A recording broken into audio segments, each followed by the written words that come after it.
Hello. Hello. Hi. Hi, everyone. Welcome. My name is Lacey Jane. This is Criminally Confident. And it is Tuesday, January 6th. I hope that everyone had a great weekend and Monday. It has been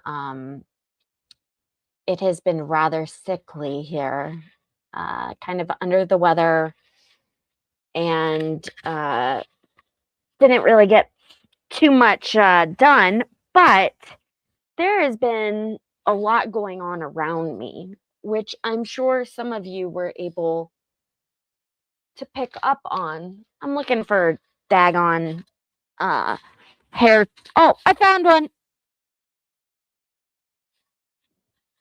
So I'm sure a lot of you, not a lot of you, but some of you probably realize, oh yeah, Lacey's in Columbus.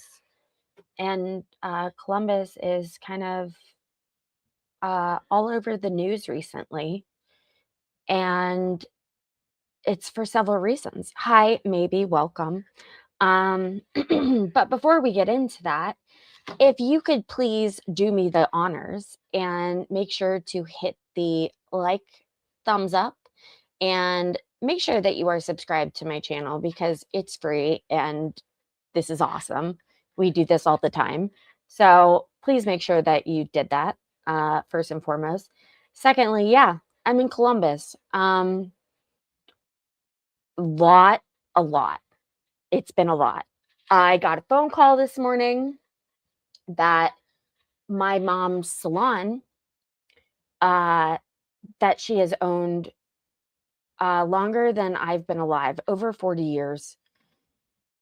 They got a new tobacco place right next to it like a year ago, and it's been nothing but problems. They've had the police called all the time. Last week, one of the owners was arrested for embezzlement. Like, it's just like it brings in a really rough crowd. Anyways, so the hairdressers went to work this morning.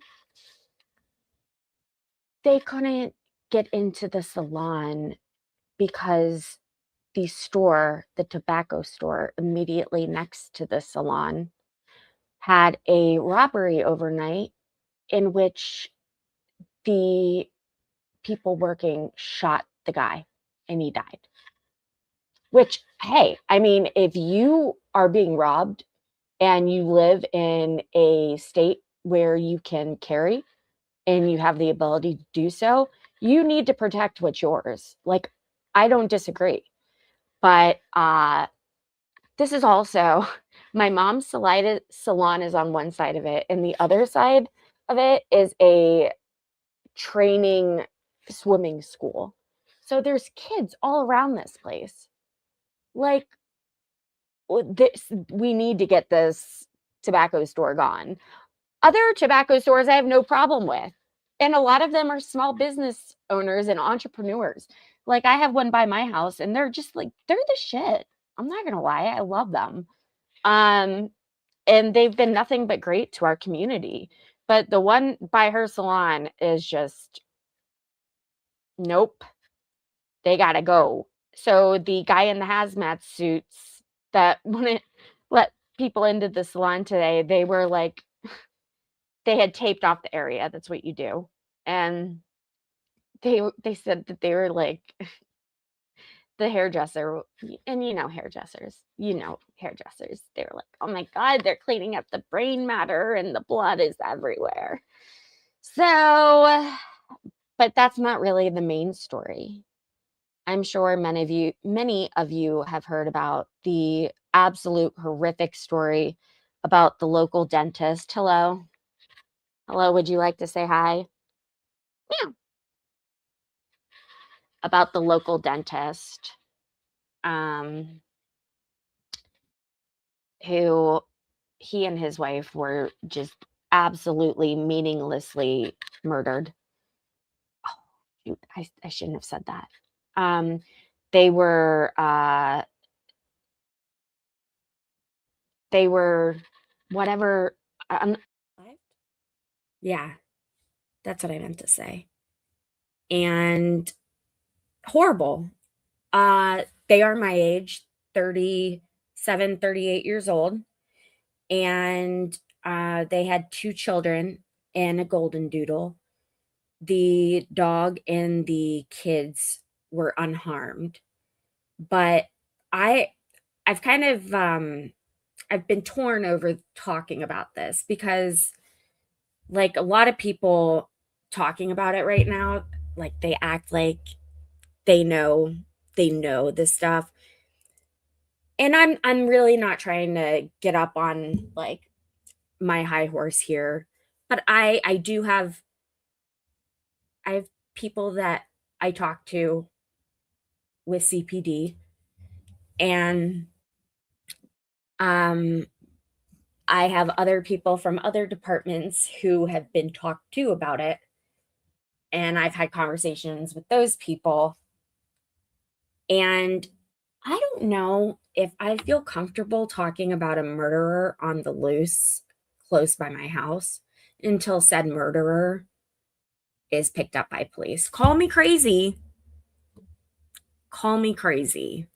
But that's kind of, I don't know. I've been going back and forth on it. So if you guys have questions about it, like, let me know. Once dude is behind bars, 100%, we can talk about it all you want. I have no problem taking my camera there and showing you guys the area. The thing about this, they lived in a really sketchy area. It's up and coming, but like 3 blocks from their house is just, it's really bad. And you know, at first my mind was going a certain direction. My mind was like, it's weird that he had 6 rounds put in him while she only had 1. That almost seems, of all, it's indicative of rage, but it almost seems like came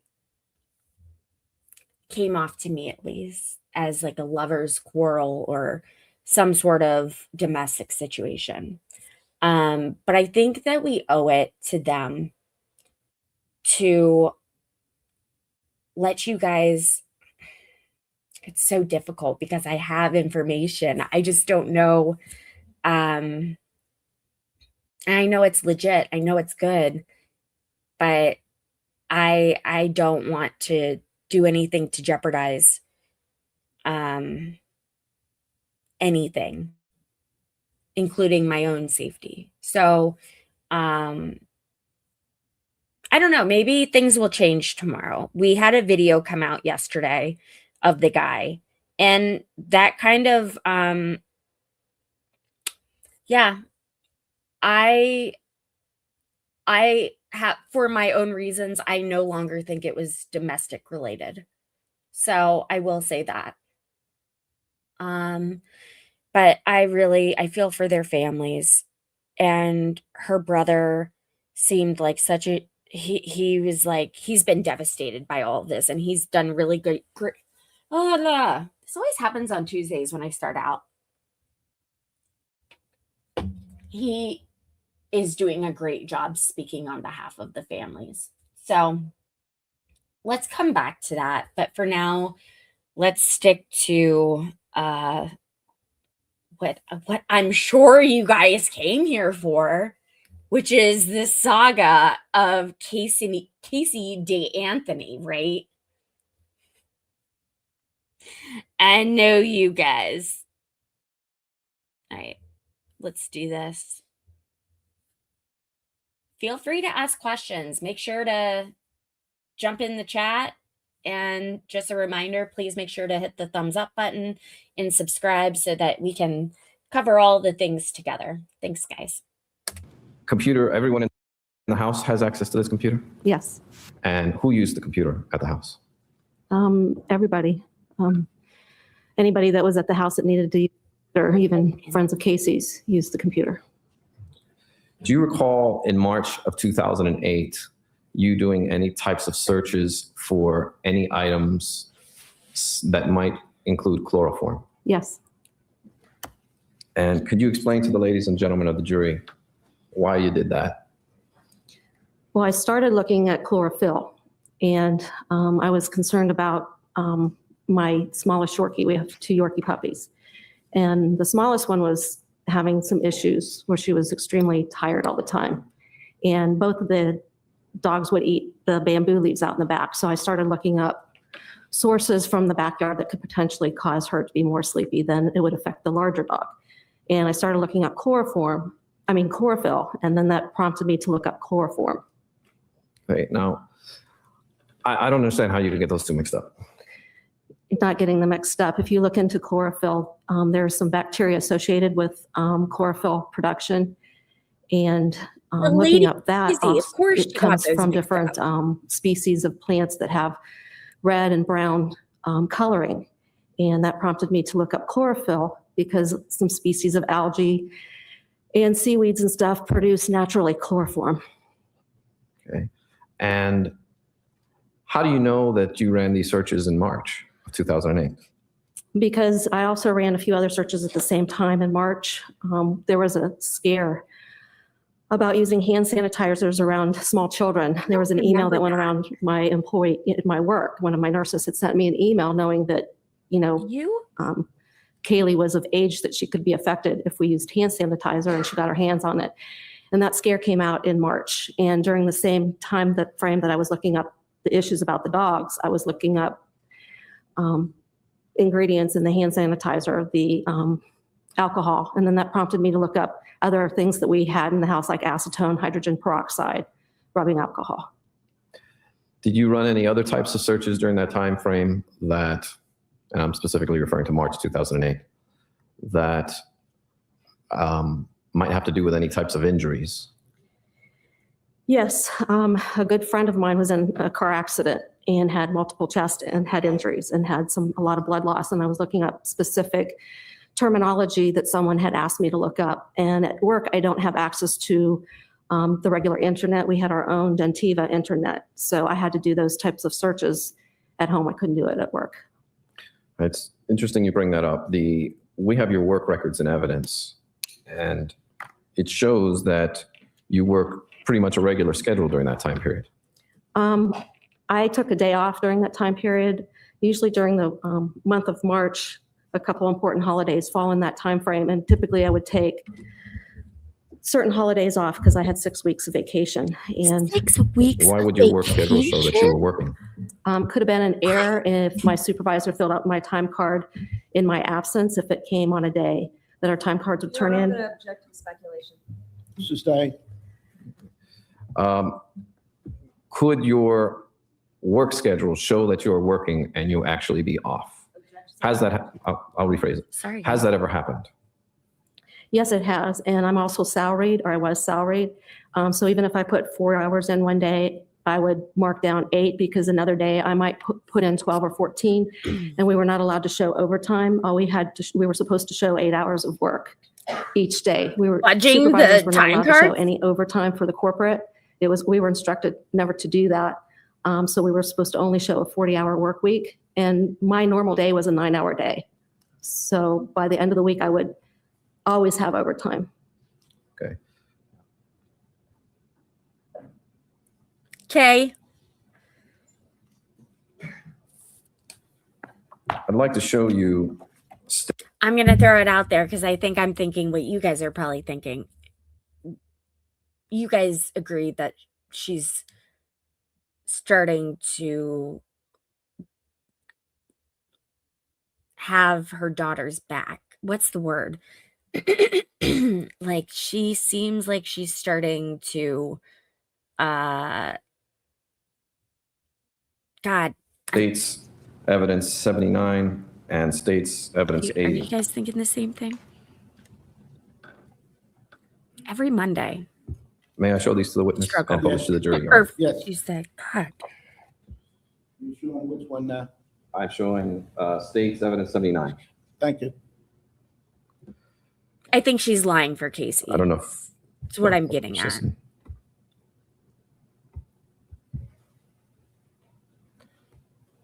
That's why Is she there any way I looks could so get rid of the pissed glare a and little not bit? crying. Me and my psychology degree coming into work here. A bit of glare.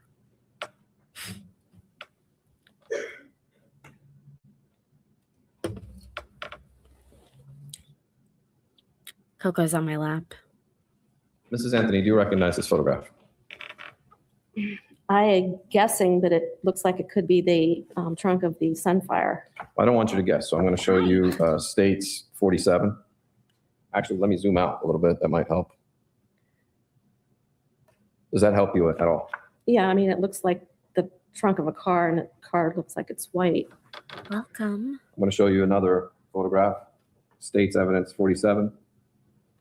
Is that the Pontiac Sunfire? Yes. And where was this car purchased? Where? Yeah, from who? Oh my gosh, I know it was on West Colonial, one of the dealerships out there. I'm not sure what the name of the Who purchased the car? George and I did Okay. And when? in 2000. Okay. And then who drove the car? Mainly George and Lee, but we purchased specifically for Lee. Okay. And how long did Lee own the car? We got it for him when he was a junior in high school in 2000, and then he drove it You don't want to know. until I think 2005 when he got his Mustang. I think it was 2005 when he purchased his Mustang. And after that, it was then passed along to Casey? Pretty much George or Casey would drive it. They had a car that they had a Corolla. And once they sold the Corolla, then they drove that car. I'm going to show you States Evidence 80, which is the trunk of the Pontiac Sunfire, a little bit of a close-up. Can you see if there is a stain in the trunk of that car? There's a faint stain. Yes, I see it. Okay. And have you seen that stain before? Yes, Where? when we bought the car. So it's your testimony that this stain was there when you bought the car? There was a few little stains in the car when we bought the car, yes. Okay. And when you saw the car again on July 15, 2008, and you sprayed the Febreze in there, did you see any other stains in addition to the ones that weren't there previously? I think there was an indentation of a gas can temporarily. Was it a cylinder type Yes. stain? Yes. Cylindrical, sir? Would you say that it would be consistent with this cylinder type? Yes. That would be the States 283, Your Honor. Thank you.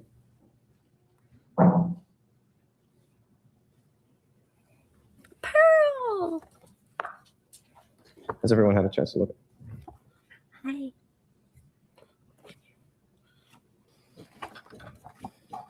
Oink, oink, oink, oink, oink. Do you guys I can hear have just a that? moment. Let's double check. Yeah, come here. I speak your language. Come here, Frenchie. Cross-examination. Thank you, Your Honor. Mrs. Anthony, is it your testimony that despite the fact that your work records show that you worked on Monday, March 17th of 2008 and Friday, March 21st of 2008, that you were home between the hours of 1:40 p.m. and 1:55 p.m. on March 17th of 2008? It's possible, yes. Were you home on March 17th of 2008 between 1:43 and 1:55 p.m.? If those computer entries were made, then I made them. I was home. I know I took some hours off. During that week was Casey's birthday and my anniversary, and I did go home early a couple days. All right. Now you have to work at 7:30 to 5 typically. Yeah, My Ma. hours are whatever I make them to be. I had to be there at least from 8:30 to 5 o'clock, and then my hours got extended within 2 hours after, within 2 weeks after I started working, the hours got extended to 5:30. So when I signed up, it was from 8:30 to 5, but after I got hired, it was from 8:30 to 5:30. And I would always come a minimum of a half hour prior to and stay as long as I needed to. All right. So it's your testimony today that it's possible that you were home on that day, even though your work records reflect something differently. That's correct? Overruled. Is that correct? Yes. All right. Even though your work record mad. suggests or established that you were working on March 21st of 2008, is it your testimony in front of this jury that you were home between 2:16 and 2:28 p.m.? Wait, It's possible. I mean, is her name Georgia? Is that prosecutor the same as the Adelson prosecutor from Jacksonville? Were you or weren't you? that day, Overruled. the only thing that triggers that day for me is those computer entries. It was not a traumatic day for me like the last 3 years. So I can't tell you exactly what time I went home. If I had access to my work computer, I could tell you when I left that day. Have you looked It looks just in the last 3 years to determine what time you went home on March 17th of 2008? I have Not not a been to work time. since July 15th of 2008. I never returned back to my employer. Oh, watch out. Do they still exist? Yes, they do. If you wanted to, you could go and find out if in fact you left work What's gonna on March happen? 17th of 2008, even though your records reflect that you didn't. No, I don't think so. They won't let you in the door. No, that's not the reason. The reason is because I had a working password and I was an employee, and only I would know through my emails what time I left. And no one had a password to my emails, and I'm sure all those things have been lost by now. You're guessing. No, You're I'm not. guessing. No, I'm not guessing. Let me because- ask you this. On Friday, March 20, And allow the witness time to answer, complete their answer? Ma'am, did you complete your answer? No, I did not. Complete your answer, ma'am. We had several passwords to get into our computer, and everything, I had at least 2 login passwords to my computer that only I had access to. It was against policy to give your passwords to even your supervisor. I also had a computer access password to my emails. And again, no one was allowed to get into my emails except me. And those computer passwords expire every 30 days. And without me being there to put in my old password to create a new one, no one would be able to get into my passwords. do you have knowledge as to whether or not your company backs up your emails?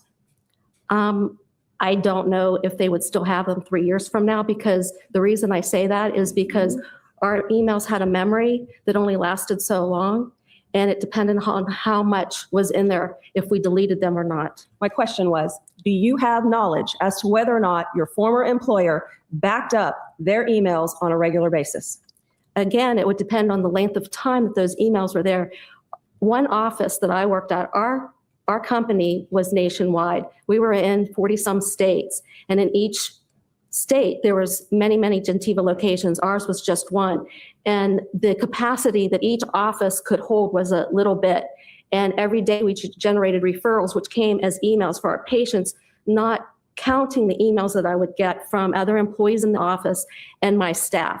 So there was only a capability that the computer could store those. So I do not believe that the company would still have the ones from 3 years ago. It would be virtually impossible to keep everybody's as a backup.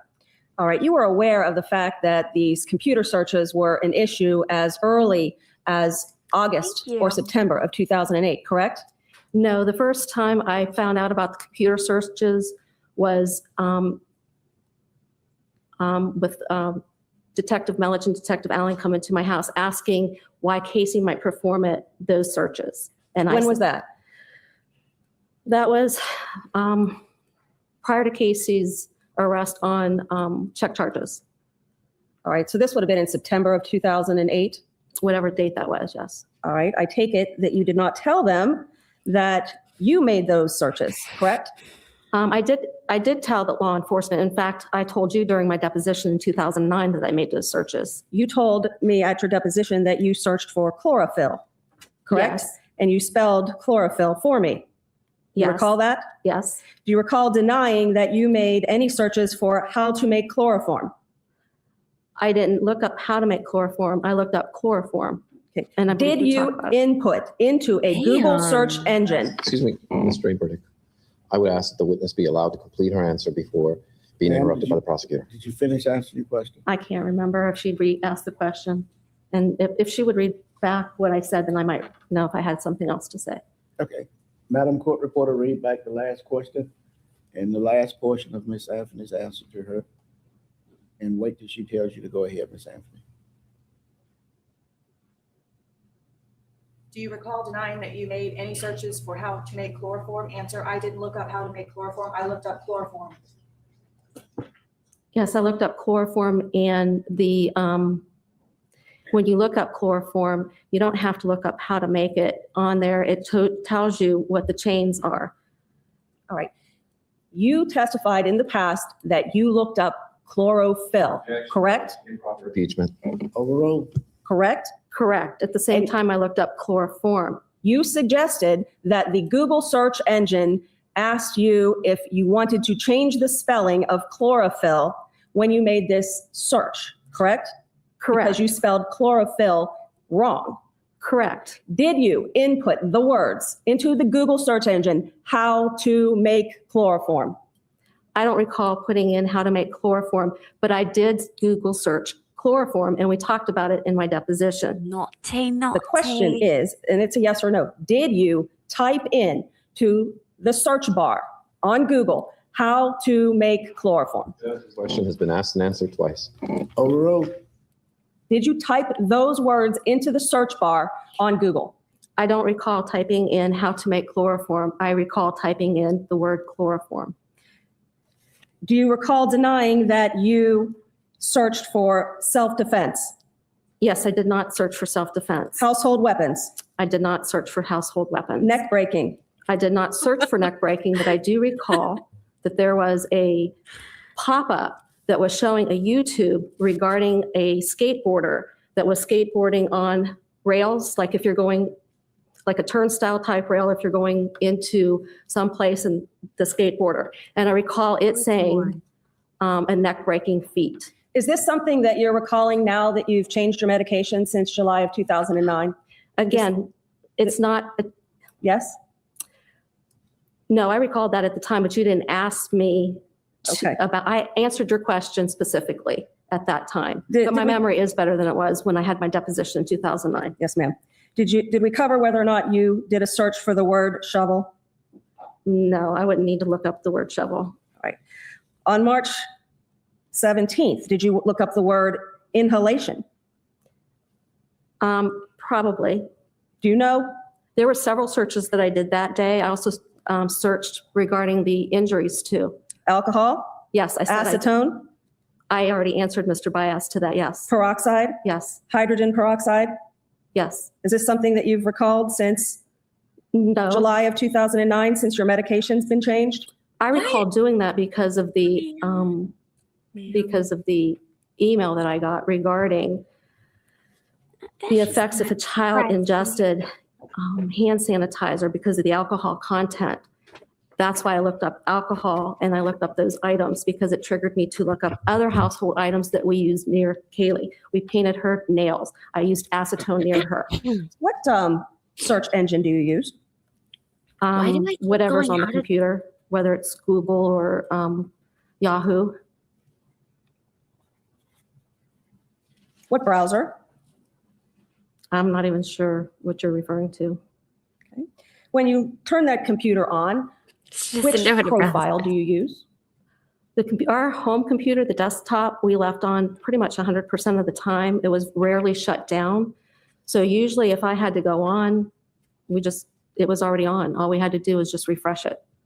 Right, so are you testifying you don't know which profile you used? Profile regarding, There are only two profiles on your computer. Do you know that? are you talking about my laptop or No, the that- desktop? We're talking exclusively about the desktop. I There's a didn't- user profile and there's a Casey profile. There's usually an icon when you turn it on and you pick one. I don't Do you recall recall that? having to do that on my desktop. On my laptop, yes, there All right. was two. So on the desktop, you would not have entered a password, correct? No, we did not have a password on our desktop. I don't think she's lying about that. I just think she's not. Did you do searches for Technical. making weapons out of household products? No, Probably Chloroform have. habit? chloroform habit. Assumes fact's not in evidence. There's already been testimony about this, Cheryl. Overruled. Chloroform habit, I've never heard that come up before, no. chloro, and the number 2. Was that you? Chloro 2, Mhm. I don't know. I know there's chlorophyll 1 and 2. Okay. Were you on druglibrary.org, Oh, all the time. instructables.com, Don't know. scispot.com/chloroform? I don't know if it came up that way. Were you on that website 84 times? My God. I was on it several times. Were you on that website 84 times? Coco, I don't know. knock it off. I don't know. They need to look up how many times I was on the chlorophyll website and compare it to the chloroform website. Did you do 84 searches for the effects of chlorophyll on your animals? I didn't do 84 searches of anything, but I don't know what my computer does while it's running. Okay. The computer does. In March of 2008, you did not have a MySpace account, correct? No, I Get did not. real. Did you have Facebook? No, I did not. If I may show and publish states 80 for identification, Coco. Your Honor. You may.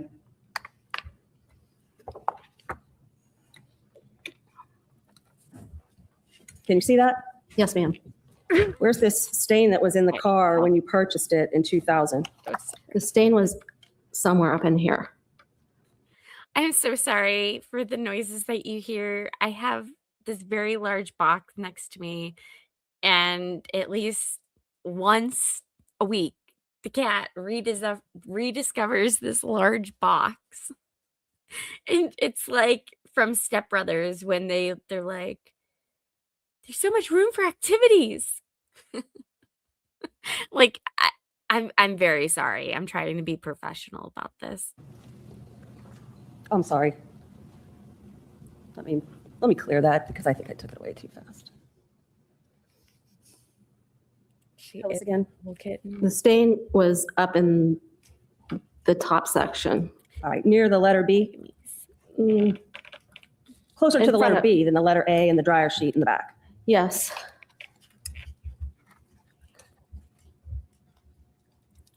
I have no other questions of Mrs. Anthony. Thank you, Your Honor. Redirect. I don't need to harass this woman any further. Thank you, Judge. I mean, admit it. She deserves it. Mrs. Anthony, I got a little confused. I want to make sure. The password protection was on your work computer, correct? I had password protection on my work computer. But as far as But your not- desktop at home, there's no password for that. No. And would you ever go on the computer after Casey would use it? The computer was left on all the time. So a lot of times I would come home, Casey'd be on the computer, and I asked her if I could get on for a few minutes. And all of this stuff about chlorophyll and chloroform, you had told the prosecutors about that back in 2009, did you not? Yes, I did. And this is nothing new. No, it's not.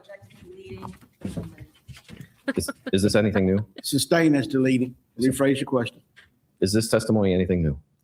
No, sir. I did tell the detectives and I did tell the state's attorney's office about the searches. And they knew that I had searched for chlorophyll as well. No further questions. Any additional questions? May the witness stand down. Thank you, ma'am. You may stand down.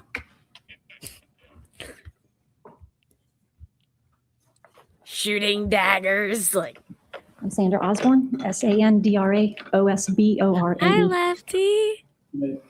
Police court. Good afternoon, ma'am. Sir, I apologize. I referred to you as Sandra Khan. former name, that's quite all right. Okay. And you prefer Osborne. Yes, sir. And you are a detective Yes. and also a computer expert. A computer forensic examiner, yes, sir. Your Honor, I would Um, ask that the court re-recognize Ms. Osborne as an expert in digital forensics as previously designated. What's that? No objection. She will continue to be recognized as an expert in that field. Ms. Osborne, who is the gentleman that followed you in today? Your Honor, I'm going to object. Ooh, maybe I not. would think it is relevant, Judge. Same The previous time that you testified, did you have another individual follow you in that time? Same objection. Same. Relevant. Ma'am, you were the first person to receive the Anthony's desktop computer, That's correct. and you then did a forensic examination of that computer? You're referring to the Hewlett-Packard desktop? Yes, I am. Yes. And one of the things that you did, Your you were asked to observations. run a search for, a keyword search for chloroform. That's Yeah. correct. And subsequent to that, what you ended up doing is you found a hit, correct? Correct? And then after that, you identified a unallocated space, a deleted internet history. Did you I not? went in with her. Sustained. Tell us what happened next. Yes, You have please. to refine that for me. Sure. Next, after I found After you the, found a hit for chloroform, what did you find next? What did you do next? what I did with the search hit that I found for chloroform, Correct. I identified it as a deleted internet history file, and I turned that portion of data over to my Sergeant Kevin Stinger. And did the two of you consult on this matter? He is my supervisor and my mentor. He supervises everything I do. So I worked with him and he mentored me through the process, but he worked with that, with the other witness that you've heard from before, John Bradley. So yes, I watched his work through that, but I was not directly involved with that. No. Prior to that, did you recover the internet history using a program called Net Analysis? I did, yes. And then what that is that's a competing, well, let me rephrase it. Is that a competing software to this new cashback software that Mr. Bradley testified about? It's a different Just like forensic the tool that Karen we Reed use case with that the is new widely recognized in the software computer shit. forensics field. Its functionality is slightly different. It's a different tool. I don't know if I would say it's competing, but it's a different tool that we use. We use both. But they both accomplish the same thing. They help you reconstruct or re-get the internet history that's deleted. It allows us to view the internet history. Okay. And what you do with that information is you then, I guess, put that on an Excel spreadsheet. With the net analysis, I don't do the reporting typically with the net analysis reporting feature because sometimes a large history file will be hundreds and hundreds of printed pages. It's just easier to export it out to an Excel spreadsheet so I can manipulate the data that way. Manipulating meaning collapse a column I don't want to look at or expand a column I do want to look at. Okay. You don't change the data. You just are able to view it differently. That's correct. Okay. And when you did that, you turned that, of course, over to the prosecutor's office. I would have submitted that with other reported documents and items to the detectives, which Okay. I'm assuming went to the prosecutors at some point. I'd like to then show you what is marked as Defense Exhibit DF. May I approach the witness, Your Honor?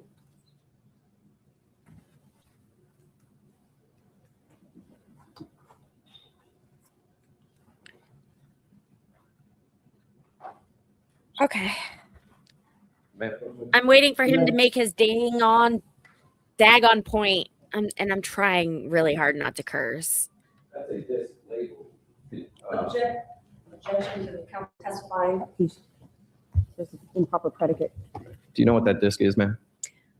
Actually, I've not ever seen this disc, and that is not my handwriting. Do you have with you, you were asked to bring with you all Okay, of your all files, right. correct? Yes, I was. That's Okay. enough. Do you have that portion which we were speaking about with you? No, this label says Firefox from unallocated space. She said that's not her handwriting. She's never seen it. Sustained. She's Why is that identifying the item yours? in her hand, Your Honor. Sustained. Do you have the item? Seems boring, you guys. Definitely don't want to do this. I need to tell them in advance what's coming. Dick Savage is the FBI agent that we have brought to testify.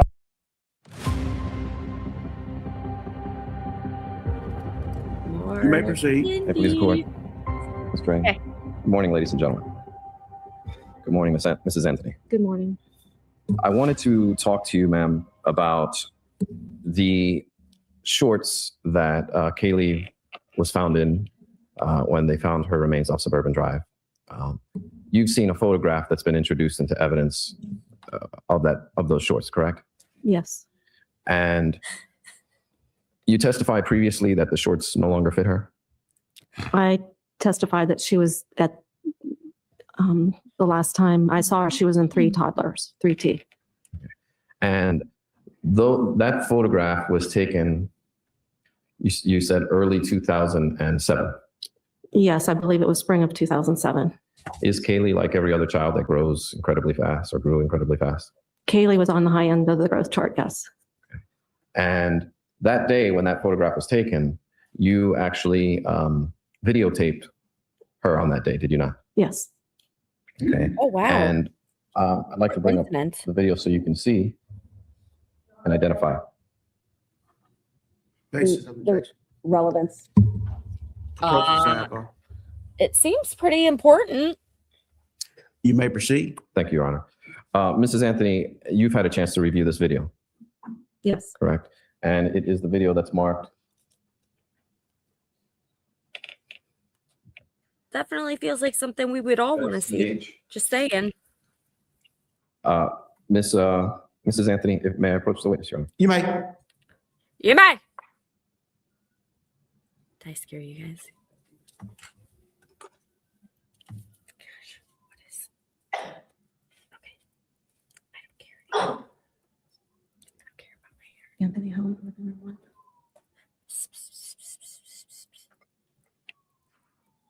And ma'am, is the video a fair and accurate representation of what Kaylee's size was back in early 2007? Yes. And is it a fair and accurate representation of what occurred of her size and everything, her interaction? Yes. Judge, at this time, we would move defense item EH into evidence. It'll be entered in evidence as defense numbered. We would at this time like to publish that video to the jury, Your Honor.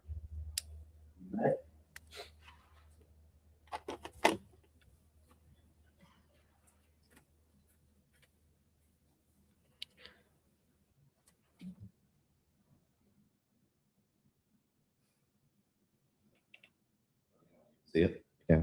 Can the ladies and gentlemen of the jury see it? Let's play.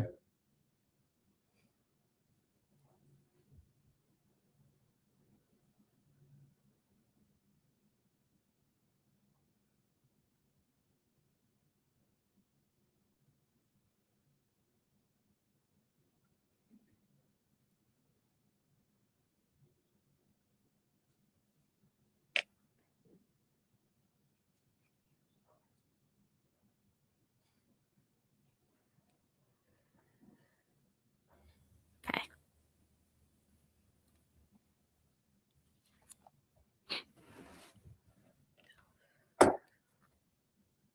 Mrs. Anthony, how much had Kaylee grown since this video was taken? She's grown quite a bit. Okay. And how do you know this video was taken in early 2007? Because the date stamp on it says April of 2007.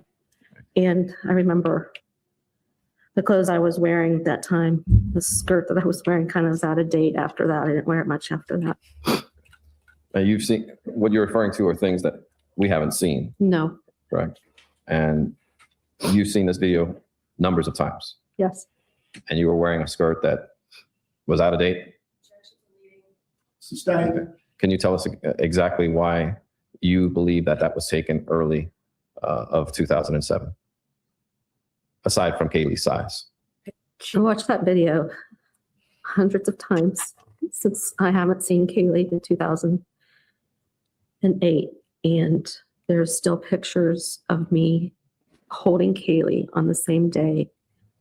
And I recall the skirt, it was like a Hawaiian print. And even though I still have the skirt, I hadn't worn it. I don't recall wearing it after that. It was kind of like not popular after that. Okay. Oh, I'd like to now show That's you fun. photographs that have been marked.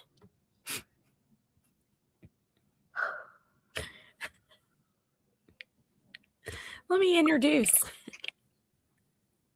my better half. At least the Nutrafol's working.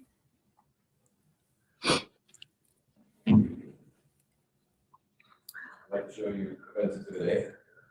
May I approach the witness? You may. I give up. Do Mostly. you recall I've shown you this photograph and you've testified about it previously? Yes.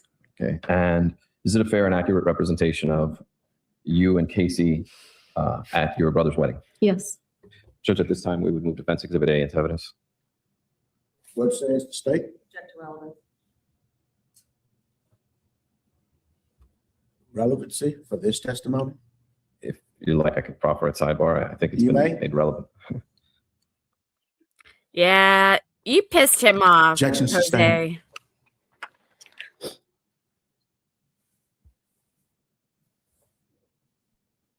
Mrs. Anthony, I'd like to now show you a photograph of this Defense Exhibit DO. May I approach it? You may.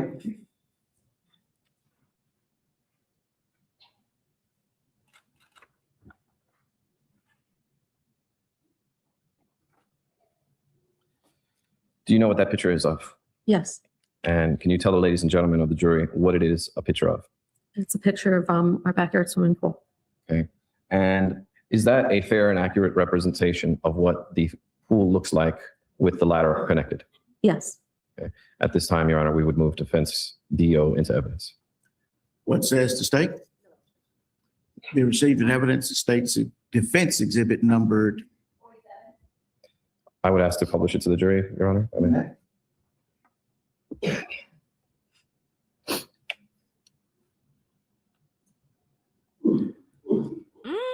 Mrs. Anthony, does this ladder disconnect? yes, Okay. And can you use the tool there and show the ladies and gentlemen of the jury how you would disconnect that ladder? right at the top, there's a little hinge there and you just lift it up and then the ladder comes off. You just pick it up and it comes off.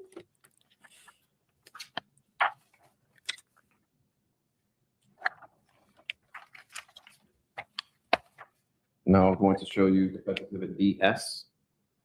May I approach the witness, Your Honor? You may. Hey, if you guys could make sure to like the stream and make sure you're subscribed, that would help me out a lot. Thanks, guys. And welcome. And what is the photograph that I've just shown you, ma'am? It depicts where we would place the ladder after we removed it. Okay. And is it a fair and accurate representation of what your pool looks like when the ladder is down or Yes. off? Yes, Your Honor, I would at this time move into evidence Defense Exhibit DO. What says the state? You received in evidence as defense exhibit numbered. May I publish that to the jury? Yes.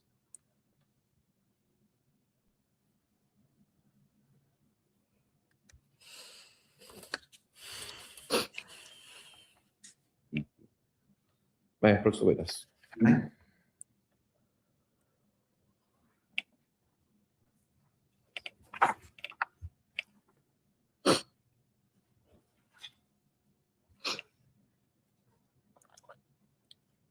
And is that another photograph of your swimming pool? yes, And is this just a slightly different angle of what the ladder looks like when the ladder is off and off the pool? yes, Is it a fair and accurate representation of such? yes, Judge, at this time, I would move into evidence Defense Exhibit DT. What says the state? It will be received in evidence as defense exhibit numbered. May I publish to the jury? You may. God, shut up. You didn't hear me.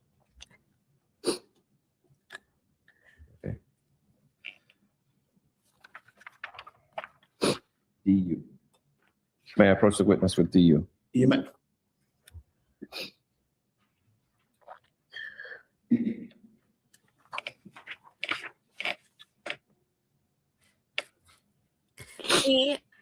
She's so upset now. She wasn't earlier with the testimony the day before that. Sorry if you hear blowing noise. Blowing? Do you know what that photograph is of, Mrs. Anthony? Very yes. Would you like to take a break? Do you need a break? No, I'm okay. Can you tell the ladies and gentlemen of the jury of what that is? It's a picture of Kaylee walking up the ladder and I'm behind her holding her. Okay, approach. for real. Did she just say it was not an item in evidence? Mrs. Anthony, I'm showing you a photograph of DU. When was that photograph taken? I believe it was the summer of 2007. Okay. And this was approximately 1 year before Kaylee passed away? Yes, Okay. And is that a fair and accurate representation of what it depicts? yes, Your Honor, at this time, we would move item DU into evidence. Noting, let me see. Noting previous objection, this objection would be overruled. It would be received in evidence as defense numbered. May we publish to the jury, Your Honor? You may.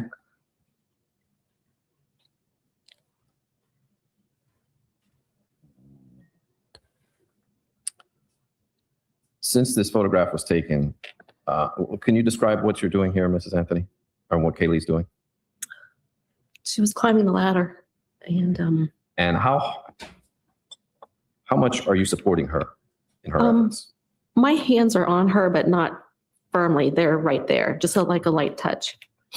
And after this time period, as the year went on, did she become better at climbing the ladder of the pool? Oh, absolutely. Even at that point, she could climb into the pool by herself. And for safety reasons, you would always just be there as a safety net. Yes. I would like to now approach the witness, Your Honor, with Defense Exhibit DV. You may. My mom's nickname.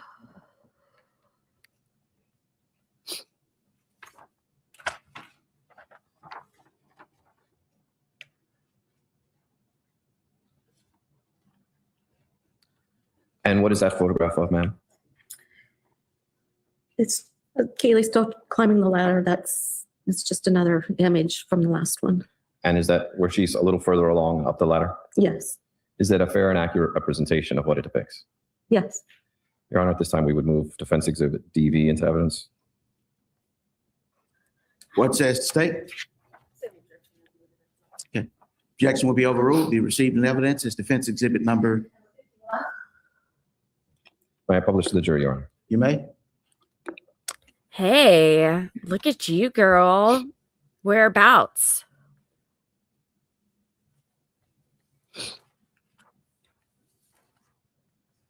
Welcome. May I approach the witness, Your Honor? You may.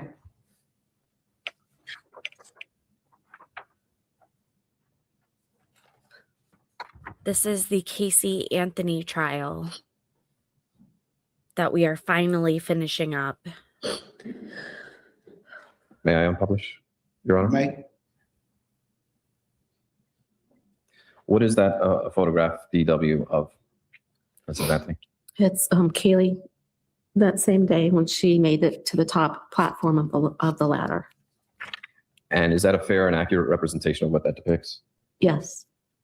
Could you read the letters on the back? I want to make sure we're saying that. Is it DW? Yes, DW. Judge, I would at this time move DW into evidence. What says the state? Objection will be overruled. Be received in evidence as defense exhibit numbered. May I publish to the jury? You may.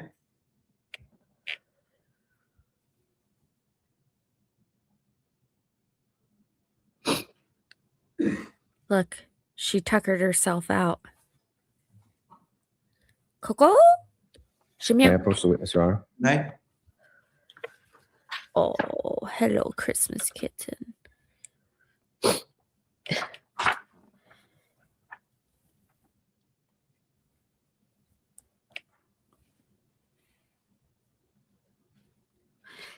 My stream always jumps in numbers. Mrs. Anthony, what is the for photograph dogs. depict that you're looking at? It shows me attempting to go around Kaylee as I usually did. I mean, we used to have Kaylee sit once she got to the platform with her feet on the first step in the water. And then whoever was with her would get around that way. We would get in the pool before her and then receive her. Hey, baby. And is that a fair and accurate photograph of what it depicts? Yes. And the letters on the back side of it are? DX. Judge, we at this time would move Defense Exhibit DX into evidence. What says the state? Objection to be overruled. Will be received in evidence as defense exhibit numbered. May I publish to the jury? You may.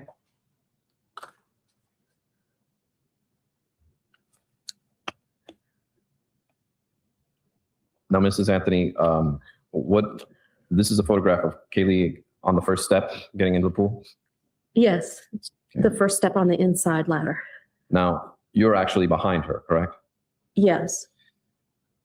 Did she often get anxious to get in the water and sometimes want to get ahead of you? Duh. Overruled. You need to repeat your objection. The court reporter did not hear your full objection. I said objection to relevance. It's also improper opinion testimony. This- Just a second. As to the overrule. You can answer. For the most part, she, would just sit there and wait for us. Occasionally, especially as she got older, the following year, she was a lot more anxious because she was more familiar with the pool. As she got older, she would run, but we'd still have her wait. But we always had a life jacket on her. So. And during the summer of 2008, how often did Kaylee go swimming? I can't remember when I put the pool together. It was probably sometime, maybe March or April. So she probably would have swam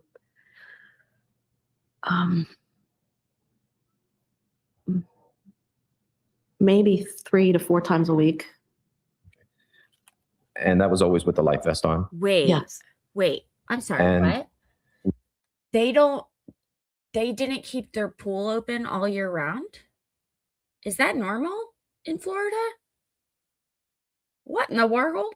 When you were on vacation during June of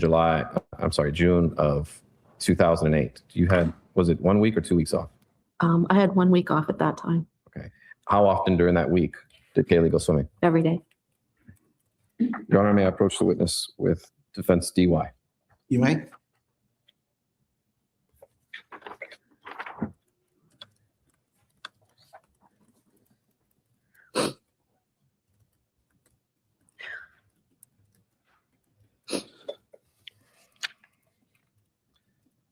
Can you tell the ladies and gentlemen of the jury what that photograph is of? Yes, it's me entering the pool and holding on to Kaylee, and Kaylee was in the pool. And is that a fair and accurate depiction, representation of what it depicts? Yes. Can you read the letters on the back? DY. Your Honor, at this time, we would move defense exhibit DY into evidence. What says the state? Same with that. Objection be overruled. You received an evidence as defense exhibit numbered. May we publish to the ladies and gentlemen of the jury, Your Honor? You may.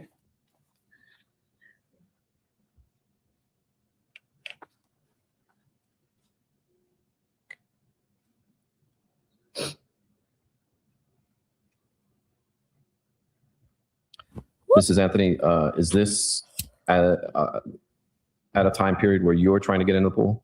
Mm-hmm. Yes. And does Kaylee appear to be anxious to swim off, but you've got to hold her? Yes. Once I made it to the other side and got my feet in the water, it was usually okay for her to start going in. I had to be at least on the other side of the ladder. But yes, she was anxious to get in. And did you take numerous precautions around the pool with Kaylee? Yes. Can you share with the ladies and gentlemen of the jury some of those precautions that you would take?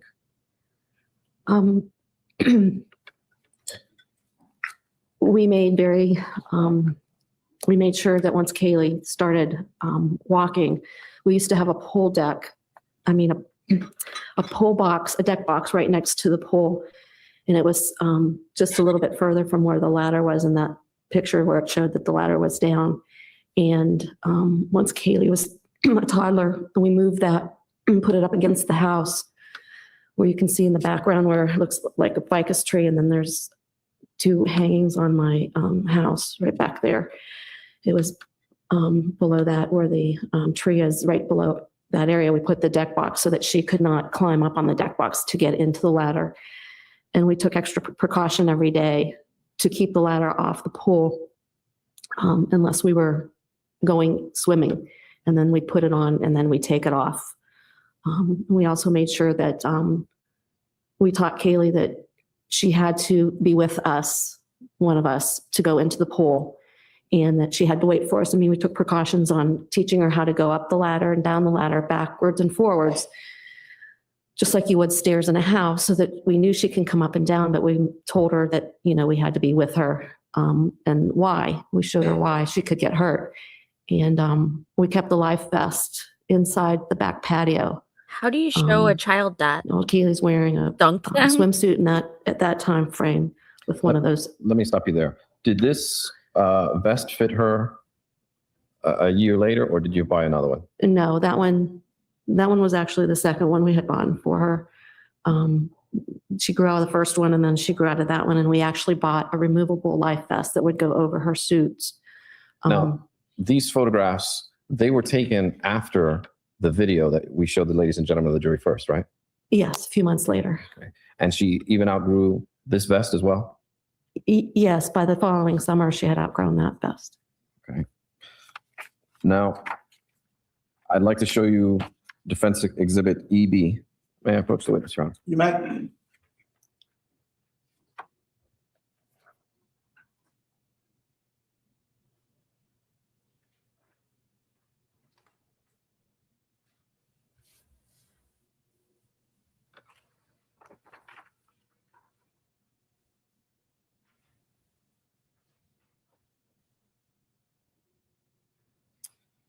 Can you tell the ladies and gentlemen of the jury what that photograph depicts? It's a picture of Kaylee at the sliding glass store from the living room going into our screen patio. Now, does Kaylee appear to be much bigger in that photograph? Yes, And is that a fair and accurate representation of what that photograph depicts? yes. Your Honor, can you tell us the numbers on the back? EB, Your Honor, at this time, we would move Defense Exhibit EB into evidence.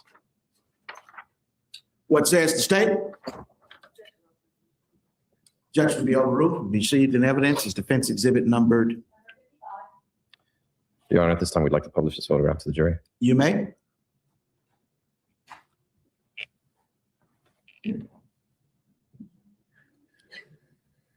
Good afternoon. Thanks for joining us.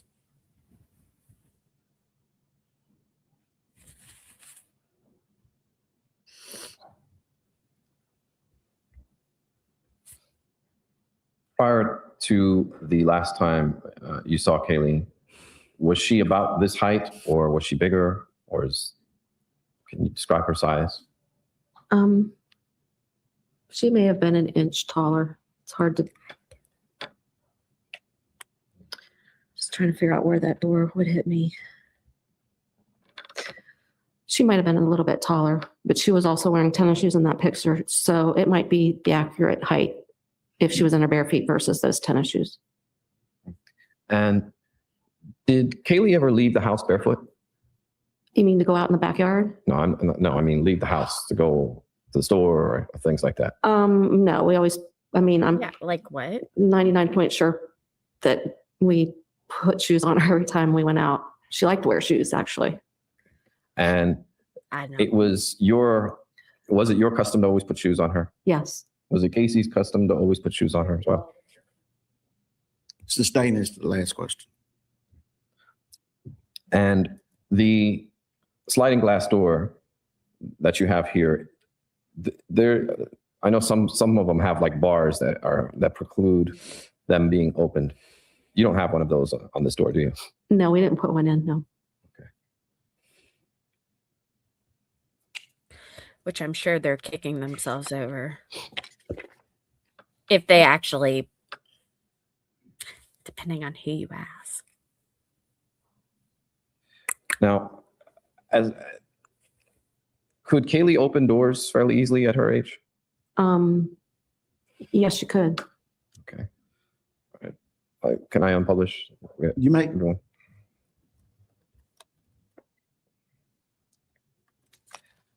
Now, on June 16th, 2008, did you come home and notice that the pool ladder was up as depicted in the photographs? You mean on the The ladder? yes, it was it was attached to the pool. And was that a highly unusual event for you to see that? Yes, so much that I called George at work to see if he had left the pool ladder up, because I also noticed that the side gate was open at the same time. And the next day, did you go to work and tell anyone? Yes, I think so. Who did you tell when you went to work about the pool ladder being on your pool? It was probably either Debbie or Charles or both. When you say Debbie, are you referring to Debbie Bennett? Yes. or Debbie Polisano? Debbie Bennett. Would you have told Debbie Polisano? If she was back in our work area, she might have heard me say that. A lot of times when I come in the morning, Deborah Polisano would be in the kitchen, which was right next to our work area, making a cup of coffee. So we had cubicles, so you could hear just about everything that went on in the back if you were back there. And why did you tell your coworkers about the pool ladder being up? Sustain. Now, during this time period that you were, June 16, 2008, were you having any marital problems? Sustain. May we approach? You may. Judge? I want to know about his invisible job or his like make-believe job. Sorry, guys. I had to take a gas X. I have a Okay, ladies and gentlemen of the jury, we're going to take our standard 15-minute recess unless you want another one, a special one. Oh, That would be nice. sir. Okay, we will. But whereabouts are To we? 25 minutes past the hour, that should be enough time for you to take your special recess. I'm going to ask you not to discuss this case among yourselves nor with anyone else. We'll be in recess to 25 past. Let the record reflect that the defendant is present along with counsel for the defendant, Assistant State Attorney. I feel you. I've reviewed the Mateo case, which was found at 932 7th 2nd Case law. 376, a 2006 decision of the Second District Court of Appeals dealing with the issue of Hi. theory of defense. Exactly, Mr. Baez, and you correct me if I'm wrong, but your theory of defense was that this was an accidental drowning, that your client's behavior subsequent to the drowning was caused by long-term sexual abuse of Miss Anthony at the hands of her father and brother. Correct? Well, among other things like what? Because that's the only thing you said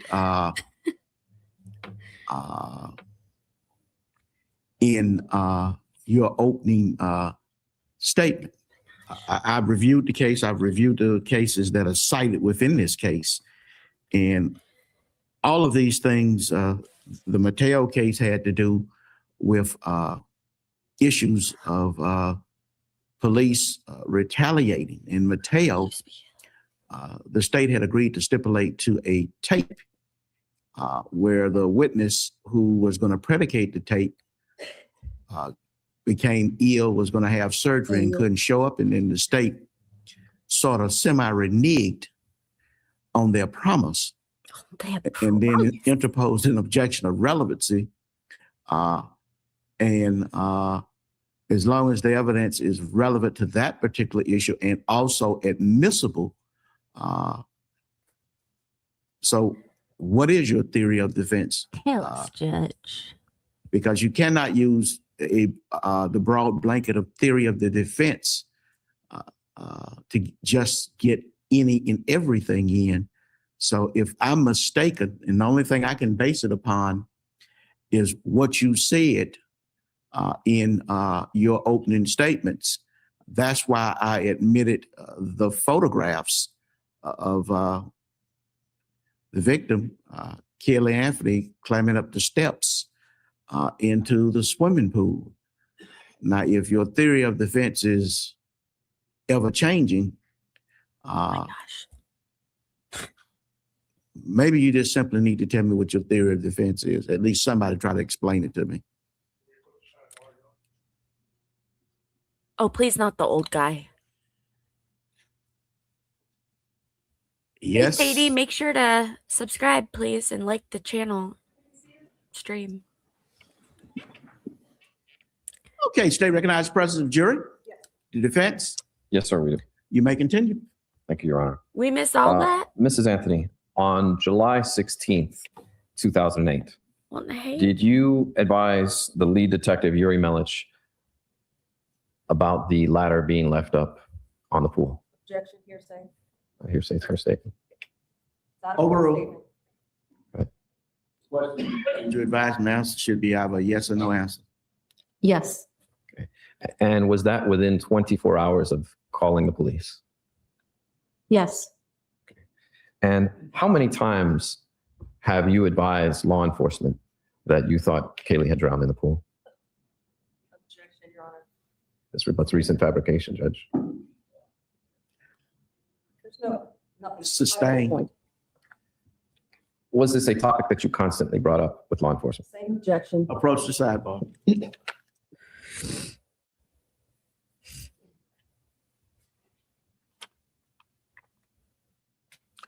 Objection is sustained. Next question. We have no further questions for Ms. Hess. Cross-examination. Do we have more marks of photographs, Your Honor? You may. Thank you.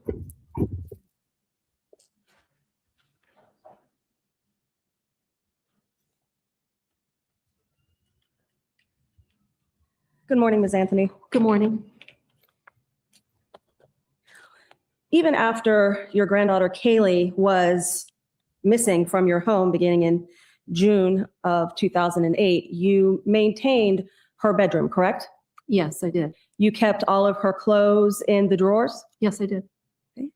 You even That's normal. kept any presents that she had received because while she was missing and before her remains were found, she had a birthday. Yes.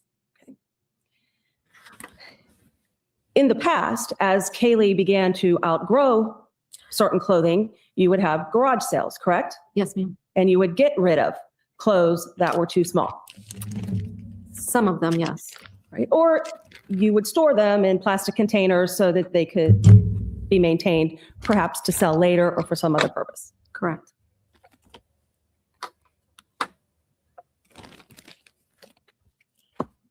On June 15th of 2008, was Kaylee potty trained?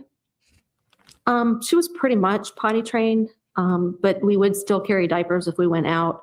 A lot of times she would just wear little panties. Underwear? Yes, underwear. And if we were at home, then that's what she would wear. If we went out, we would have pull-ups on her just in case we were driving or someplace where we couldn't get to a restroom quickly. Little kids usually wait till the last minute to tell you that they have to go. So When did Kaylee make the switch from full-fledged diapers to pull-ups? oh, wow. Ooh. Ooh. I don't know, probably sometime early of 2008. In the photograph, which is introduced as states 314 in evidence, may I approach the witness?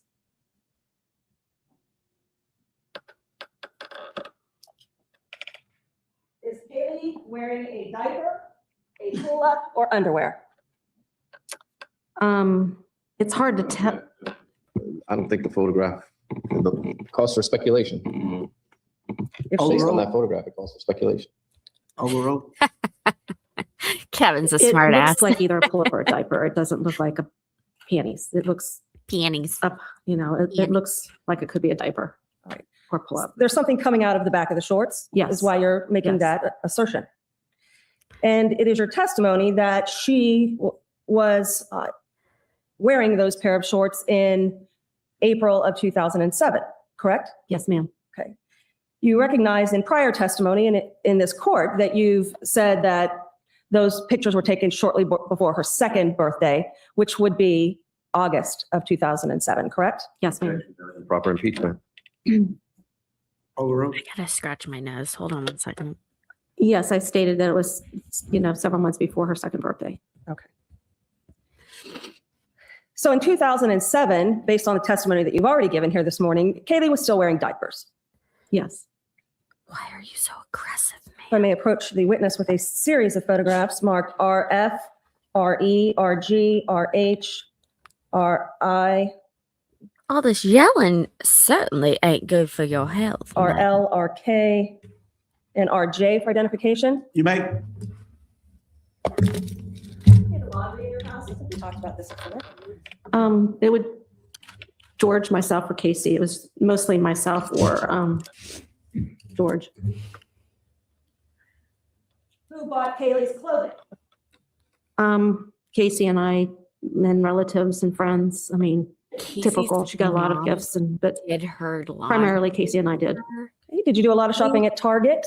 Yes, ma'am. You recognize that the Circo brand on a lot of Kaylee's clothing is a Target store brand, correct? Yes, absolutely. Can you take a look at those photographs that have been handed to you and tell me if you recognize any of the clothing in the photographs? If there is something that you don't recognize, segregate that out. Object at this time. These photographs do not show clothing. She's been walking aggressively. Tags on clothing. Objection overruled. She's just looking at them for now. She's not testifying to them. Meow meow. I have a cat on my lap. I'm not just saying meow meow for what it's worth.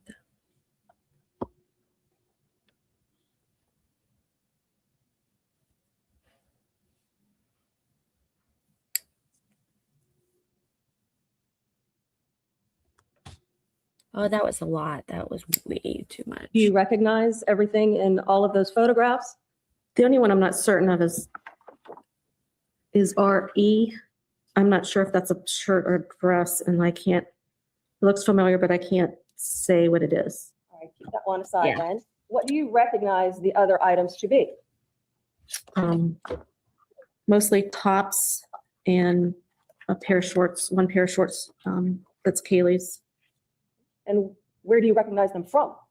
her room. Were those clothing items that were in Kaylee's room in June of 2008 and maintained there by you until they were seized by law enforcement? I believe so.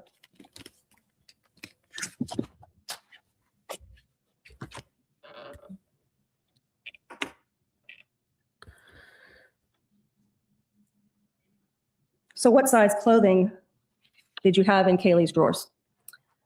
I had 2 tees. Those depicted 2 tees, but there was 3 tees as well. Now, like many children, Kaylee was a little bit stocky when she was a baby, correct? Yes. And Excuse as you. she got older and more mobile, she began to thin out. Yes.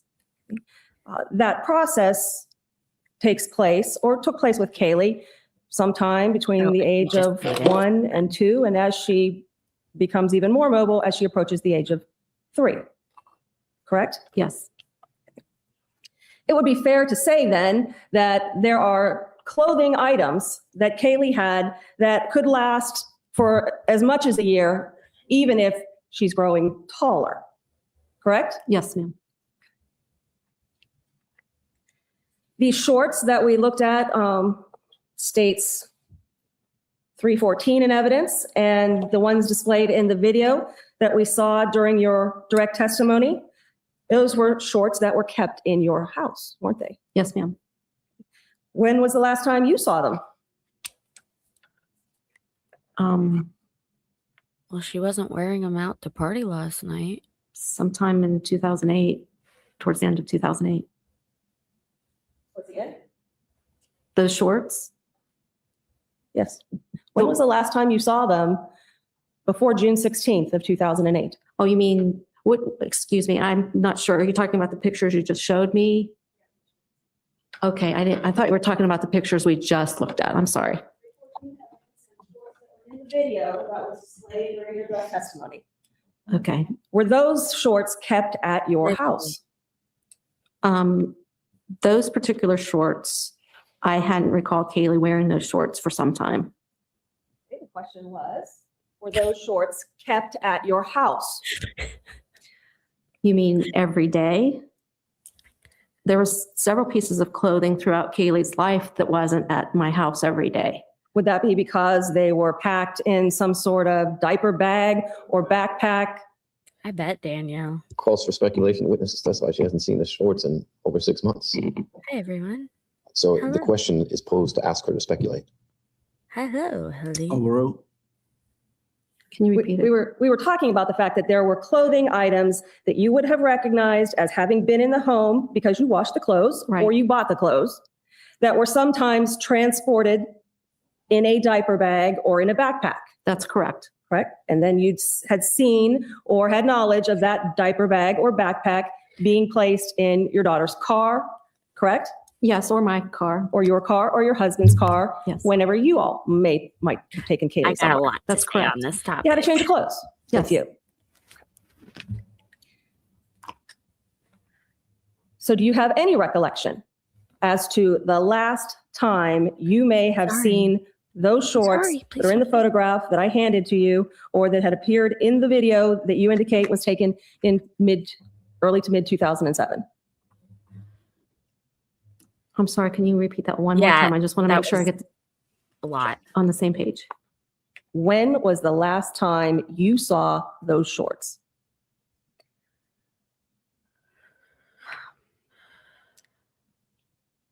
Those weren't shorts that I dressed Kaylee in quite a bit. I mean, there was quite a few things that I didn't dress Kaylee in, and that outfit was not one of my favorite outfits.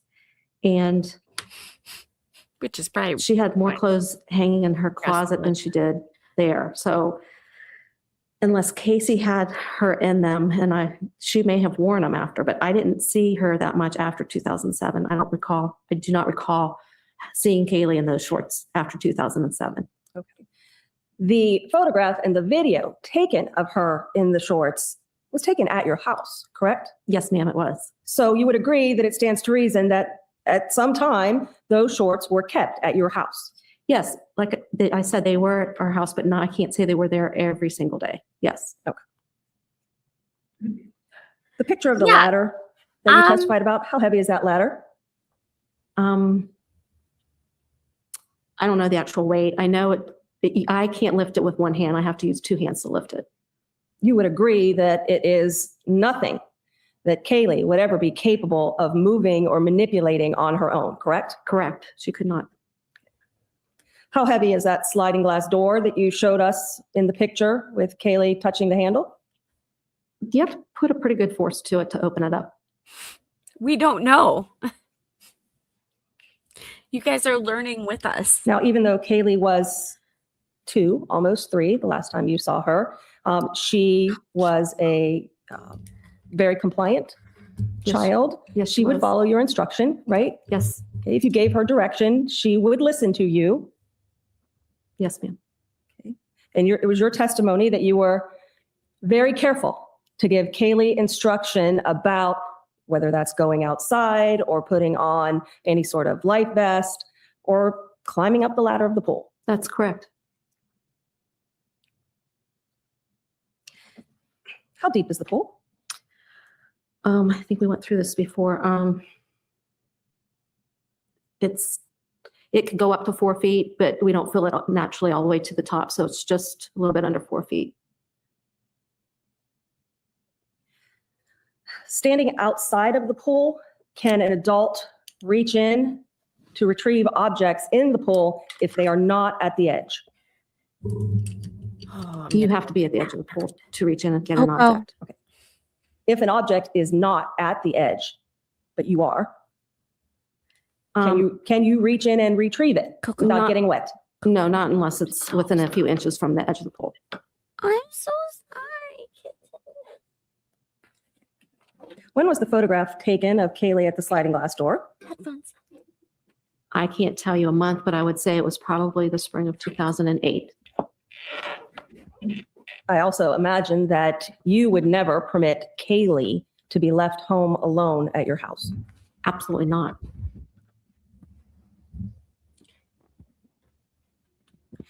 One of the things that you testified on direct examination had to do with the incident that you discussed relative to the ladder being back on the pool and the side gate being open.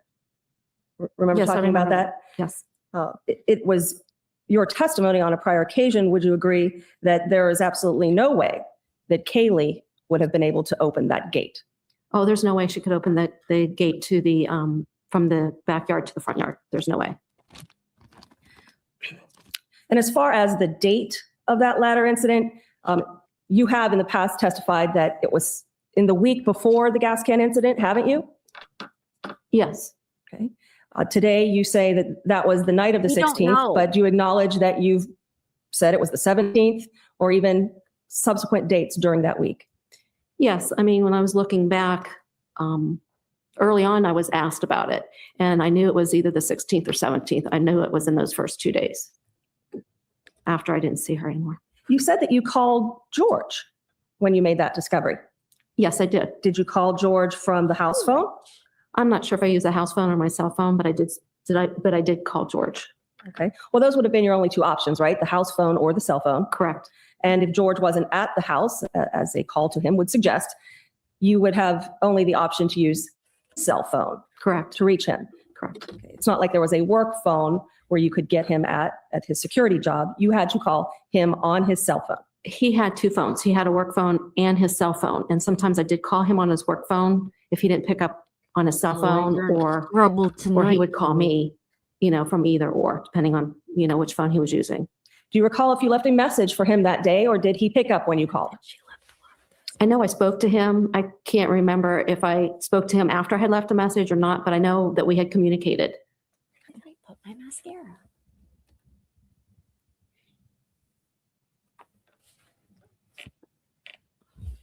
You acknowledge as well that as it relates to dates in June of 2008, that you've already made other errors. Specifically, when you fill out your initial sworn statement, you indicated the last time you had seen Kaylee was. Just a second.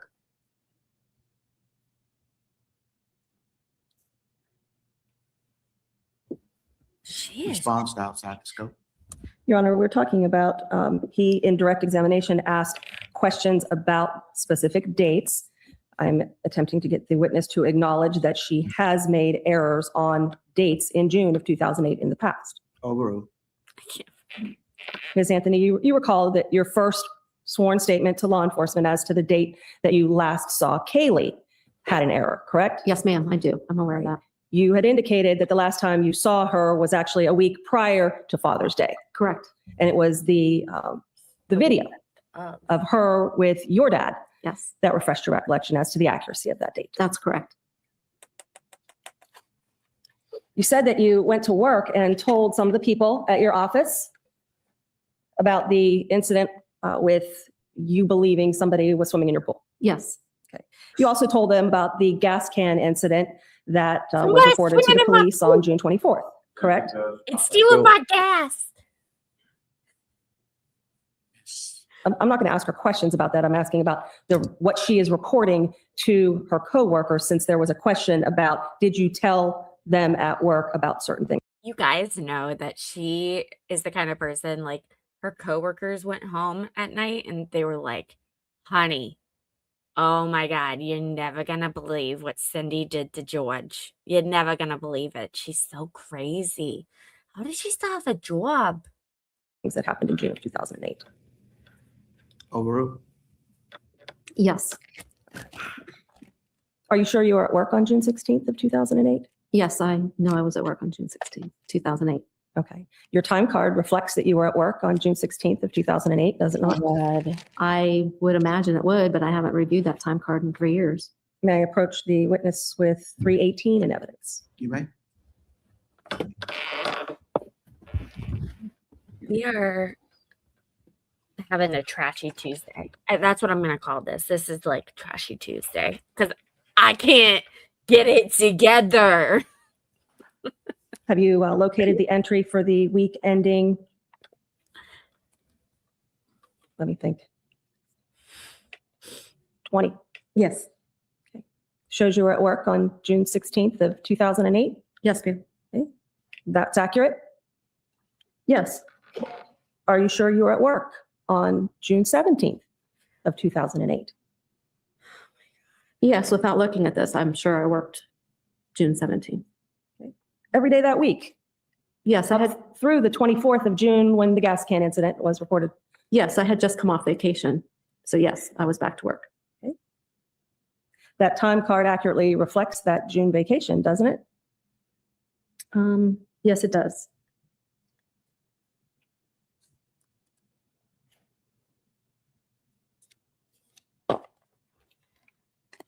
Hey, make sure to hit that like button, please. And if you're not subscribed, get that done too, please. Your daughter Casey was home between August 22nd of 2008 and October 14th of 2008, correct?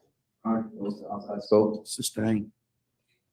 Did you have contact with your daughter aside from what was on the videos that were done at the jail? Outside scope, Your Honor. Sustain. You showed us photographs of Kaylee getting in and out of the pool. Yeah. Did your daughter tell you that there was an accident involving the pool? Objection, Judge, outside the scope. Overruled. No, ma'am.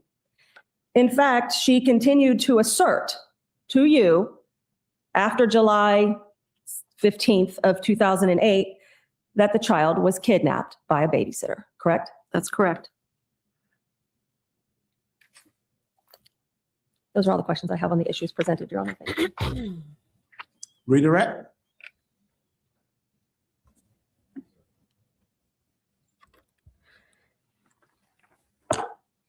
So whose side are they on at this point? Prosecution or the defense? I think they've drifted Yeah, proceed towards with the your- defense. Right.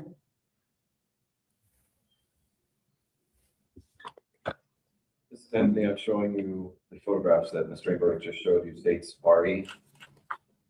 It was states RF, crazy. RG, RH, RI, RL, RK, and RJ.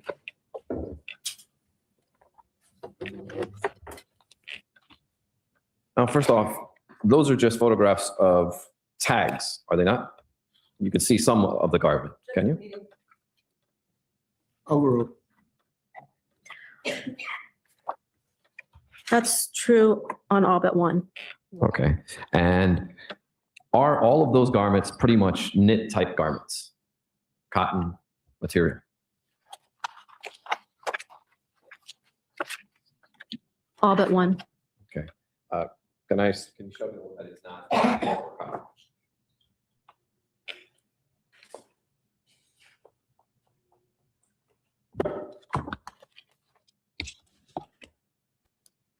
Now that one that you showed me, that is Bingo. that is of jean material, correct?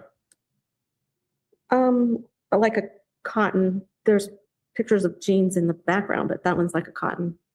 And the shorts that Kaylee was found in are jean type material, correct? They're a cotton type material. Okay. The knit material is material that is much stretchier. Would you agree to that? Absolutely. Okay. So are Kaylee's clothing, does Kaylee grow out of clothing that are of that rougher, thicker material a lot faster than they would of the knit material? Yes. And you also Huh? have kept lots of clothing from Kaylee that she has outgrown, have you not? Oh, yes. You haven't sold it all at yard sales? No, most of her stuff we have kept. Okay. And a lot of this would be kept in Casey's room? We had 3 locations, depending on whether or not Lee was home. If he was living at the house, then we wouldn't use that closet. But when he moved out, we used that closet Never or mind. Casey's closet because she really didn't have a closet. She had an armoire. And then the drawers in her dress in her armoire, and then the changing table was full of drawers. So Kaylee's clothing that she had outgrown would have been kept throughout the house. Correct. And the jeans, the shorts that Kaylee was found in, you testified with Mr. Burdick that you hadn't seen it for several months, right? I hadn't seen her wearing those for several months. And the only occasion that you would see them is if you had the occasion to wash them, right? Correct. You don't, back in those days, you weren't deciding to, I haven't finished. Sustain. Were on those days, were in early 2008, was it a frequent custom of yours to just go looking for clothing that didn't fit Kaylee anymore? There were specific times that I would go through Kaylee's drawers, like Christmas time. If she received a lot of gifts, you would tend to take out the ones that were smaller and then put the larger size in. Birthdays, the same way, any holidays. And would you do these, would you best characterize that as spring cleaning type deal? Or if I was putting something on her and noticed it was too tight, I'd note that. Sometimes I would set it on her dresser or may even leave it in the drawer with the intention to go back and go through all the clothes to kind of see if I had time to go through and see what fit and what didn't fit. And unless you were washing these clothing, you wouldn't see them on a regular basis. would That's you? correct. And that's consistent with what you just said, what you testified to, that you hadn't seen those clothing in a long time, those shorts in a long time. I would say so. And I know that this is going to sound odd, but Kaylee was a child, right? Almost 3 years old. You mean instead of it being a baby? Yes. She was a regular toddler. Yes. And as to her being obedient or not, did you treat her and discipline her like as if she were in the military or anything like that? No. Okay. Were you overly strict with her? No. These are ridiculous So questions. she ran and played like any other toddler. Depending on her surroundings. And she was just your average, if not above average toddler. I thought she was above average. Thank you. No further questions. She thought she was what? May the witness be excused? Subject No to questions from the state. Just very briefly. Mrs. Anthony, the fabric in the shorts that you were talking about, they're pink cotton Yes, ma'am. shorts. Was that the same fabric as the shorts Thank you. Sorry. in the photograph? I believe it's 314. You can correct me if I'm All wrong, of but the one you. that we saw that you said was taken in 2007. Hey. Yes, it's similar. The What's wrong with me? the sturdy cotton that has less give than a knit fabric. Yes. That's all I wanted to verify. Okay, may Mrs. Anthony stand down. Thank you, ma'am. You may stand down. Thank Everyone in the chat, let me know what it was. I love you. Lee Anthony, Lee Anth online. Good morning, Mr. Anthony. Good morning. Mr. Anthony, did you at one time own the white Most Pontiac normal Sunfire? one out of the friggin' yes. family. From what year to what year did you own that car? Approximately 2000 until early 2005. I'd like to show you some photographs. Your Honor, I'd like to publish to both the witness and the jury states Exhibit 47, 79, and 80. You may publish. Hello. Welcome to the chat. Can you see that, sir? No, you can't. You want me to do it or you don't do it? Thank you, Judge. Yes, I can see it. Is that the white Pontiac Sunfire that you once owned? Yes, sir, it is. Okay. I'd like to now show you photographs. States 79. Do you see that, sir? Yes, I do. Does that appear to be the trunk of your of the car you once owned? Yes, it is. I recognize the amplifier in the back. Okay. Give me a second. I'm trying to clear up the glare. If I can. That's what you hear when people are driving down the street. That wasn't just me like looking like I was gonna vomit, but that's literally the noise. Rest you pick them on for you. Just let him know which one you want. He can find them. It's actually the most I've done since last week.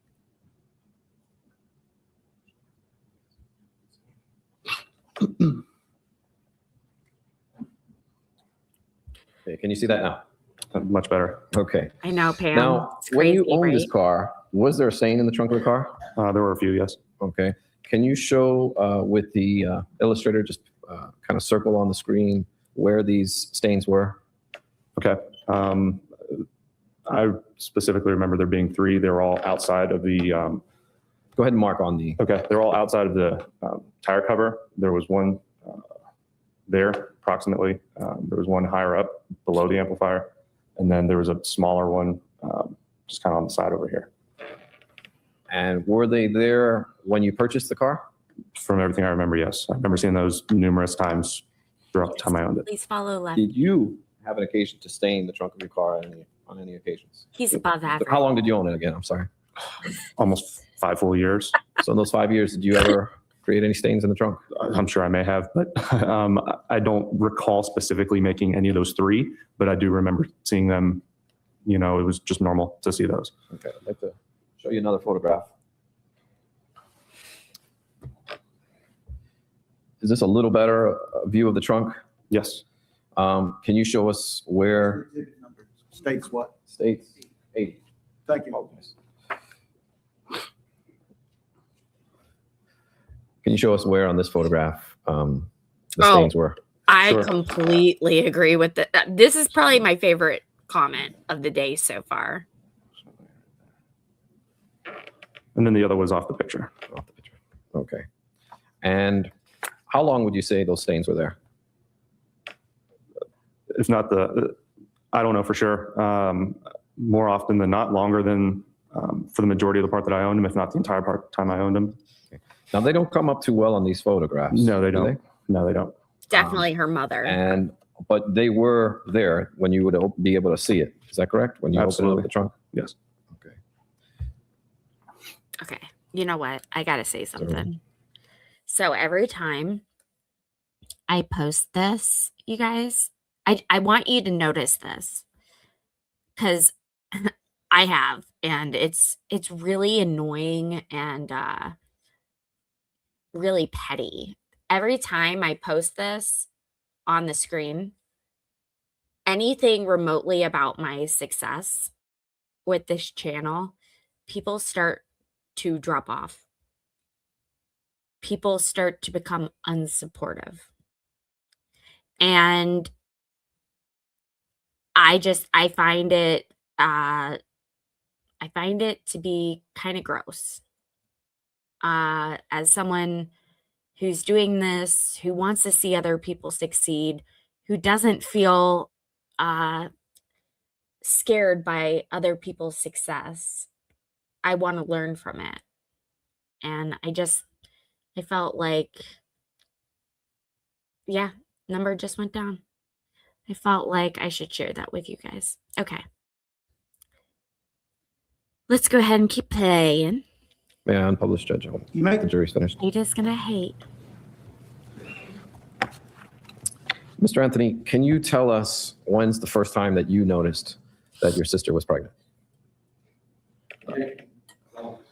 We approach if we need to. You may.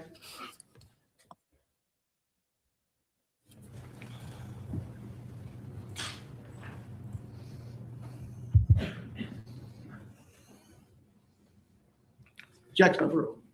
Can you Fuck first tell that, us about baby. the I'm very first posting time all the good you stuff. suspected that your sister I'm not was letting those pregnant? people dictate what I can and can't Or put on noticed. my screen. Yeah, it's hard to give an exact time, but it would have been early to mid 2008. Now, this was during the time that you were living in the home. Yes, I had not moved out at that point. Okay. And describe to the ladies and gentlemen of the jury how that occurred. How I saw Casey? Yes, how you first saw Casey showing. Okay. It would have been later at night. Our bedrooms are right next to the bathroom, so I was waiting for her to get out of the bathroom, and when I went in when she was coming out, I could see her, midsection, and it was showing. So at that time, it struck me as odd because I guess I just hadn't noticed it prior to that. And what did you do with this information once you saw this? What did you? Overruled. I believe I made some kind of comment towards Casey that said, like, "Excuse me, what the hell is that?" And Wolf, how'd that just go kind of over? waved me off. And then the next time I would have seen my mom, probably in the next couple of days, I recall asking her, "Is Casey pregnant?" Looks that way to me. Not responsive narrative. Sustained. What happened next? Objection. Relevance calls for hearsay. Hey, Overruled at Mom, this point, but the question should Casey not got consist of fat. hearsay answers. Did you know this? We're not offering this for the truth of the matter, Your Honor. I don't know what's coming out, so approach the side. Yes, sir. You may continue. Now, Mr. Anthony, you were saying that the next day you had advised your mother that you thought Casey was pregnant, correct? I confronted her with that within a day or two. Yes. Okay. And then when's the next time you saw Casey being obviously showing? A little, this would definitely have been in the middle of 2008. She came and picked me up at the airport. Now, Kaylee was born in 2006, right? Oh, I'm sorry. Yeah, I'm sorry. I have the years wrong. No, she was born in 2005. Oh, excuse me. I don't So you're referring to 2005? Yes, I apologize. Okay. Did there come an occasion where you saw or you noticed this again to any greater? Did you see her showing more? Absolutely. It was brutally honest at that point that she was pregnant. Okay. And was it known in your family, or was it discussed in your family at all that she was pregnant? Here's a specific, without specifying an individual in your family. Everyone says Mother, Sustain. Your mother and your father. Compound question.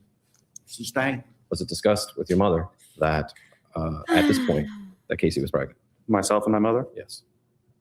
prior to asking her a few months before, no. Okay. And then after you talked to your mother about it and you confronted her, was there about a month later that you saw Casey again? Did she pick you up at the airport or anything like that? Assumes a fact, not an evidence that he confronted anybody. Sustain, rephrase your question. Didn't you just say he did? Was there an occasion where your sister picked you up at the airport? Yes, there was. Okay. And how was she showing when she picked you up at the airport? Far enough out to where I know she just wasn't putting on weight.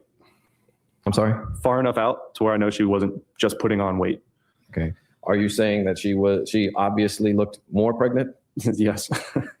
Okay. And was this how long after you had already confronted your mother? An evidence. Oh my God. Him having this Let's conversation let's is continue. Next question. Yes, sir. Can you give us a time frame from when she picked you up at the airport to when you had confronted your mother about Casey's pregnancy?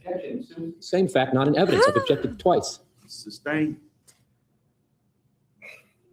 Did you have any discussions with your mother or your father about Casey's pregnancy when she picked you up at the airport? No, I did not. During the time period between the time you confronted your mother and the time that you had picked her up at the airport? Let him finish answering the question. Sit down. Mr. Anthony, do not answer a question until I tell you can answer the question. Ask your question, Mr. Baez. Yes, sir. Were there any discussions between the time that you confronted your mother and the time that you that Casey picked you up at the airport that had anything to do with Casey being pregnant? Objection. Objection to that question. As rephrased, no, sir. You may answer. From the time I confronted her with that until that time, we never spoke about it again. No. Okay. And when you say again, watch this, you guys. what does that mean? Until just a few days before Kaylee was born. Always go applicator And- towards the nose. Are you saying that the very first time there was any discussion about Casey's pregnancy was, other than the time you confronted your mother, was just a few days before Kaylee was born? That's the only time it was acknowledged to me that that was indeed the situation. Yes. The situation. And when Kaylee was born, did you go to the hospital to see your sister? Regrettably, no, I did not. Yeah, I'm not surprised. And why didn't you go? I was a little hurt. Just didn't want to be there. What? Who were you angry with? Relevance. Sustain. Why were you hurt? What a Relevance. prick. Sustain. Can you explain to us the reasoning behind why your actions? Relevance. Sustain. Your Honor, may I approach so I can explain? Yes, you may. No, thank you. You may proceed. Objection overruled. Thank you. Mr. Anthony, can you tell us why you were angry and who you were angry with as to why you didn't go and see Kaylee and Casey at the hospital? Oh, is he crying? Yeah. I'm sorry. I was very angry at my mom, and I was also angry at my sister. I mean, I was just angry at everyone in general that they didn't want to include me, and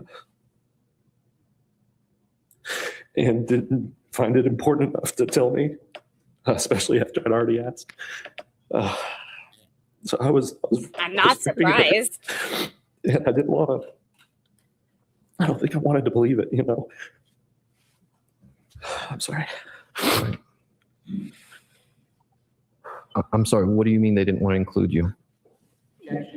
Interpretation of someone else's intent. Sustained.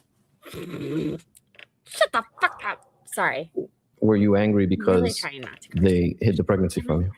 Asked and answered and leading. Sustained as the leading. Do you need a moment, sir? I'm okay. Why were you angry? No, I kind of think he's a And prick. answered. Sustained. Are there other reasons why you were angry? Objection. Asked and answered. Overruled as to that question. Were there other reasons why you were angry?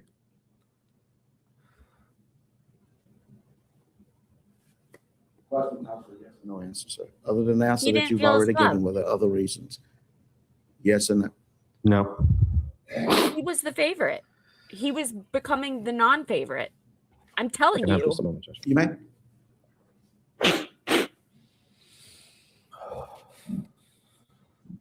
I have no further questions. Thank you, Mr. Okay, time is about 5 minutes to the hour of noon. We're going to recess for lunch. I'm going to ask that you not discuss this case among yourselves, nor with anyone else. Any additional instructions on behalf of the state No, sir. or the defense? We'll be in recess to 1:30.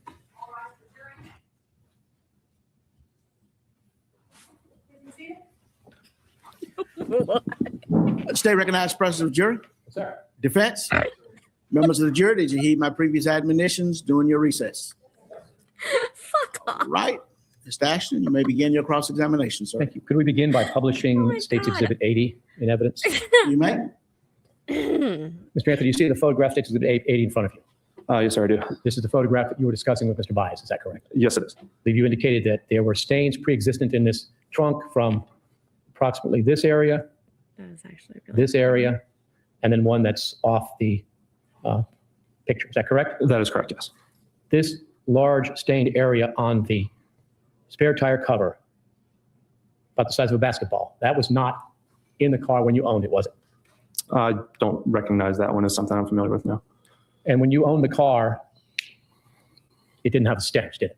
Did it have what? I'm sorry? Didn't have a stench, didn't stink? No. Oh my God. he's Overruled. just, like yucking it up. I'm going to unpublish now, Judge, if I may. Now, Mr. Anthony,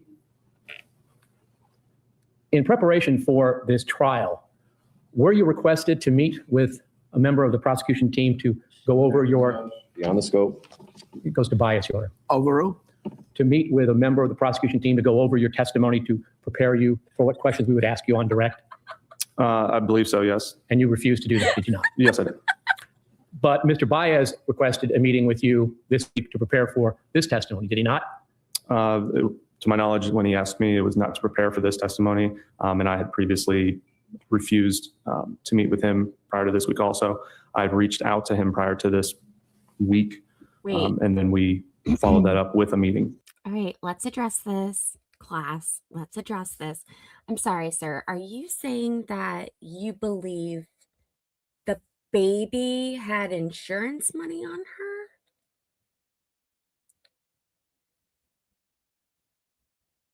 Because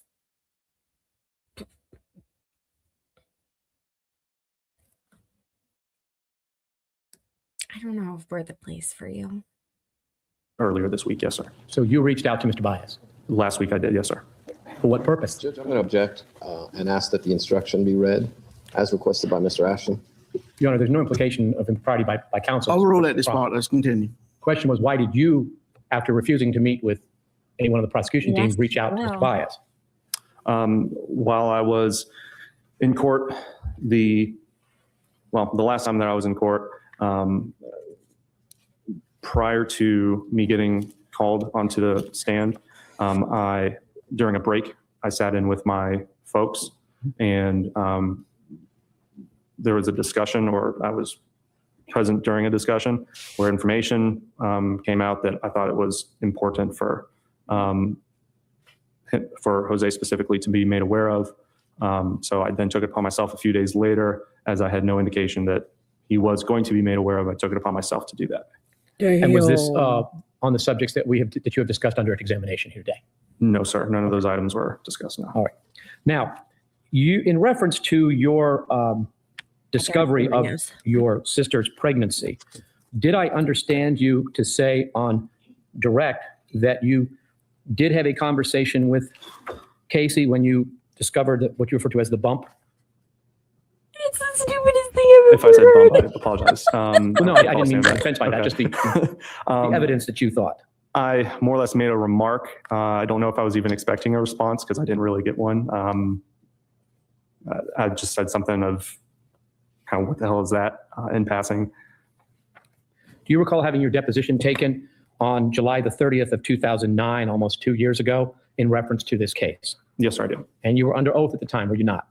Yes, I was. And you were questioned by Mr. George, is that correct? Yes, I was. And Mr.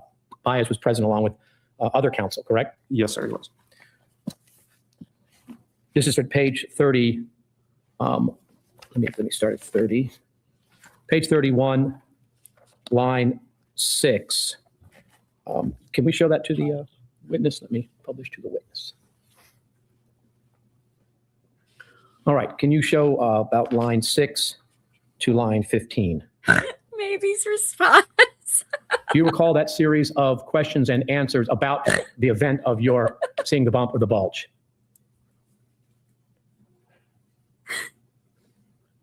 Okay, I actually really want to hear I this. recall this testimony. Yes. And in that testimony, you were asked whether you, I believe the word was, called her out on it, that being the bump. Right. Impeachment. The witness has already testified it has refreshed his recollection. This is impeachment, Judge. This is not. Overruled. And in that event, you said, when asked if you called her out on it, you said, it wasn't really my place. I think if I did, not directly to her. You recall saying that? It's here, so yes. So in July of 2009, you indicated that you did not say anything directly to her about it, but your testimony here today was that you did. Well, sir, I also did not call her out on it when she showed up at the airport to pick me up, and it was quite obvious at that point as well. I don't know exactly which scenario this one's referring to. Maybe if you refer to a Can we show the witness date or time or something. Can we show the witness page 30? And we'll let you read the whole context. Thank you, I appreciate it. No problem. Concludes, I would ask that counsel read his entire answer, not just half of it. Read the entire answer. Your Honor, if I may, the remainder of the answer does not deal with this subject matter, deals with a separate subject matter. Yes, sir. Just a second.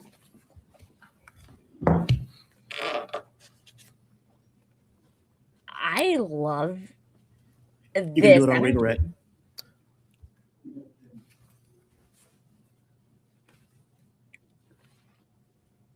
Did you read the context? I didn't really have a starting point. I just kind of started in the middle. So would you like me to read that entire page? Just to yourself, just to establish the context of whether this was the Your first Honor, I occasion can't you do saw the bulge or the Yes, sir. airport occasion. This was a reference to the first occasion, wasn't it?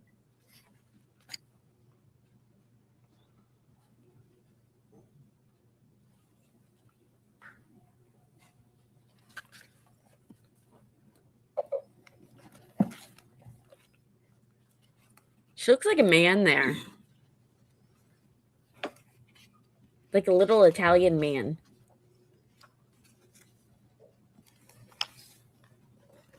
I hate this lawyer. I hate him I so read that much. entire page. What you were referring to the first time that you noticed. Such a prick. correct? I do not recall. There's nothing in here that makes me think that that was unique to the first time or the incident at the airport. There's nothing specific asking me that. Now, when your parents learned of the pregnancy, they were very excited, weren't they?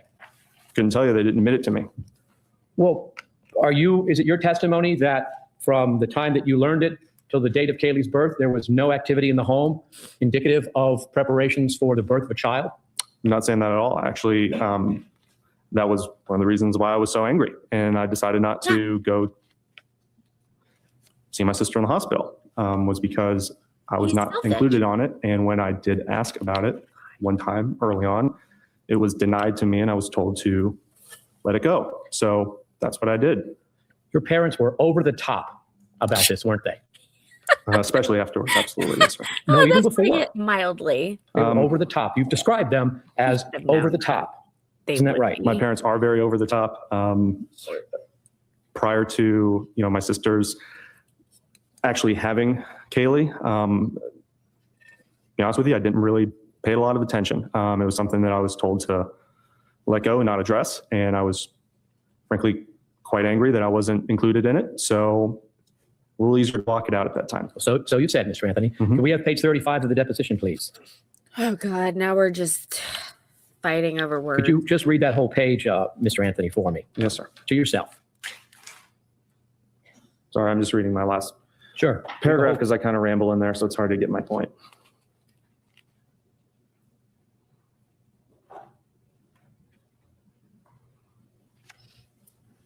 I come from a family where In that paragraph, you discuss the period of her pregnancy before Kaylee was born, correct?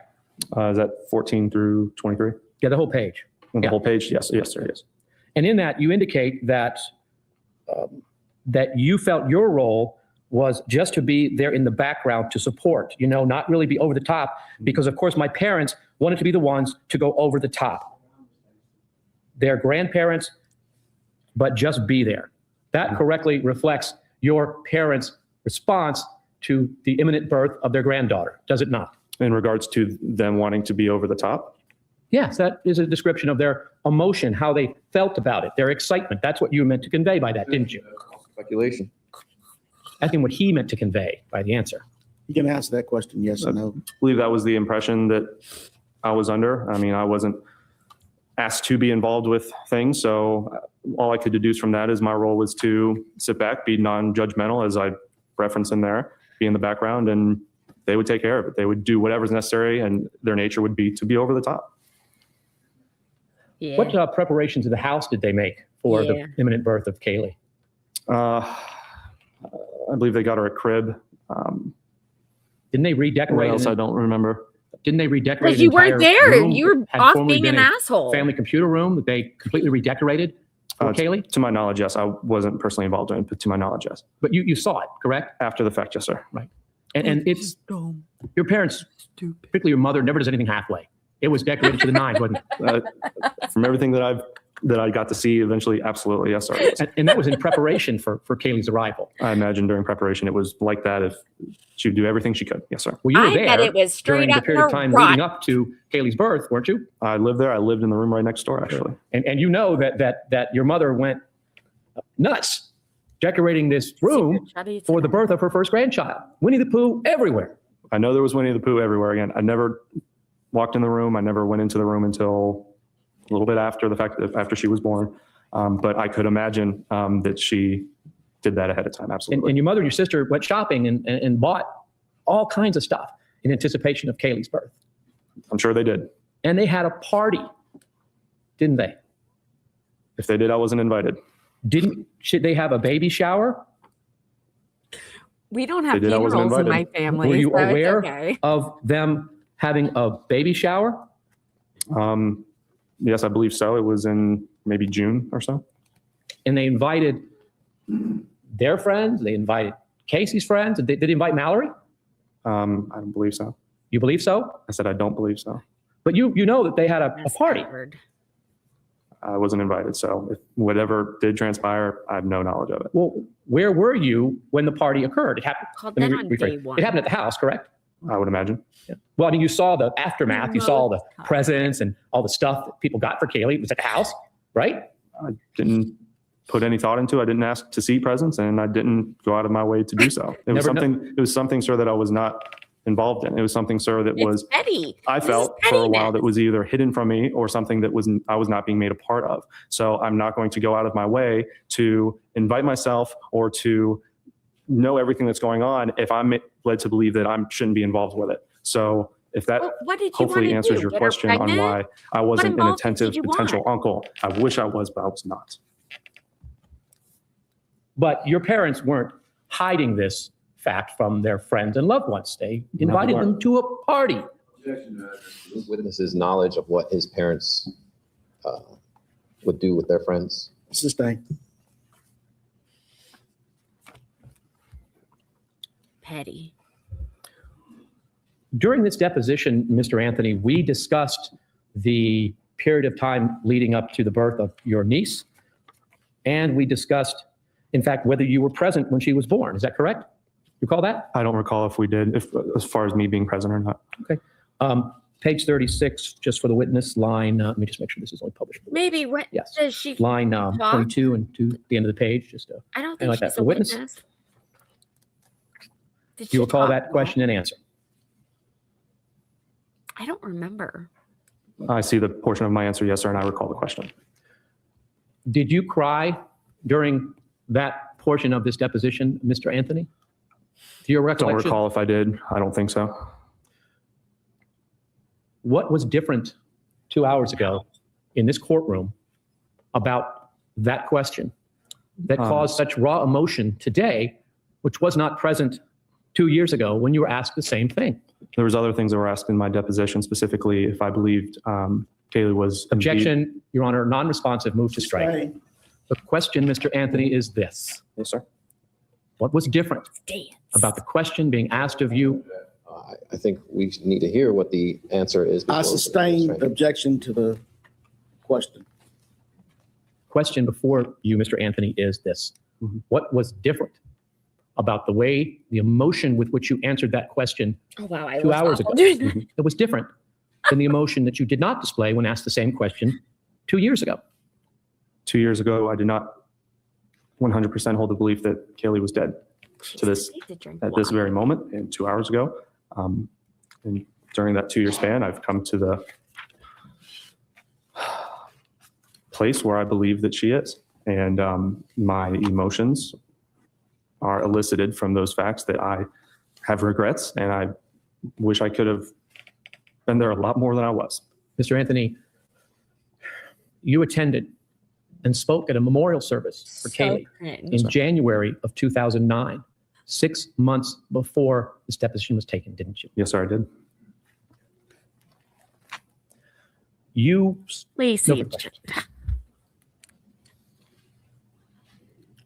Redirect remember I said issues. it's Trashy Tuesday. Because I can't get it together. Hey, buddy. Are you sloppy too? Mr. Anthony, you were asked about Oh, you're my best friend. Oh, he ran away.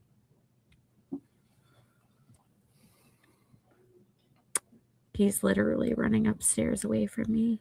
a stain somewhere in this vicinity, And you remember the size of a stain. basketball. May I publish this, Your Honor, to both the jury and Yes, the what's the exhibit number? 80? States Exhibit 80. You may publish. Thank you, maybe. Queen, maybe. Yes, I was asked Oh my about that. God, I forgot to Do get you see Peggy. a basketball I'll be right size back. stain there, or I mean, do Photograph speaks for itself. Overruled. you see any basketball size stain there at all? I see a few stains. Nothing necessarily that's the size of a basketball, no. Do you see white powder of some sort? The photograph speaks for itself. The witness has no basis to answer that question. Overruled. I do, and that's not what I would even reference necessarily as a stain that I was referring to. A white powder is a lot different than a stain. Point to me where you see a stain in that area where Mr. Ashton was questioning you about. If you see one. In this section, I do not. It's very hard to see from this photo, but there is a stain here and there's a stain here. There's also things that are circling right here at B. There looks like a different color, maybe powder or some kind of substance. I don't know exactly what Getting that our is. But the relative stains I was referring to were resident darker in back. nature, almost like I apologize, I'm colorblind, so my interpretation of it might be a little different, but more like a red or like a black, sort of just a darker, deeper color. Did you see your mother? I sent Peggy a message, which is to communicate with our friend Peggy, who is 70 years old and in assisted living. I have to re-comment on something she commented on my channel about. So I have to go through all the comments and find where she commented. And it's just a thread of us going back and forth like, Peggy, you're late for court. Come on. Use a entire bottle of Febreze in the trunk of this car? Objection exceeds the scope of cross. Overruled. Never. Did you see law enforcement I have to. spray the entire trunk with a Blue Star? Thank you. I don't even know what that is, and no. Okay. Now, Mr. Ashton asked you about whether you had met with myself in reference to your testimony. Did you meet with the defense at any time prior to trial? Let me rephrase that. Let me narrow that down a bit. Okay.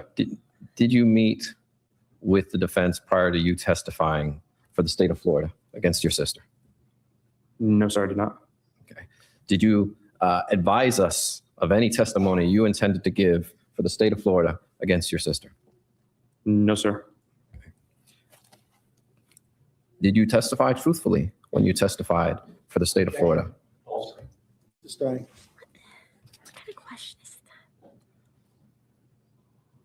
Can I bring up page 31? Shut up.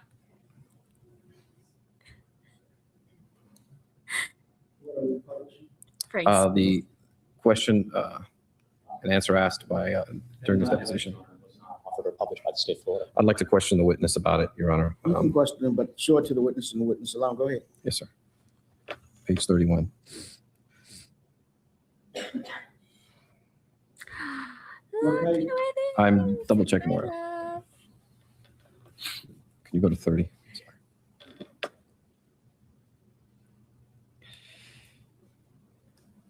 Page what? That's what I said. 30. Donna. I'm just double checking. I want to follow up on a question. I said I had to 31, I'm sorry. get in trouble if I don't. 31. Trust me. I don't. You were I asked, don't can you enjoy review it. lines 12 through 14?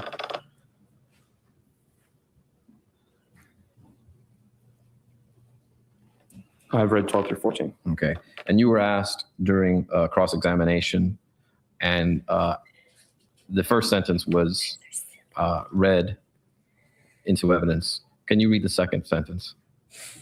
The second sentence says, I think if I did, not to her directly. Or? Third sentence is, or I would have had, or excuse me, or I would have said something to my mom or to a friend of mine, you know. And that's what you were referring to when you testified about telling your mother? I'm sorry, could you repeat the question? That's what you were referring to when you testified, that when you first told your mother about Casey's First pregnancy. asked her about it, yes, sir. Okay. So what you said in the deposition is what you testified to. Misstating what's in the record, not what he said. It's not, the witness can answer if it's true or not. Witness can't change the answer. Folks, if you want to read the answer in the deposition, you can read it. It will speak for itself. So if you want to read the entire answer, read the answer. We just did that, Judge. Okay. That's fine. I'm It speaks for itself. That's literally what we just did. Yeah. Were you asleep? And sir, when you testified in the cross-examination, you said that you were told to let it go. Who told you to let it go? My mom told me to let it go. And that's referring to your inquiries about Casey's pregnancy. My inquiry, yes. And can I have page 33? Lines 13 through 18. Page 33, lines 13 through 18, if you can bring them up a bit. I'd like for you to look this over, if you can, Mr. Anthony.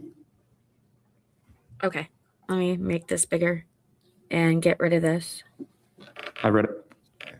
so I can send maybe. Now, during cross-examination, Mr. Ashton suggested to you that that your parents were over the top and ecstatic.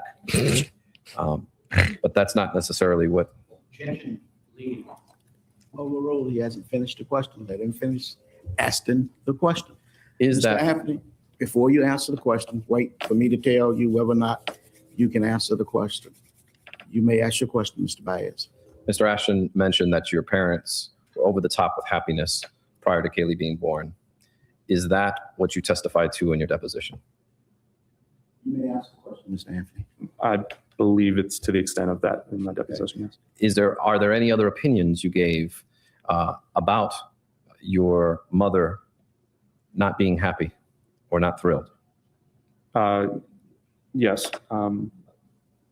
I gave an opinion that was my impression, or thoughts that she was not thrilled that Casey would have a baby out of wedlock. Oh, boo-hoo. And the baby shower that was had for Kaylee, that actually occurred I don't even think it's the wedlock thing, you guys. I think it's the fact that she was so young. I don't know. Maybe you guys think differently. Let me know in the chat. After Kaylee was born, did it not?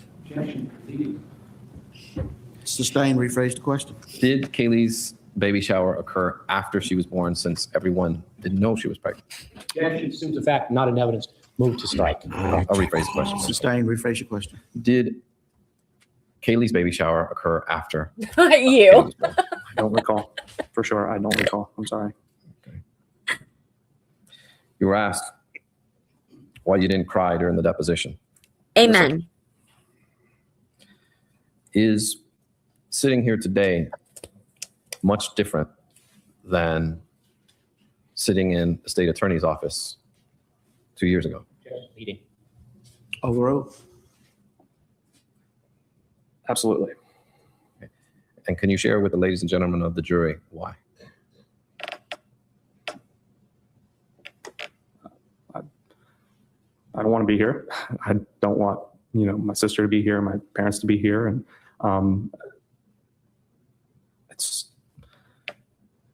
I'm also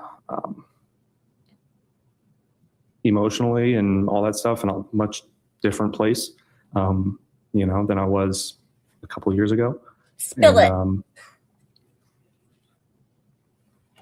This is obviously just very, very emotionally draining and very difficult.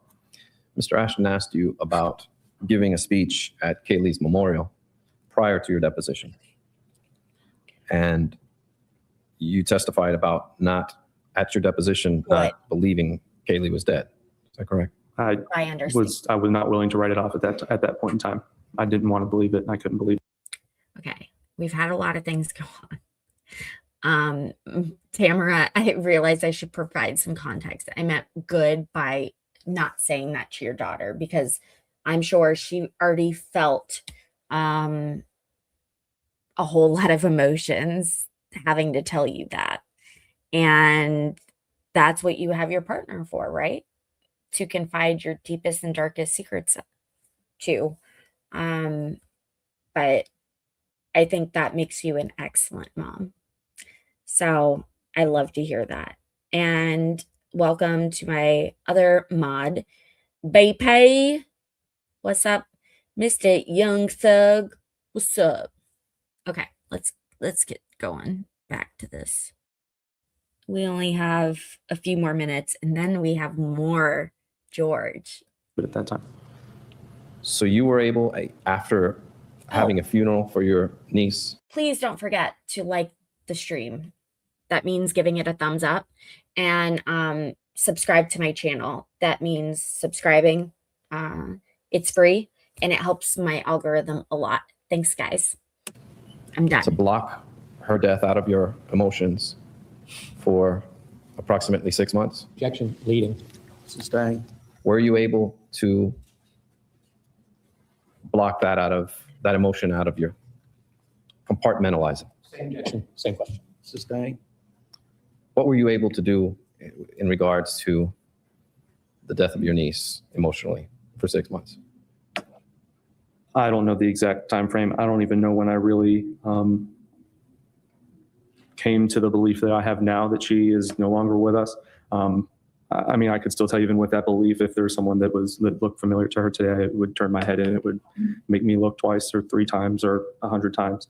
I don't know when that really changed for me. I know last year was particularly hard for me around Kaylee's birthday and my birthday. Oh, that sucks. But during the time of the deposition specifically, and they had even asked me at one point if I believed that she was dead. And I remember it being a big joke to some people that I didn't want to believe it or couldn't believe it. At the time, I didn't believe it. I couldn't believe it. And right now I do. So I have a very, very tough time with that. Who is it a joke to? Relevance. Sustained.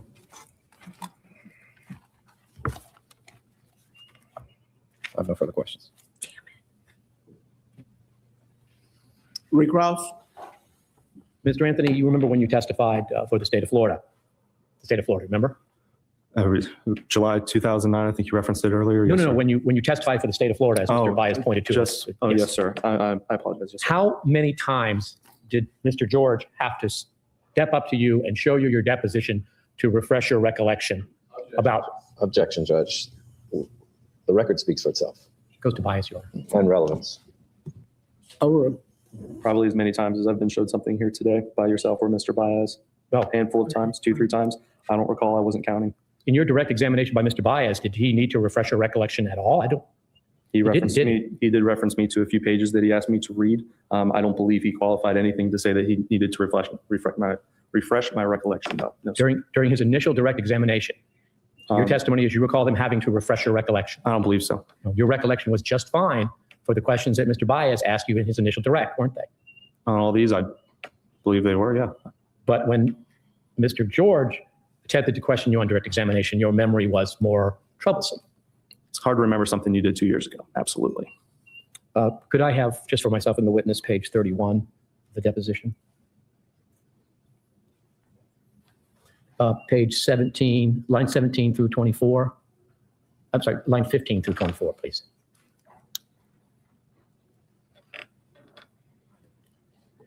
You were asked the question at the deposition, did you say anything to your mom? Say, hey, Casey's looking.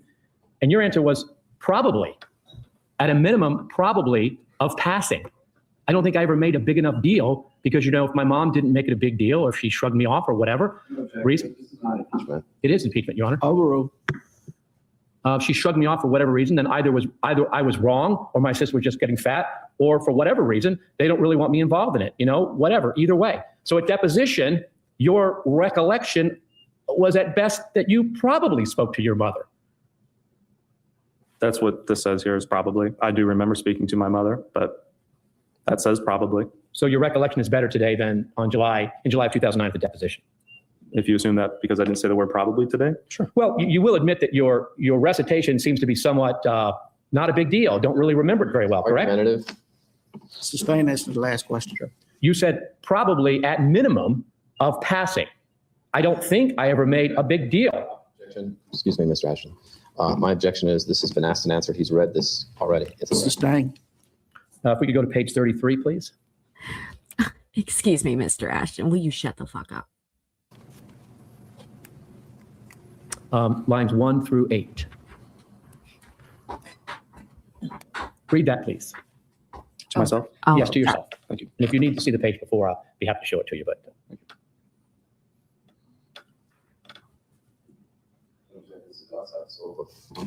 you. Redirect, Your Honor. Mr. Ashton. Yes.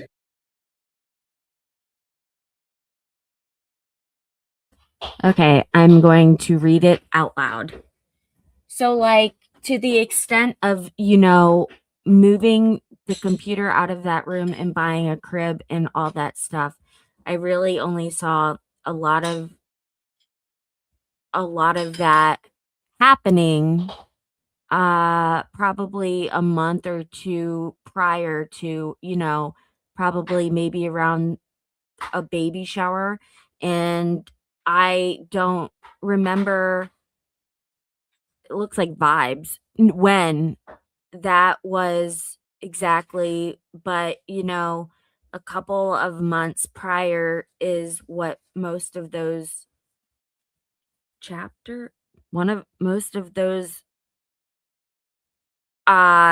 were talking, and I can't make out the last word either. Judge, it's in reference to when the baby shower and the preparations were. Wait, only 38 In people that, have liked you my indicate, stream. does that What the refresh your hell? recollection Please about like my that stream. the baby shower was in the months preceding Don't be Kaylee's birth? petty. Yes. Dang. No further questions. Mr. Baez, any additional questions? Oh, look at this. Remember when you,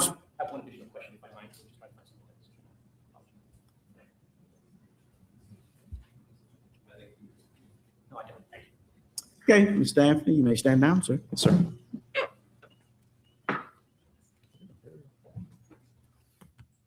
Cynthia Anthony, Cynthia, Anthony, Anthony. You may proceed. Mrs. Anthony, when was Kaylee's baby shower? It was postponed because of her birth. I believe it was around the 27th of August. Was it before or after Kaylee was born? Kaylee was supposed to be born in September. We had the shower slated for August the 13th, and Kaylee was born on the 9th. So I had to switch the invitations. I had to contact everybody and change the date of the baby shower. So just so we're clear though, but was it the baby shower held before Kaylee was born or after Kaylee was born? I just stated it was after Kaylee was born because Kaylee came a month early. I understand. I just wanted to be clear about that. Your Honor, may I approach a witness? You may. Damn.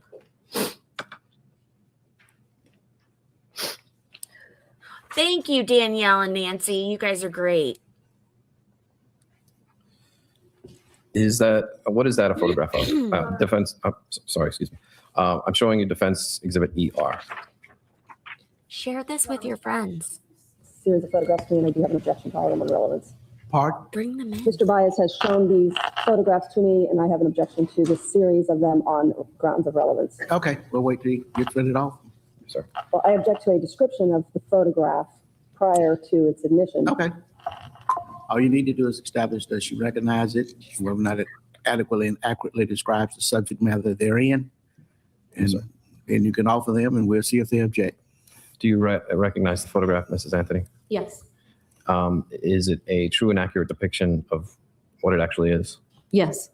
At this time, Your Honor, I would move exhibit, I believe it was ER, into evidence. It's not. Oh, I'm sorry, sir.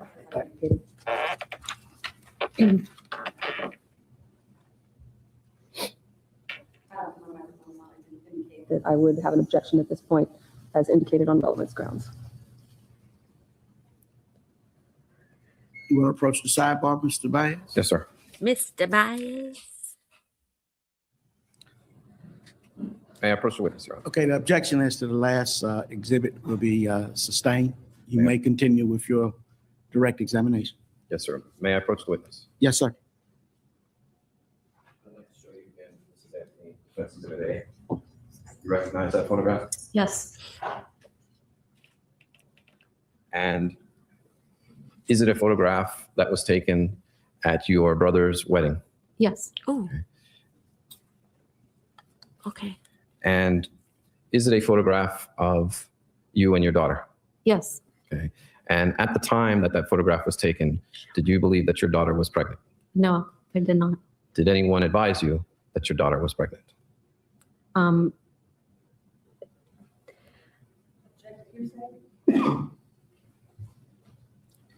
Exception to the hearsay rule, Mr. Baez? Then I withdraw the question. Okay. Judge, at this time, I would move this defense exhibit A. State? Same objection as previously lodged on relevance. Isn't this when they admitted, like, she testified to the fact that they found out, like, as they were traveling for this wedding, that Casey was pregnant? Am I wrong about that? Objection to be overruled. That would be admitted.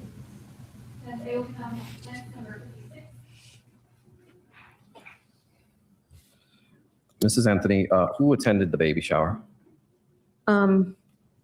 Casey's grandmothers, her aunts, some of my friends, Jesse Grun's mother, neighbors. Was Lee present? No, none of the guys were present. Hey, I have no maybe further if you could take over questions. I need to finish. You may. Thank you.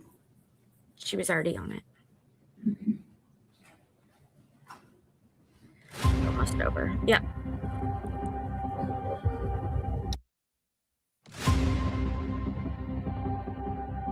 Okay, so Ryan Eberlin, last name me and my humble decision making skills, I don't think that this is worthy of our time, but I am maybe we can listen to a little bit of it, because I admittedly skipped over this to find the juicier stuff, but maybe it's in here. So let's BERLAN. I spend always a say it moment. wrong. I said Eberlin. I'm sorry. It's all right. You are a member of the Orange County Sheriff's Department? Yes, sir. Were you so employed in July of 2008? Yes, sir. On or about July the 15th, sir, were you dispatched to a residence on Hope Springs Drive? Yes, sir. You know who lived there? Okay, Mr. Birdie, you may continue. All right, Deputy, can you tell the court why you put handcuffs on Ms. Anthony? Cindy Anthony had approached me while Casey was inside her residence while I was on scene, and came out with receipts stating that Casey had stolen her credit card and made fraudulent purchase with that credit card. And she wanted to press charges against Casey. I then went inside the house, detained Casey, and brought her into my car and was going to continue the investigation of the fraudulent use for credit cards. At that time, when I placed her in the car, that's when Sergeant Hosey had told me, we're not concerned about the fraudulent use of the credit card at this time, only the kidnapping that we were investigating, and informing me to take her out of cuffs, Maybe I'll which I did, I'll take her and word. It's fine. she went inside. All Do right. what you Now, gotta as it do. relates to the timeline of events, this happened after Ms. Anthony did her written statement for you at 1 a.m, correct? To the best of my recollection, yes. Okay. But before at the time, Corporal Melich arrived at 4 a.m. Yes. That's all we have for the proffer. Okay, argument. Mr. Mason and then the state. Sheriff 403 and or instruction to the jury that she's not a trial. I'm sorry, Mr. Mason, can you repeat that last part? What did you not hear? All of it? Repeat it again, Mr. Mason. I'm having to read you. Not on trial for any other. Not on trial for any of those allegations, whether it's credit card or car or otherwise. Okay. The defense raised the issue of the handcuffs being placed on Miss Anthony, and then elicited questions that the officer removed the handcuffs without any particular explanation as to the reasons why, which opens the door for this particular testimony. The court will fashion a jury instruction to deal with this. Just a second. Okay, this is the instruction that I propose to give. The evidence you're about to hear concerning the reason for the handcuffing of Miss Casey Anthony is solely to explain why the deputy did what he did, and is not to be considered for any other purpose. The defendant is not on trial for those acts, and you should not consider it for any purposes except to explain why the deputy did what he did.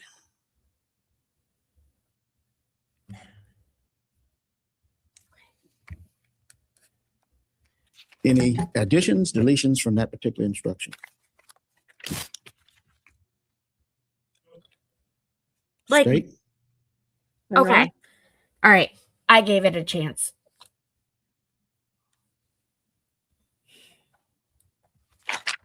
Okay, this is the final version. The I'll evidence go- which I'll you go are back to about it to hear later if I concerning the deem reasons it Miss Casey Anthony, the important. defendant, was handcuffed is to Okay. solely explain 100. the reasons why the deputy took those actions, and is not for any other purpose. The defendant is not on trial for those acts, and you should not consider. I'll go listen to it tonight. And if I think it's That the important, defendant is present, but the counsel is not present. Assistant state attorneys are present. We are here on a scheduled matter scheduled by the defense on their motion to reconsider Ms. Anthony's motion to declare Florida Statute 921.151 unconstitutional under Ring versus State. actually, sorry guys, I changed my mind. We'll see whether they show up or not. That the defendant is present, but the counsel is not present. Assistant state attorneys are present. We are here on a scheduled matter scheduled by the defense on their motion to reconsider Ms. Anthony's motion to declare Florida Statute 921.151 unconstitutional under Ring versus State. How is this 1.5 times speed? We'll see whether they show up or not. Was Ms. Fennell to appear by phone, Mr. Ashton?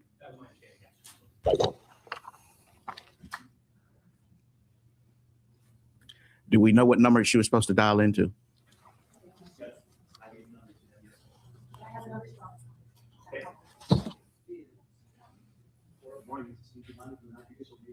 Yes, I can. This is Ann Fennell on the line. Thank you. Okay, Ms. Fennell, Ms. Anthony is present. None of your other co-counsel are present. You scheduled this matter at 8:30. The time is now 8:32. Mr. Ashton is present. You may proceed, ma'am. Thank you, Your Honor. I have filed a motion to reconsider Ms. Anthony's motion to declare the Florida Statute 921-141 unconstitutional under Ring versus Arizona. I have attached to my motion a memorandum of law in support of that motion to reconsider, as well as appendix to those two issues, the case of Paul H. Evans versus Walter A. McNeil out of the United States District Court for the Southern District of Florida, Miami Division, which was rendered by federal District Court Judge Jose Martinez on June 20th, 2011, in which he granted habeas relief on this very issue, declaring Florida's death penalty statute unconstitutional. I will rest on the motion, the memorandum, and the case law provided, unless the court has specific questions for me that I will be willing to answer. One question. Yes, One of sir. the remedies that you asked for is the remedy of a mistrial. Is that correct? That is correct. Have you consulted with your client about that, and does she consent in the request for a mistrial?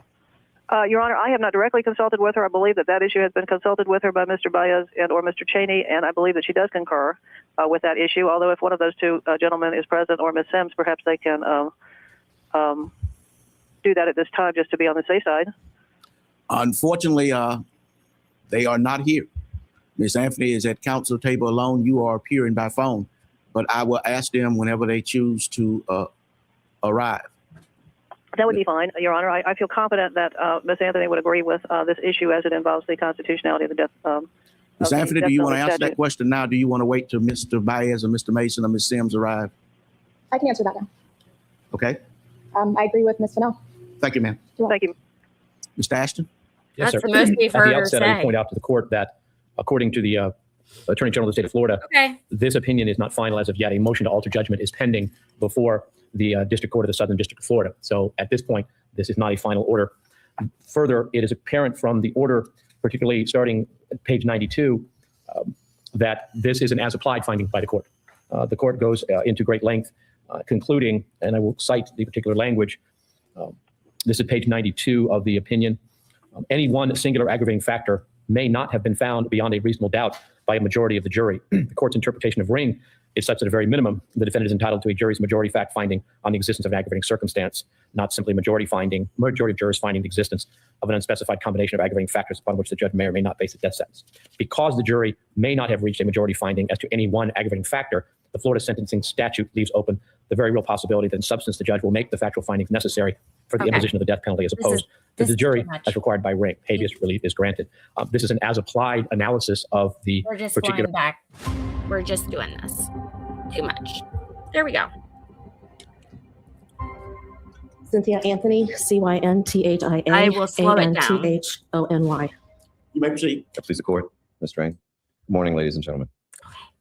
Good morning, Mrs. Anthony. Good morning. Good morning, Chad. Mrs. Anthony, do you recall several years back when there was an incident involving your son Lee going into Casey's room at night?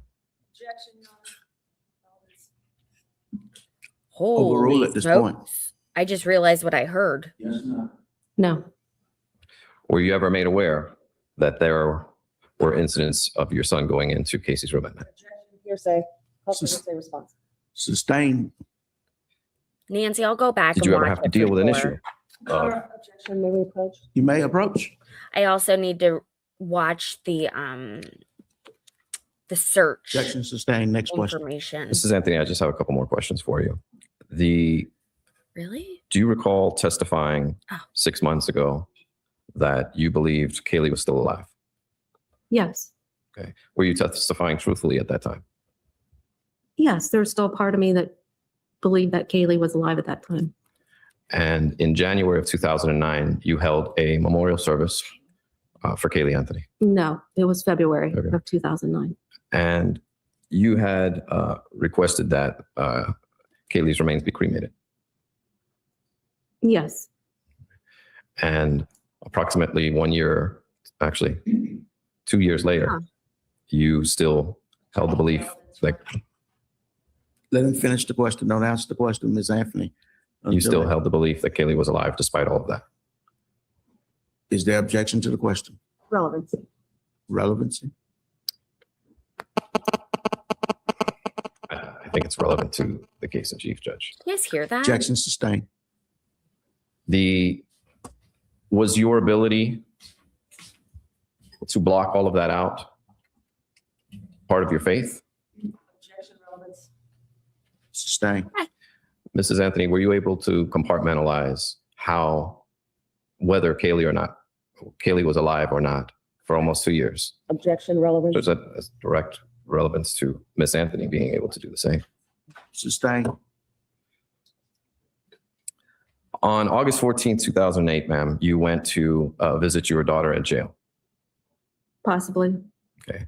Do you recall seeing an evidence and also viewing a videotape in which you explained to your daughter that that your husband, George, had blown up at the media? I remember viewing the video. I'm not sure if that's the correct date, but yes, I remember the video. Okay. And when you did that, there was an incident. Actually, you expressed that to your daughter, did you not? Express what? That your husband had just blown up at the media? Yes. And this was in response to a question that a member of the media had asked as to what his opinion was of the theory that Kaylee had died by an accident. Objection, hearsay. Sustained. This was in reference to a question as to an accident, was it not? Objection, hearsay. I'll rephrase, Judge. Okay, objection sustained. You can attempt to rephrase the question. Why did you tell your daughter about your husband just blowing up at the media? Objection, relevance. Relevancy? Relevance, it goes to the actual way this child died. And knowledge. Oh, Effect on the risk. okay. Now I media. can see where he was going. No. Objection sustained unless you can establish the foundation. She actually witnessed and knows how the child died. Mrs. Anthony, you expressed that this was a new theory, was it not? Did you not express that in the jail video? Yes. In fact, you said the latest story, the new theory or the new story is that Kaylee drowned in the pool. Yeah, let me clarify. It wasn't a new theory. It was the media's statement regarding that. It wasn't a new theory. Right. Didn't mean to answer that. Thank you. In fact, a month earlier, on July 16th, is when you had told Detective Melich about that, correct? On July 16th, I mentioned to him that I found the pool ladder attached to the pool. And throughout that time, while you were being questioned by law enforcement, you had also told police about the pool incident or the pool theory. Yes, I mentioned to, Sustained is the leading. Did you tell the police numerous times about the pool ladder and your pool theory? Object to the relevance of her theory. Sustained is the relevance of dealing with theory. You can talk about what she told the police, but to some extent. The statement on the jail video about this being a new theory is not true. It's not a new theory. You're clarifying it, is what I'm asking. I said it's the latest story, I believe, from the media, or the theory from the media. It wasn't the latest. That wasn't the first time that we had discussed it with law enforcement. I was talking about what was portrayed in the media. And Casey even said that after you had mentioned that George had just blown up at the media, Casey had even informed you, as what's in evidence, that she had heard, correct? She said she was aware that she had heard that her father had just blown up at the media. And that wasn't true. Where are That you had just going, happened, Jose? correct? Let's go. I don't know if that's true or not. She could have heard it from someone in the jail. You're aware that there are no televisions in the cells, correct? I'm aware of that. Okay. Now, I just wanted to clarify that out. There were numerous occasions where you had made law enforcement aware of the pool ladder incident, correct? Correct. And all of this information was being released in the course of discovery, was it not? Sustain. I have no further questions. Cross-examination.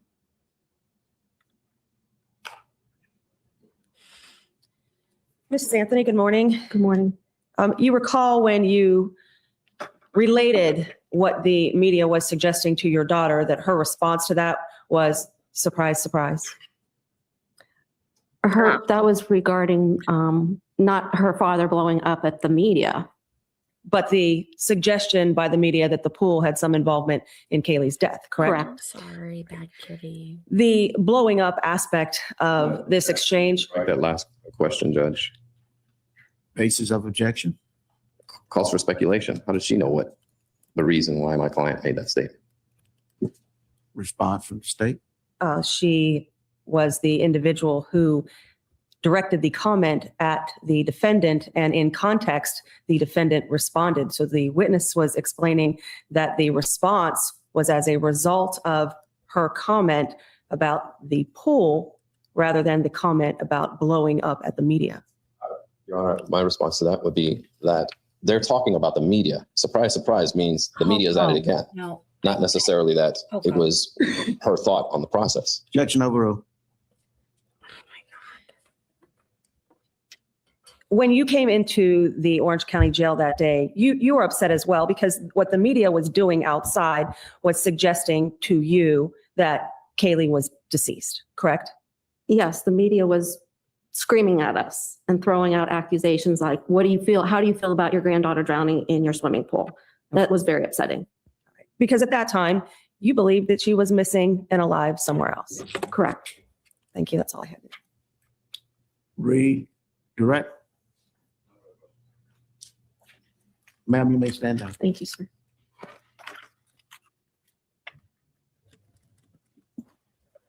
George Anthony, George Anthony. You may proceed. Yes, sir. Mr. Anthony, I want to pick up where we left off during your testimony for the state. Do you recall when I asked you about a statement you made on July 24th of 2008 in reference to your law enforcement experience, where you stated, we caught people out in the woods, in a house, and in a car? To counsel reading from a document that is not in evidence. This is not impeachment. This is not refreshing recollection. Just bringing them up to speed on the questions. Sustain. Ask them a question, but don't read from the document that's not in evidence. Do you recall the statement that we had discussed? No, sir. No, sir. Would it refresh your recollection if I showed you the statement?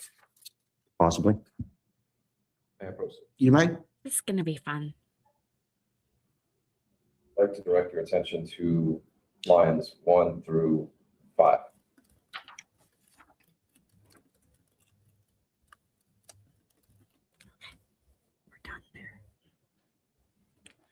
There's only one thing, sir, is I'd like to know what the question is prior to that, sir. Yeah.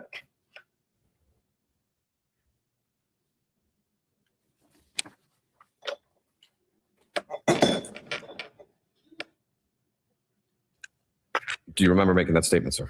Absolutely, yes. How did you know your There's a granddaughter lot. would be found in the woods 6 months later? Objection. Facts not in evidence. Move to strike. I think all of those facts are in evidence, Your Honor. The fact that he knew is not. And I'm asking And I how. object. Overruled. You can ask the question. Sir, you're asking about my law enforcement experience when I was doing law enforcement, not anything about my granddaughter, Kaylee. We proved through the forensic testimony that there's no way she was drugged. Absolutely no way. It would have shown up in the bone autopsy. Or anything like that, sir. That is taken out of context by you, sir. That is going about my experiences and what I knew of human decomposition and what it smelled like. That's what that's about, sir. You're taking it out of context. Your question, your statement was in relations to smelling human decomposition in the woods? Objection. This is not impeachment. I'm not impeaching him. I'm asking him questions. And I would object to a prior statement being read. Thank God. Relevance. Maybe he's back. On impeachment. Approach and bring the state. You may proceed. Thank you, Your Honor. Mr. Anthony, did you tell the police that you smelled human decomposition in the woods before? Yes, sir. I had experience with that in law enforcement up in Ohio. Yes. Did you tell law enforcement that Yeah. you smelled decomposition in a house before? Yes, sir. Did you tell law enforcement that you smelled human decomposition in a car before? Yes, sir. Now, How do I? getting back to the woods, the wooded area off Suburban Drive during the months that Kaylee was missing, you'd actually walk that area. Did you not? I didn't specifically walk in the woods. I walked a perimeter of defense, and I can explain that if you give me a moment. Please go right ahead, sir. The reason why I did is because Sergeant John Allen came to my house with a stuffed animal of a cartoon character and asked if that had been in my home, if I had knowledge of that. And I told him no, and I asked him where he retrieved it from. He said at the end of the street. That's when I went for a walk. And you were walking down that area during the 6 months? Sir, I walked every street that I could in Orlando, specifically my neighborhood. Yeah, different times, sometimes to clear my head, sometimes to look up and ask what happened to Kaylee, where she's at. Whatever I could do, sir, that's what I did. Were you also not spotted in another wooded area? Objection to the vagueness of the question. Stay, rephrase the question. During that 6 month time period, were you in another wooded area, sir? Objection to the vagueness of the question, other wooded area. October of 2008, were you in a, not that wooded area, but a separate wooded area in Orlando? Objection. Some wooded areas may be relevant, some may not. Without specifying what area, the question is vague. Overruled. Sometime in October, we were finding another location for our command center, the Kid Finders Network, our tent, things like that. Yes, I was down at the corner of Hoffner and Lee Vista in an area that I had called about through the county commissioner's office to see if that was vacant and if we could utilize that for our nonprofit Kid Finders tent, sir. That's the reason why I was there. Okay. And you were going to put up a Kid Finders tent in the woods? Adjacent to a street, sir, probably about 10 to 15 feet off the roadway, because there was a lot of activity, a lot of people coming by to draw attention not only to my granddaughter being missing, but other missing children. That's what that was about. Now, the statement that you made to, actually, let me take back. On July 15, 2008, you actually, the first night that law enforcement came to your home, you actually pulled Detective Melich aside and you told him that the car smelled. No, maybe. Not on the 15th of July, no. The 16th of July. Sometime in the early morning hours when he first had arrived, absolutely, sir, I did. Okay. And you did that privately? I can't remember if it was privately, if there were other officers there. We had numerous people at our home in the morning. Did I talk to him about the car, about an Amber Alert, about so many things at night to try to find my granddaughter? Absolutely. I was hysterical. I was upset. I wanted answers. I demanded those answers to come to try to find my granddaughter, and I would still do that today. The night the police were called, you were hysterical and upset? Don't bite. Yes, sir, I most certainly was. Okay. Now, after Yuri Melich had gotten back with Casey, you also pulled him aside again, did you not? No, sir, I didn't pull him aside, no. Did you go to his car before he left and told him that something had happened to Kaylee and that Casey was lying? Specifics on what him and I discussed, if I'm not mistaken, at the end of my driveway, probably about 6:30, 7 o'clock in the morning, that we had been up all night. I know that I did talk to him and ask him what was going on, what was progressing, what information did he have. I did all those kind of things, sir, as a concerned father and a grandfather, because I wanted some answers and I demanded answers from him. And you told him that something had happened to Kaylee and Casey was lying? Sir, definitely something happened to Kaylee. She's no longer with us. And Casey was the last one that I saw with Kaylee. 1 and 1 adds up to 2, sir, in my mind. And no matter how you're trying to spin it, I'm upset because my granddaughter is missing. I don't know where she's at. I was told that someone had taken my granddaughter, forcibly removed her from my daughter, or my daughter dropped her off at some house. I'm trying to put all the stories and information together, sir. Was I running on pure emotion and drive and demanding answers? That is my right as a father and a grandfather, and as whatever you want to spin it. Was I upset and falling apart at the moment? Absolutely. My family was being torn apart. And for you to say that I was doing something wrong, sir, you're wrong. Witness commenting on counsel's questions. She's just biting me. Yeah. Next question, Mr. Baez. Yes, sir. Now, on July 24th, you went in and made this statement to law enforcement that you had smelled that car and you smelled human decomposition. Yes, sir. And you were sure of it. I'm 100% positive. Okay. And do you recall also telling them that I try my best to get to questions in the chat. I really do. But at the same time, I really do need to be paying attention. I have not listened to this testimony before, so my reactions are legit right now. And what I was answering earlier is there was absolutely zero signs from the autopsy that there was Xanax in Kaylee's system. And then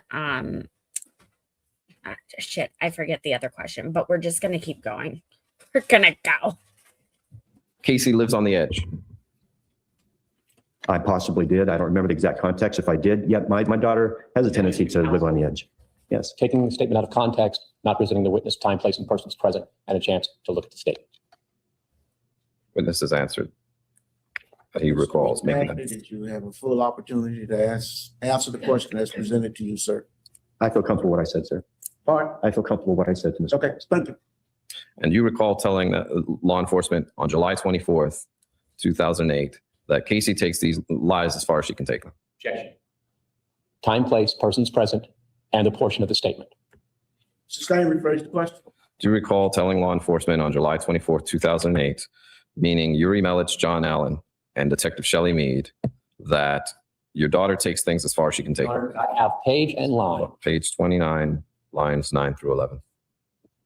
Can I approach counsel and look at the context? Yeah.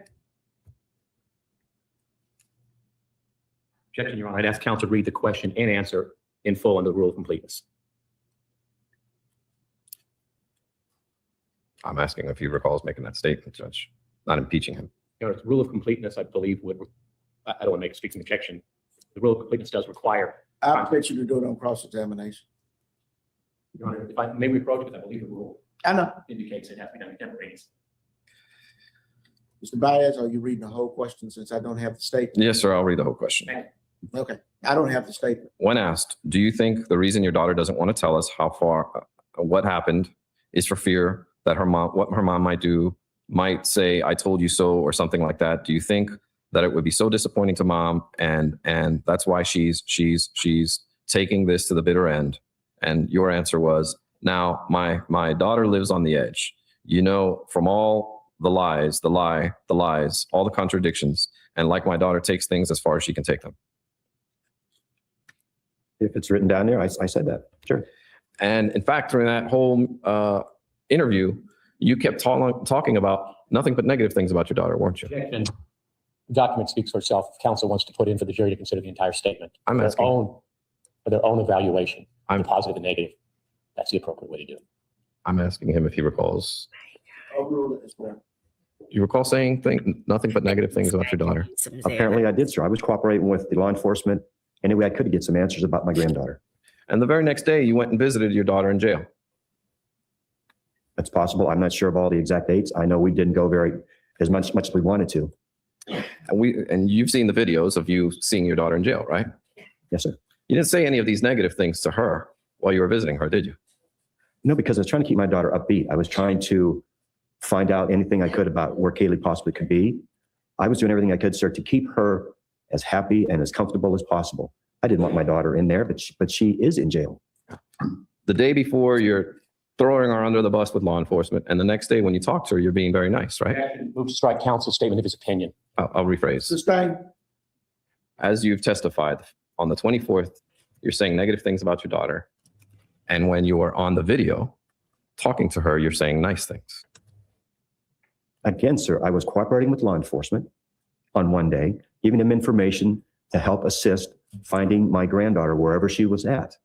The next day, going in and seeing my daughter, yes, I was trying to keep her upbeat because I don't want to see my daughter in jail, but unfortunately, she is in jail. And that's what you try to do. You try to talk to your loved ones, to your daughter, whoever it might be in there, keep them upbeat so they're not in an emotional wreck when they're in a facility that they have no human contact with. And so you were undercover of sorts.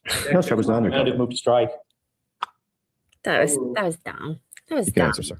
I was not undercover, sir. I was a father of a concern for his daughter and also for my granddaughter. And you're aware that your daughter wanted to be bonded out, weren't you not? Yes, sir. My daughter wanted to be out and try to help find her daughter. Yes. They didn't And have the loans reason passed, Nancy. she couldn't get bonded out is because you would not want to put up the house as collateral. Objection. Relevance. Sustained. Move to strike. Motion to strike, Brandon. Now, on October 14th, 2008, you went and testified against your daughter, did you not, before the grand jury? Objection. Not asking him any statements he made. Just asking. Your Honor, the fact that a witness is subpoenaed and compelled to appear. Approach. Objection sustained. Next question. Now, sir, you testified that on July 24th, when you spoke to law enforcement, you had stated that you were, I guess just now, that you were 100% sure that you had smelled human decomposition in the trunk of your daughter's car? Yes. Okay. And you've testified to that in this trial a couple of times? Yes, sir. I'm not going to lie about that. Okay. Do you recall giving a deposition in this case on August 5th, 2009? It's possibly that was the day. I'm not sure. I've given a lot of information at different times. You remember coming to the deposition? Sir, whenever I've been asked to arrive somewhere, I've been there. Okay. I was there. If you're talking about August 5th, 2009, yes, there was. Mr. Ashton and Mr. Rain Burdick and Mr. George were there? Yes, sir. Okay. And you were placed under oath? Yes. And it was the same oath you took today? Yes. Do you recall being asked the question? And did you believe the smell? We have page and line. Yes, page 220, lines 5 through 14. Do you remember being asked the question? Give counsel an opportunity to defend it. And did you believe the smell? Did you recognize that smell as being the smell of human decomposition? And do you recall giving the answer, sir? Not human decomposition. I knew it was. Rule of completeness, but it appears counsel is going to finish the answer. Go ahead. I knew it was decomposition there. I knew there was something that just didn't smell right to me. As I went around to the driver's side, opened the driver's door, took my breath away for a second. It really did. I mean, it's 90 degrees outside. The car had been sitting there for over 2 weeks. So, sir. Objection. Rule of completeness, I'd ask that counsel also read the answer at page 221, line 7 on the same subject matter. I think that could be brought up. Read it. This is the answer to his question, sir. Pursuant to 108.1, read the entire context. I remember opening the driver's door, trying to vent out the car a little bit, and I remember it stuck the key in the ignition. As I did, I knew the car wouldn't start. As I told the guy, I said, well, it's probably out of gas. And the attendant that was there, he's the one that says, oh my gosh, this really stinks. And I said, yeah, let me stop. And then the question is asked, let me stop you for a second there. Well, do I have to keep reading other questions? I request that counsel read through the answer, which ends at page 22, line 6, because it is the same subject matter. And I would have requested to conduct my direct examination and allow Mr. Ashton to do his process. Rule 1.8.1 requires it. Read it. Okay. Let me stop. Then the next question is, let me stop you for a second before you go on to say to that. Okay. As you approach the car, did it come into your mind that the odor might be from decomposition of either your daughter or your granddaughter? Your answer, not at that point, sir. No, sir. It never crossed your mind, Mr. Ashton asked? Not at the initial point. No, it did not. She had no drugs. After I tried to start the car, I can remember the attendant saying how strong it was. And I said, yeah. I said, it's a little bit tough. I looked around inside the car. I couldn't see anything except my granddaughter's car seat and some shoes and other stuff. The car was messy inside. I would ask the counsel to complete the answer. And I remember getting out of the driver's seat, walking towards the back of the car, and I didn't say it directly to this gentleman. I didn't say it underneath my breath. I said, please don't let this be my daughter or my granddaughter. As I opened up the trunk, the only thing that there was a bag full of garbage, a white bag. What do you have in front of you, George? And there was an Arm & Hammer liquid detergent. I don't remember what size. I guess about the size indicating there was a pizza box with maggots inside the box. I mean, in that bag, I remember that specifically because they were making a cracking sound like a hamburger on a skillet. I remember that specifically. I did not touch it. The attendant reached inside and says, this is your smell. He grabbed it, the trunk got shut, and walked over to dispose of it. Maybe, are you Dispose of alive? it inside the. Oh, there she is. Okay. Right. So, sir, do you recall testifying in your deposition that you did not believe that the car was human decomposition? Sir, that answer, I believe, speaks for itself. I remember being asked about this at the very beginning when I talked about walking up to that car and getting about 3 feet away from it and the smell that emanated from that car. I could smell it 3 feet away on the passenger side. When I opened up that car door, yeah, it smelled like decomposition, human decomposition. I will clarify that. If I didn't say that exactly at that deposition, at that particular point, that's because, again, sir, You have to, when you relive stuff over and over again that is traumatic in your life, you try to give the most complete answer that you can. Was it decomposition to me? Yes.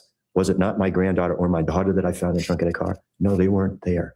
But there is a smell of human decomposition in that car, not the garbage that was in it. And you testify that on July 24th, you told law enforcement it was human decomposition. August 9th, it's not, it's the trash. And today, it's human decomposition. Sir, I didn't say that it was the trash. I did not say that. There was trash in the back of the car. There was maggots and stuff like that inside of that box or that plastic bag that I saw. I have been completely honest with that, sir, about my feelings and what I saw and what I observed. I'm not making anything bigger than what it is. I'm stating true facts of what I saw, what I observed, and what I went through that day and what my feelings were. Neither my granddaughter nor my daughter were in the trunk of that car. And I'm grateful for that because I don't know if I could have dealt with seeing them back there. Now, sir, the explanation that you give during your deposition is clearly the trash, is it not? Would you like to look at it? Sir, there's also a difference between trash and garbage. And there's also a difference, sir, of saying it's human decomposition and not human decomposition? I didn't say anything about not being human. I said decomposition. I'm going to clarify that again. I think I've done that very well. You're trying to take this joy of my life away from me, sir, and you can't do it anymore. Would you like to see I'm going to answer this to you, sir. The decomposition that I smelled in the trunk of my daughter's car on July 15th, 2008 at Johnson's Towing smelled like human decomposition. Would you like to me, sir? That's what it smelled like to me. And my knowledge of law enforcement and what I saw for 10 years of law enforcement gives me that opportunity to know what that is. I can close my eyes at the moment, sir, and I can smell that again. How dare you, sir, try to tell me that I did something differently than what I did? And that is why you called 911 right then and there, right? No, sir, I did not call 911. That's why you drove that car home. Sir. Argumentative, ask and answer. You are arguing with me, sir. I'm trying to be calm. Rephrase your question, Mr. Barrett. And then you went to work, sir, did you not? After smelling this smell. Objection, argumentative, ask and answer. Overruled. Then you went to work, sir, did you not? Sir, after I knew that it wasn't my granddaughter or my daughter in the trunk of that car, I did get the car started. I left with my wife. We took the car home. Was I concerned about what was there and stuff like that? Sure. But then again, my emotions were all over the place that day. Did I go to work? Yes. I also explained in different times that I've spoke to law enforcement, to the prosecution, to you and things like that, of stuff that I can remember and stuff that I experienced on that day. I know exactly what I did, sir. And I'm not ashamed of what I did that day. There's no reason for me. Strike non-responsive, Judge, to the question. Overruled. Now, Mr. Anthony, when you made the statement in your deposition, you were actually on a media blitz, were you not? Objection. Vagueness of the word media blitz. You were going on multiple. Rephrase the question. Did you go on multiple media outlets and advocate the innocence of your daughter when you made this statement? You're going to have to come up with dates, sir, and particular times and things like that. August 2009. Did you make any media appearances where you were advocating the innocence of your daughter? Possibly I did, without seeing the context or things like that, sir. I didn't want to believe back then that my daughter could be capable of taking the life of her daughter. Judge, I'm going to object to the non-responsive. I asked him a specific question. If he was on the media, making media appearances on behalf of his daughter. The question was asked to a specific purpose or opinion being expressed, and the answer is responsive. Next question.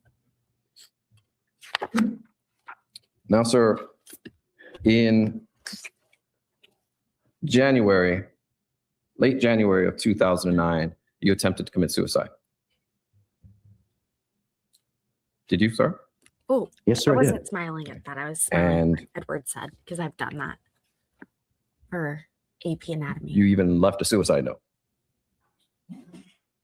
Yes, sir, I did. And you expressed some guilt. Objection.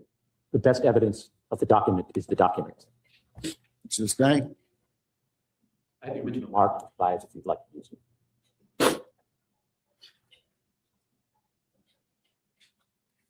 You expressed some guilt, did you not, sir? Objection. Document speaks for itself. Best evidence of the contents is the document itself, and I have no objections to its admission into evidence. I'll withdraw the question. Sustain.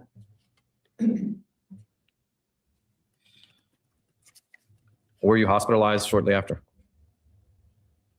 Yes. And within a week, were you then again making further media appearances? I don't remember what I did shortly thereafter being released from the hospital. Possibly I did. Not really sure.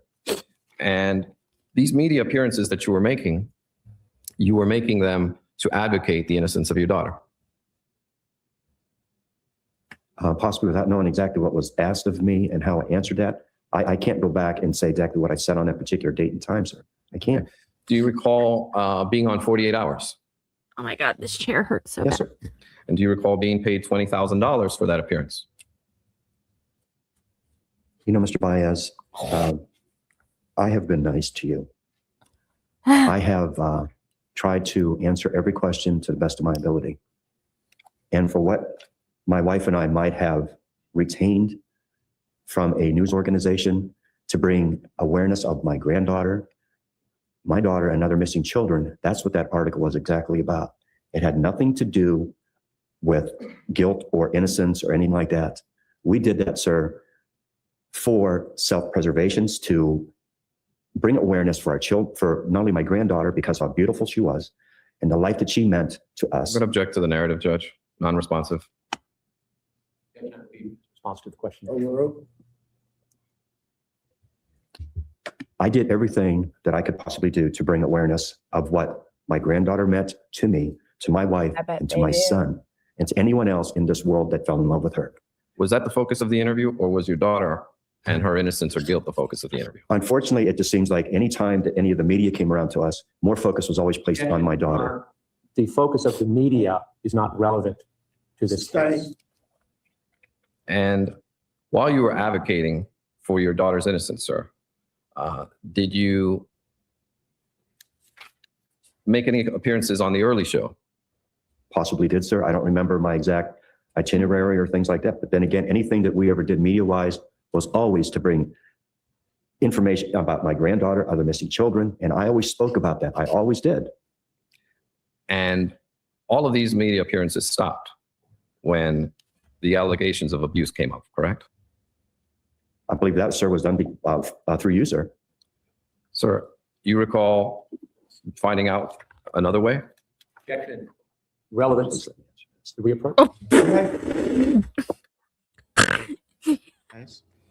Mr. Anthony, you were questioned by the prosecutor in reference to ever molesting your daughter. Do you recall those questions? No, sir. You don't recall being asked by Mr. Ashton if you had ever molested your daughter? You have to be specific, sir. When that might have happened, could have happened. You're not being specific, sir. First day of trial. You were asked. And a question, yes, sir. And I never would do anything like that to my daughter. This is how I feel. You know, of course, listening to this. that sex with a child under the age of 12 years old is life in prison, don't you, sir? Relevance. Sustain. You're aware of the possible penalties of child molesting, don't you, sir? Objection. Relevance. Sustain. You, of course, would never admit to molesting your child, would you, sir? Objection. Argumentative. Overruled. You can answer the question if you can. Sir, I never would do anything like that to my daughter. My question is, you would never admit to it, would you, sir? Sir, I would never do anything to harm my daughter in that way. Only in that way. Hi again, Nancy. Objection. Sir, Move. Sustain. Now, sir, do you recall when we questioned you the first time in reference to the gas can? Sir, I've been asked about those gas cans numerous times. Approach witness, Your Honor. You may. Yes. I think So there's no misunderstanding of which gas can we're talking about, Mr. Anthony. That is your gas can. Yes, sir.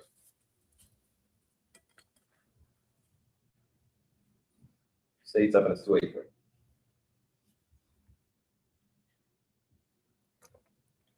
That is your gas can.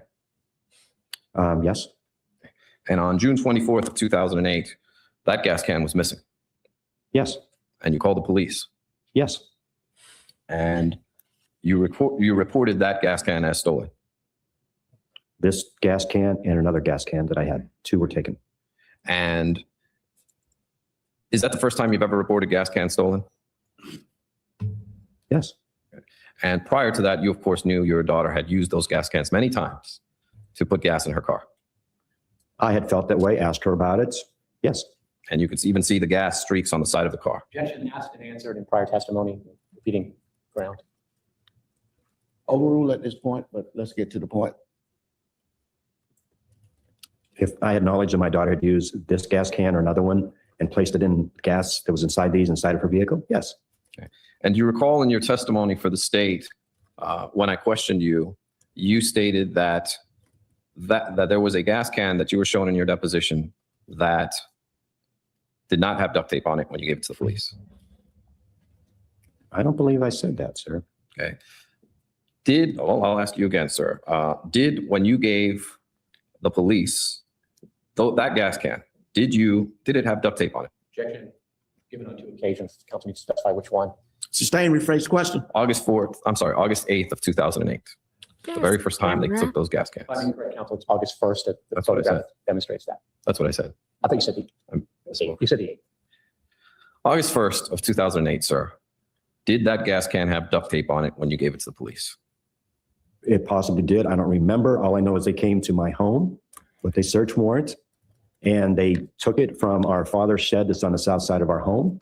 I did not touch it at the time. They are the ones that reached in, said that this is what they were here for, and took it. And that was after you told them of this alleged argument you had with your daughter over these gas cans? That's not an alleged argument, sir. It happened. That's after this. Well, there's no one else that can testify to this, right? EP, don't Except say you. the M word. Oh, my daughter was there, sir. Her and I had a disagreement over the gas cans being stolen on the 24th. That's when I was there anybody else there besides you and your daughter? Myself, my daughter, and God knows the truth. We'll get in trouble from the YouTube guy. Now, anyone else on this earth? Dog, anyone else you want to throw in there? Objection asked and answered, move to strike. Sustain. I'll withdraw. Now, on August 5th, sir, of 2009, did you state, when asked the question, okay, when they took it, is it your line? Yes, 208, line Page, 9 through line, 12. date, who was there, and then Yes, sir. give counsel an opportunity to define it. 208, lines 9 through 12. Do you recall giving a deposition on August 5th of 2009, sir? It's okay. If you're talking about the one that the state attorney's individuals were there and you were court reporter, yes. Correct. All those people were there and you were placed under oath. You're Yes. okay. And you were asked the question, okay, when they took it, is it your Okay, just for the sole reason that I need to be able to hear what's going on, but I also want to explain. There are certain words that YouTube gets really upset if we use. It's the dumbest thing ever. And I agree 100% that it's the dumbest thing ever. But you don't know unless you know. So me telling BP, who's a new mod, like like that's not me being mean. That's me just giving them a heads up on what's going on until we can talk further on Discord. So but please don't stop chatting.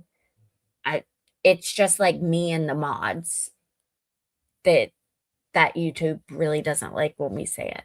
recollection that it had duct tape over the vent? And do you recall giving the answer? No, there was not. There was no duct tape on it on the vent. Do you recall giving that answer? If that was at my deposition, sir, that's what I said. And do you recall being confronted with a photograph, State's Exhibit 107 of that gas can? Briefly, yes. Okay. May I approach the witness? You may.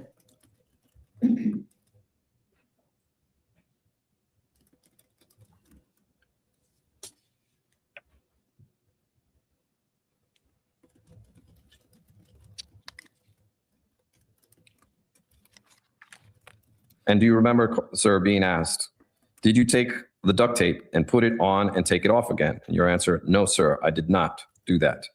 Do you recall Mr. Ashton asking you, but is it your testimony here today, under oath, is that there? Page and line? Same page. What page? Same page, lines 19 through 25. What's the same page? 210, I'm sorry, Judge. Oh, it's a different page. So 210. Lines 21 through 25. Actually, Mr. Bias, the jury can't see Mr. Anthony. So kind of reposition the gas can.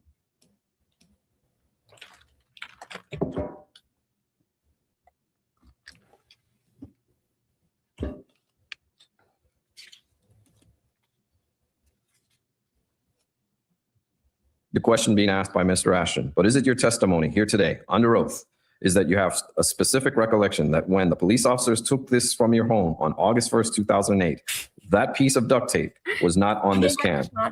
And your answer, and you were asked, please answer out loud, yes or no. And your answer was, it was not on the can. Yes, it was not on that can. Do you recall giving those answers, sir, under oath? Yes, sir, I did. You just read them. Yes, I agree. Do you recall whether when police took that gas can on August 1st, 2008, did it have duct tape on it? Well, sir, if I'm going by this photograph, apparently it does. But also, if I might expand on this gas can was taken a second time, I believe, probably 10 days or so after that for a second time. You were asked specifically August 1st, 2008, were you not, sir? Yes, sir. And you were shown that specific photograph. I don't know if I was shown the specific one at the prosecutor's office that day or the state attorney's office. I believe, sir, I was shown a bunch of different things that day. Are you trying to say now that you were shown a different photograph of another gas can? Sir, this gas can is the only one that's ever been talked about. I know I was shown, at least I believe, to my best recollections, I was shown another photograph of this particular gas can. So that's answering your question, sir. Now, sir, I'd like to show you the certified copy of your deposition. May I approach the witness? You may.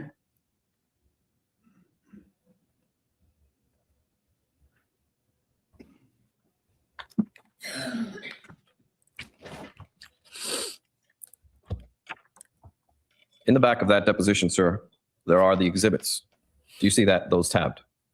Are you asking me to open this? I'm asking if you see the exhibits attached to the deposition. You'll see a tab.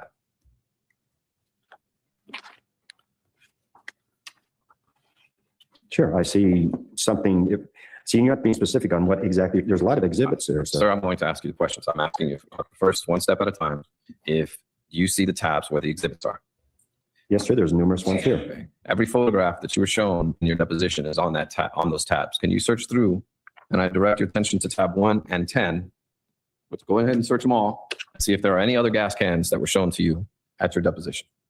I'm looking at number 1, and I just looked at number 10. It's the same thing that you just have right here. My question to you, sir, is can you check them all and make sure that there were no other gas cans shown to you that day? I just did. There's only the first exhibit, which is exhibit number 1, and exhibit number 10 have pictures of the gas can, the photos of it. So according to your testimony in this deposition, either the police planted that duct tape on that gas can, or you were not telling the truth. Objection. Is counsel quoting the deposition? If so, it can't be paraphrased. Improper impeachment. Camera. Sustain.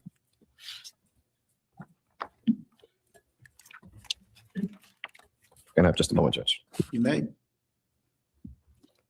When you had this alleged argument with your daughter, did the gas can have duct tape on it then? No, it did not. So after Casey was finished with the gas can and she returned it to you, there was no duct tape on that gas can. I believe I've answered that on a few different occasions, sir. The day that my daughter tossed those or set them down very aggressively on the ground at the rear of her vehicle, okay, and she said what she said to me. I'm going to object and ask that. Please object to the narrative and ask that the witness be any- instructed to answer the question. It was a yes or no. Hey, mods, please make sure to let me know if I miss any jewels on the streams, or I wouldn't miss a super chat, but the jewels I could miss. Thank you. Overruled. He's answering the question. Go ahead, sir. 100%. The day that my daughter gave me back these gas cans on the 24th, that was an alleged argument. It occurred. And it wasn't really too much of an argument at the time. Sure, there was, maybe the voices were a little bit loud, but when she put those down on the ground forcibly and said, here was my exact words were, here's my fucking gas cans. I've said that before. This particular camera here did not have the little white plastic tab, the air vent on top of it. It was not there. And I also believe, I'm not mistaken, is, did I put a piece of tape or something on it maybe eventually? Yes, I did, because anything that is volatile as gasoline and has fumes or something in it can be a problem. And I didn't want that to occur. If I happened to put some kind of tape or something on it, maybe I did. I don't remember. And for me, and for you to say now that I put this on or what I testify to, sir, I'll agree with what's in here. I will. I'm not trying to be belligerent. Judge, I'm going to object now. Object to the narrative and move to strike. May the attorneys approach the bench along with the court reporter. We don't know who the father was. You may continue. Yes, sir. Mr. Anthony, I just want to clear this final thing up, if I may. When Casey gave you the gas can on June 24th, 2008, according to you, the gas can did not have duct tape on it. That's correct. And you have also testified when the police confiscated that gas can on August 1st, 2008, after Kaylee was reported missing, that it did not have duct tape on it. If I'm not mistaken, sir, that I have said when it was retrieved from the south shed of my house, I did not touch it. If there was duct tape on it at that point, possibly I put something on it. I also said that when I retrieved that, when my daughter gave it from her trunk of her car in front of me. Sir, do you So, understand no, the I'm question? trying to explain, sir. I'm trying to explain your question. You're not letting me answer. I would object, Judge, to the narrative. I asked him a yes or no question. If he testified that when he gave this gas can to the police, it had no duct tape on it. Question calls for a yes or no answer, sir. Did you testify to that, sir? I'll say no. You didn't. So did the court reporter get your testimony incorrect? Objection, the document is not in evidence. Sustained. Do you recall reading in your deposition where you said it did not? Objection, the document is not in evidence. Sustained. Did you testify that it was not in your deposition? Objection, asked and answered. He said no. Sustained. May I read the question I have again a to the very good to impeach point. the witness? What I think is a good point, at least. If let's take this walk, just hear me out on this. Why would Casey say that the father was dead if A, that would free up her spare time, which we seem to all be under the agreement that she was looking for more of, and B, it could get her money. The only reason I think that she would say that is because she didn't know. And even then, I'm a little hesitant to think that she didn't know who it was. I think like after having watched this for the last couple weeks, that's like the one stupid lie of hers that I think could be true. Your Honor. Your Honor, the witness has been asked about the statement, has denied he made it, and I believe under She just wanted to 90.612 that is the questions that can be asked and the answer given. We could. Go ahead, Mr. Baez. Thank you, sir. When asked, page 210, lines 5 through 11. Working counsel. Read the question, starting at line 3. You said page 210? Yes, sir. Yep, the tattoo. Question starts at line 3. And Yes, the sir. answer Sure. is from 8 through 11. Yes, sir. Do you recall being asked, sir? Sure, and it is metal. So does it fall apart? All right. But is it? So it's your testimony now that when they took it on August 1st, that it did not have duct tape over the vent. And your answer, didn't have any duct tape over the vent. And when it came back to me, or the last time I saw it now, it had duct tape on it. It did. I did not put it on there. Do you recall giving that answer, sir? I do now, yes. Do you recall being asked? But is it your testimony? I'm sorry, page 210, lines 22 through 25. To the next page through 10. I believe counsel's already read that and the witnesses acknowledged it. Yeah. Part of the impeachment. 20, excuse me. Lines 22 through 211, line 1, the witness has already been asked and already acknowledged. If you guys could please make sure to like the stream, we're going to give out 10 memberships when we hit 100 likes. So please make sure to do that and double check to make sure that you are subscribed to my channel because we have some new trials coming out. And we're going to do some old ones still. I know that that's important to a lot of you. So thanks, guys. Stay. No further questions. Who knows what he was saying? Just complaining again. That he just complains. Cross-examination. Thank you.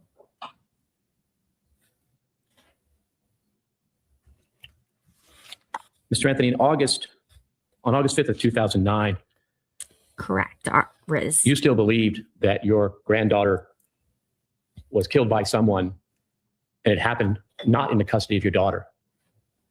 Isn't that what you believed in August of 2009? Yes.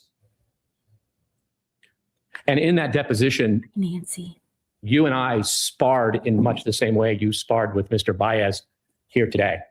Yes, sir. And during that deposition, you were I love our pool though, Nancy, just so you know. upset that you were being called upon to give testimony implicating your daughter in the murder of your granddaughter. That was your emotional state in August of 2009, correct? Correct. But today, you no longer believe that your granddaughter died in the custody of someone other than your daughter. Judge. Sustain. Here it goes to bias. Sustain.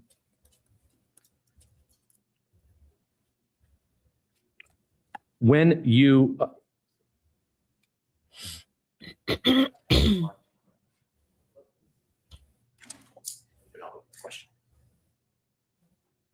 when you were giving the statement on July 24th, 2008, that Mr. Baez discussed with you at length, did you ever tell the police that you thought your daughter murdered your granddaughter? It's her new.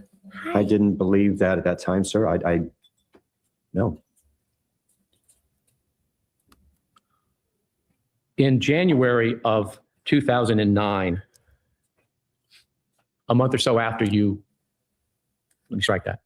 You learned in December of 2008 that the remains of your granddaughter were found. Is that correct? Yes, sir. What effect did that have on you when you learned that Kaylee's remains had been found? A deep hurt inside. Tears, the whole gamut of just an emotional loss, a breakdown inside of me, and seeing what my wife and my son went through. Up to that moment, had you held out the hope that Kaylee would be found alive? Absolutely. Every day from July 15th until the day we were told it was Kaylee. In January of 2009, you went, I'll give you a moment. Oh. I always hate seeing people cry. Like, no matter if I think I'm right or wrong. It's Need a break, Stanley? No, sir, I need to get through this. I need to have something inside of me get through this. You need a break, Stanley? No, sir, I'm fine. January, just let me know when you're okay. I'm okay, sir. On January 22nd of 2009, Mr. Anthony, you went and got a gun, didn't you? Counsel asked about this exact event. Judge. You may. Well, I guess counsel should state the objection again. I'm not quite sure what the legal basis of the objection is. Counsel.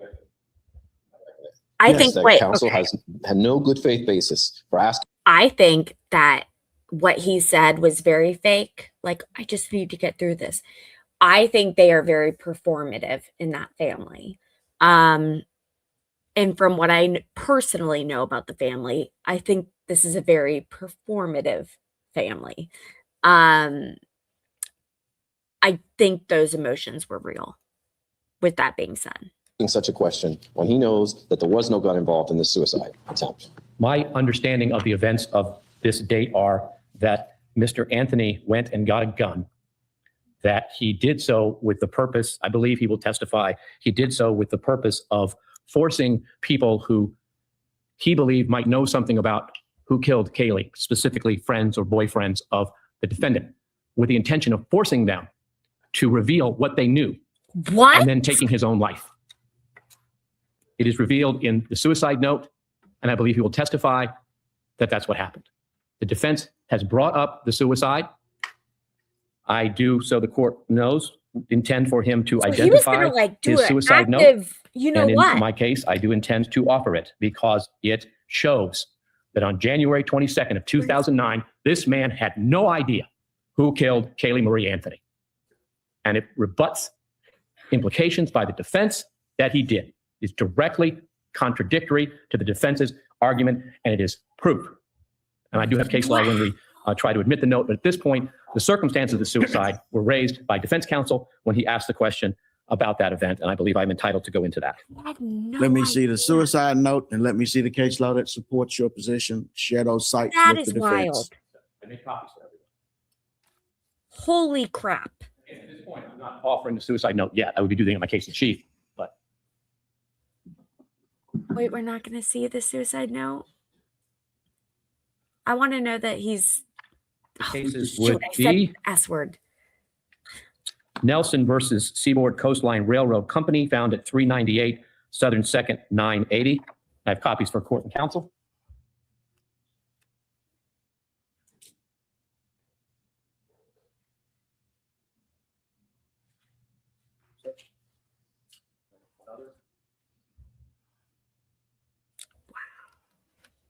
The other case is a case out of the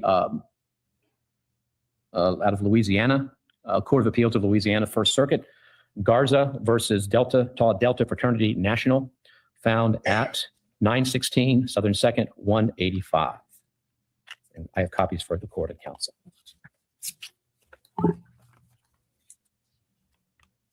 The gun I'm gonna incident start is losing prior to the viewers 'cause I suicide, so said I will that. correct that with the witness. I do want to ask him about it because it is mentioned in the suicide note at page 4. It does go to knowledge, but I will correct that point.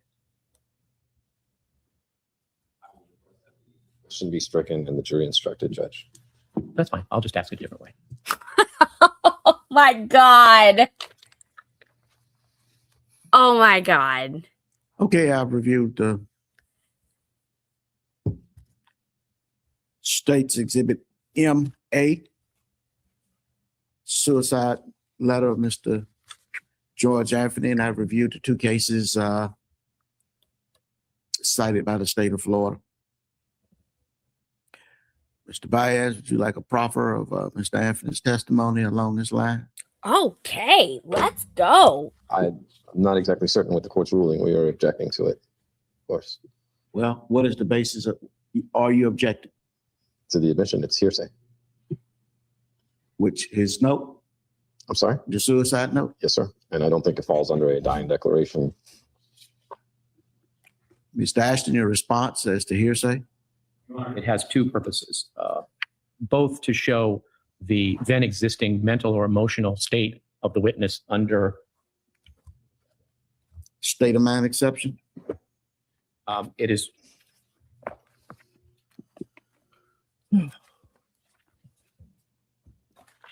90.803 3. And I believe that is the import of the Florida case I gave you, that a suicide note can be admissible to establish two things.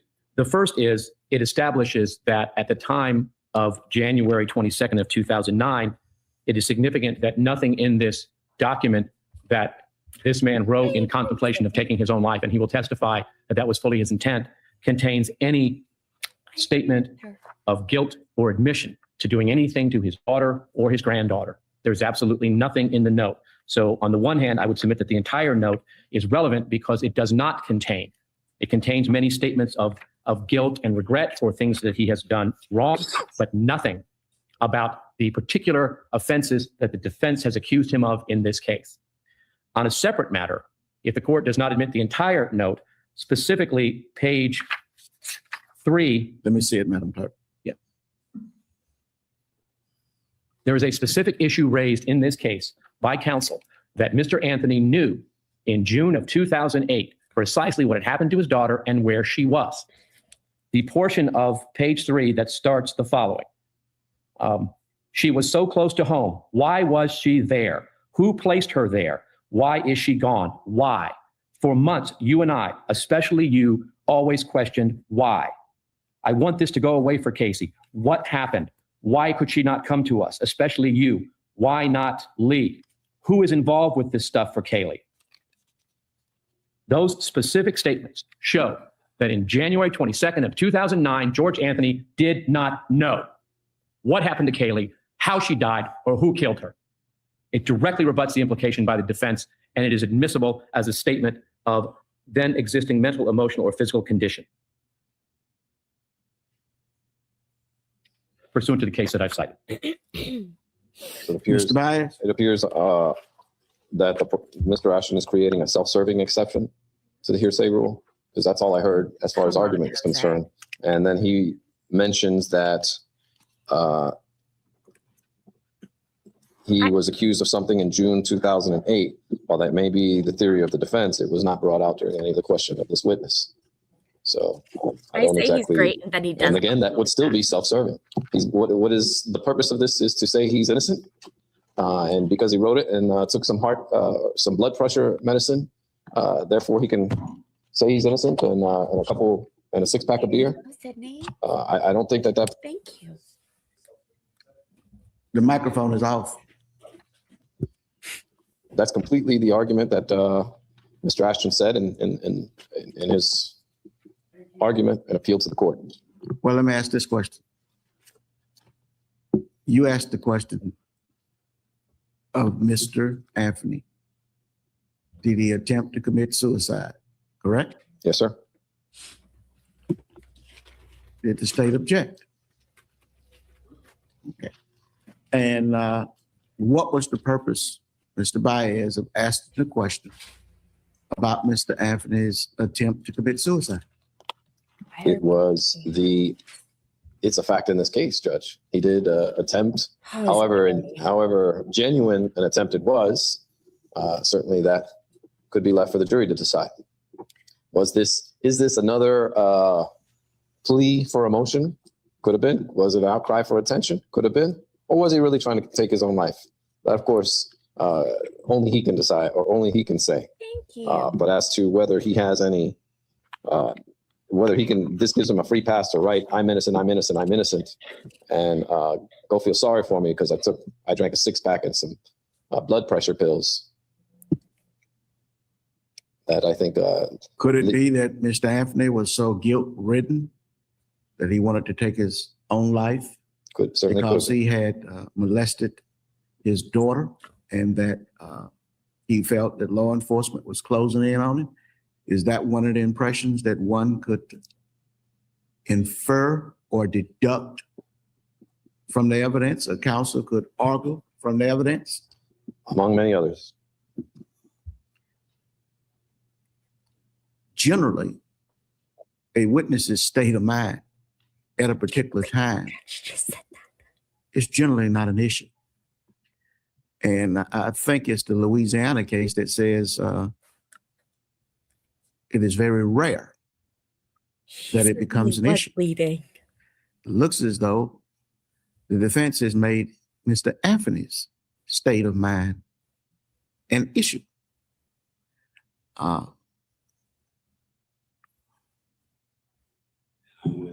would add to that, Judge, that of course the prosecutor did not object. No, he didn't object. I was perfectly happy for counsel to open that door.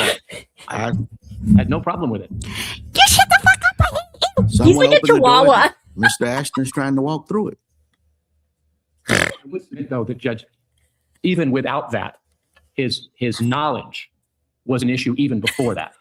By counsel's other questions, particularly his implications based upon where Mr. Anthony said he had smelled dead bodies. All of those comments have implied from the beginning a knowledge of what happened to Kaylee that is specifically rebutted by this evidence, by the portions I cited. I do think the entire note rebuts the general implication, which I'm sure counsel will argue before this jury, that this suicide was somehow guilt-ridden. In fact, he even asked the question, didn't you express guilt in the letter? To which I objected to best evidence. So it's clear why Mr. Baez wanted this before the jury, to imply that there's some guilt for the crimes that Mr. Baez has accused him of, and this letter specifically rebuts that implication. And I submit should be admissible in its entirety. Anything else, Mr. Baez? Okay. Are you offering this now, or are you going to offer this later on? Well, Your Honor, I don't think it would be appropriate for me to offer it in the defense's case. So my intention was to have him identify it and offer it in my rebuttal case, because I assumed the defense would object to my doing it in their case. So that's basically how I plan to do it. I do plan to ask him about his thoughts, his feelings. Almost drooled on myself. At that time. Okay. The reason I asked, Mr. Baez, you're not going to let him introduce it in your case, are you? Okay. The judge died? As long as that's what you're going to do, I think the door has been opened, but I really want to I hope you have some didn't. time to contemplate and read a few more cases in this area.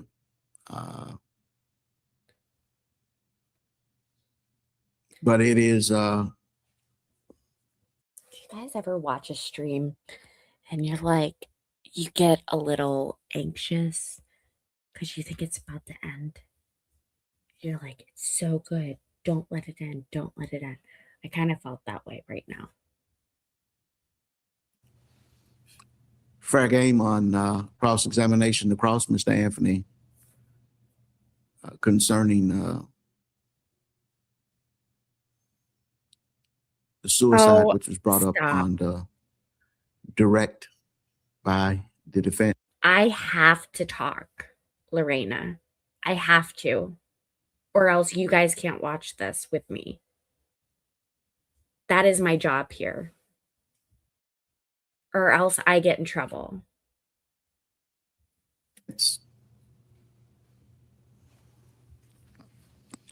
Okay.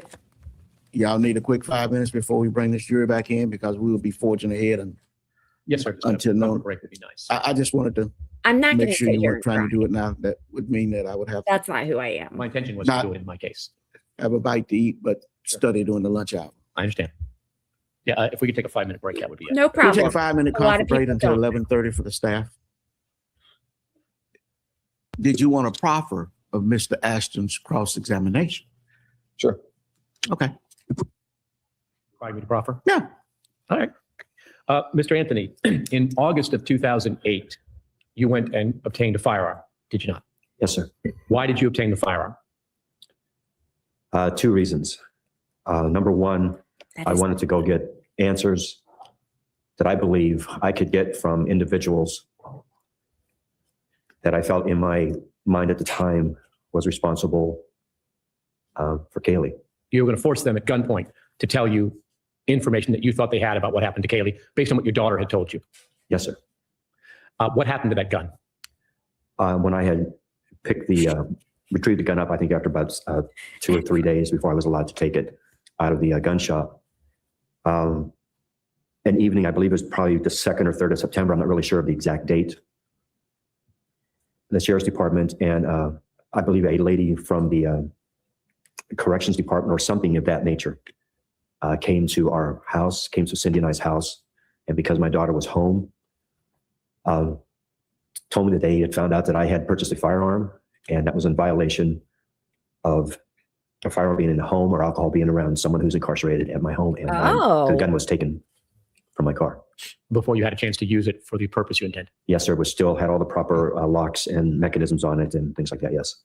Now, on January 22nd of 2009, you went to a hotel in Daytona Beach with the intention of taking your life.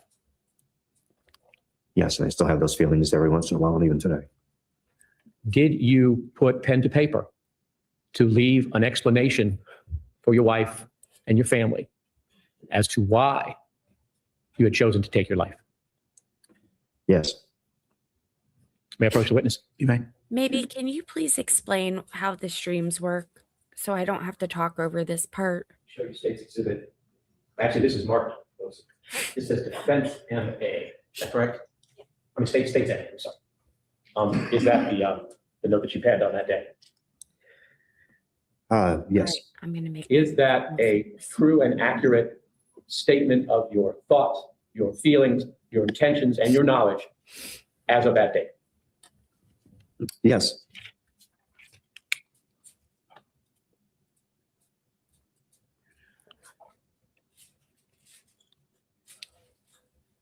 Had you also sent some text messages or communications to friends, family members, or your lawyer about what you were doing? I know that I had sent text messages as far as what I exactly said, but I also know that I called my family, my sisters, my mother and father. Fuck. Um, That's so bad. I'm so basically sorry. to tell them goodbye, even though I didn't say that. I just told them not to worry. I wanted to go. I needed at that time to go and be with Kaylee. And you expressed that in the note. Yes, I did. Oh, Because I believe I failed her.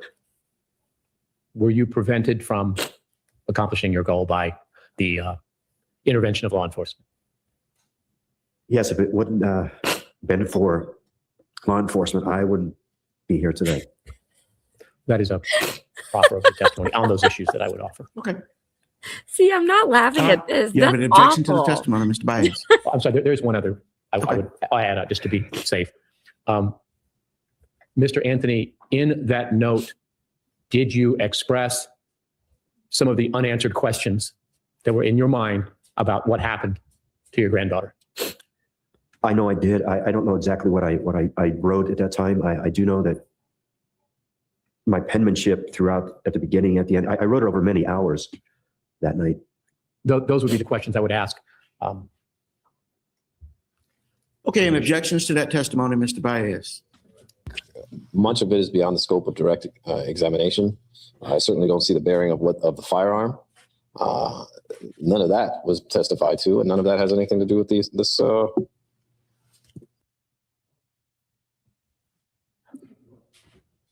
Look at maybe. Witness It's like about a his doctor, Phil. knowledge during the periods of July, August, going into January.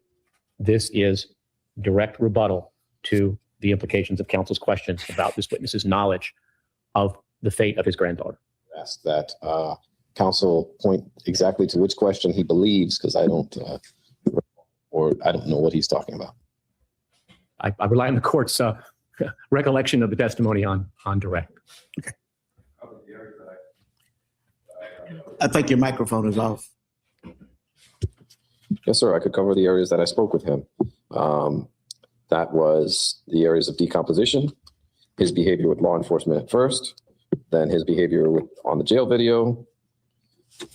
Then I questioned him about his financial interests, his media appearances, abuse, and his knowledge of duct tape and a gas can.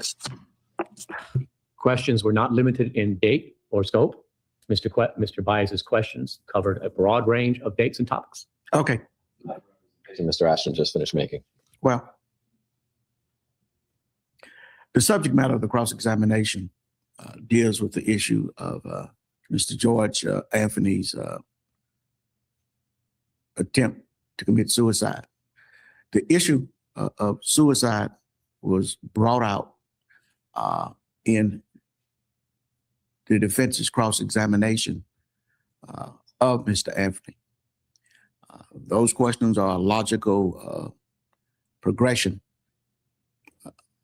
dealing with the issue of suicide and the fact that the gun has some relationship to all of that. So the court will permit this line of questioning. As I said before, you can mark and have him identify the note. As you know, until it comes into evidence, you can't question him about the contents of the document, and the court will take this under advisement and look at this issue. Okay, let's return to jury.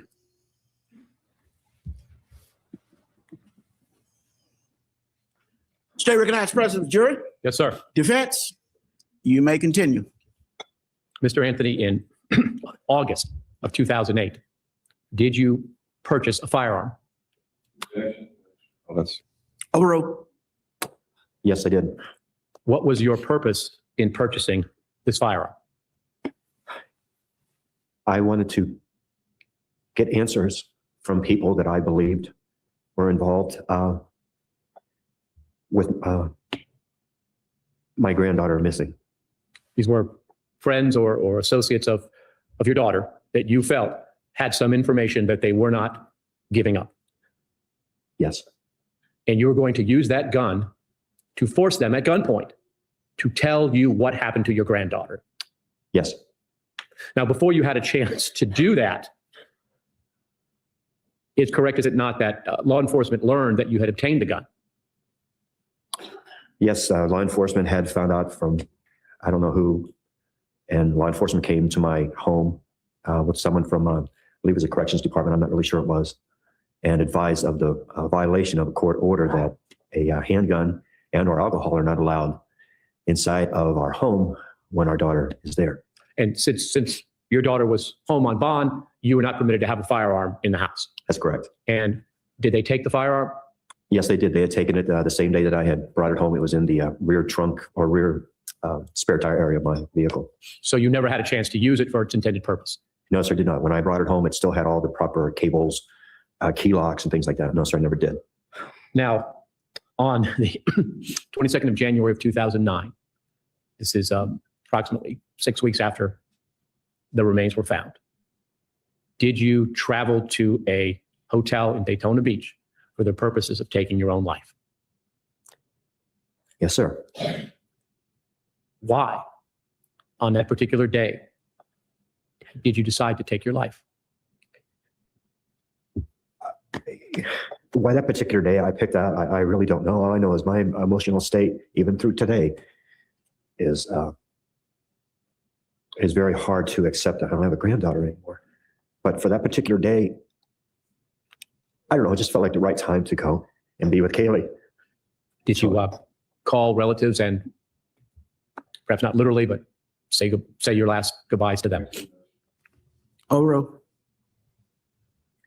I wanted to talk to my parents, my sisters. I know I called my son and my wife and just somehow I was okay. Yes, to say goodbye for the last time. Did any of them try to get you to tell where you were? Do you remember the content of the conversations? No, because really I was supposed to be going to a meeting that day, and I just decided that was the time for me to get away from all this, to spend time with Kaylee. As you sat in that motel room in Daytona Beach, did you put pen to paper and write a letter once? Yes, I did. And the letter itself, through drinking alcohol, taking pills, I started out to talk. I wrote this specific letter to my wife, Cindy, and just tell her how I felt and how I didn't want to double jeopardy be in this world anymore. Did you include in that letter questions that you had about what happened to Kaylee? Absolutely, exactly what I said in that letter. I really don't remember because I never really looked it over. All I know was there were numerous pages I wrote, and I know that my penmanship, so I probably repeated myself numerous times. And same, buddy. All I know is I had to express what I was feeling and not feeling. You wanted Cindy to know why you would be dead when she found the letter. Is that a fair statement? Yes, because I couldn't tell her face to face. May I approach the witness? You may. Thank God your daughter's okay.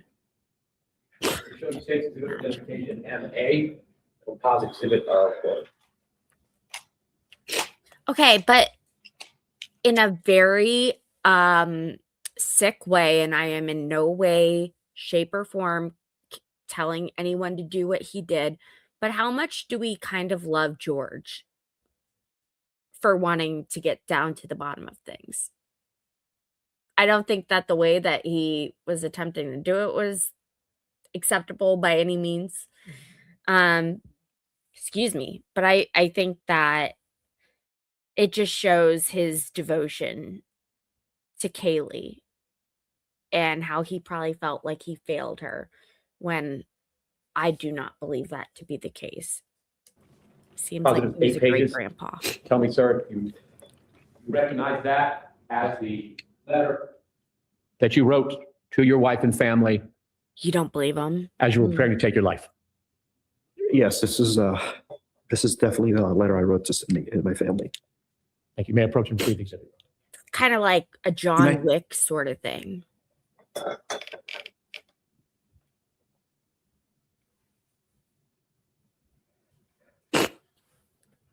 Mr. Anthony, but for the intervention of law enforcement, you would not be here today. Would you, sir? Judge. Basis of objection. Relevance and asked and answered. As they asked and answered, sustain he's answered that. In the proffer he did, Your Honor, I haven't asked him that their for own the jury. opinions here. Yes, he has. If you'll look back and review, I think you'll find it. He can answer. That's correct, is it not? Yes, that's correct.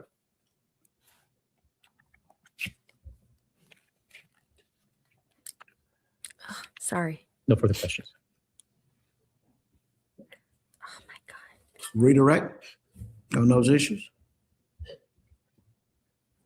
Do you need a break, Mr. Anthony? No, I'm fine. Mr. Anthony, Mr. Ashton questioned you about sparring with him at the deposition.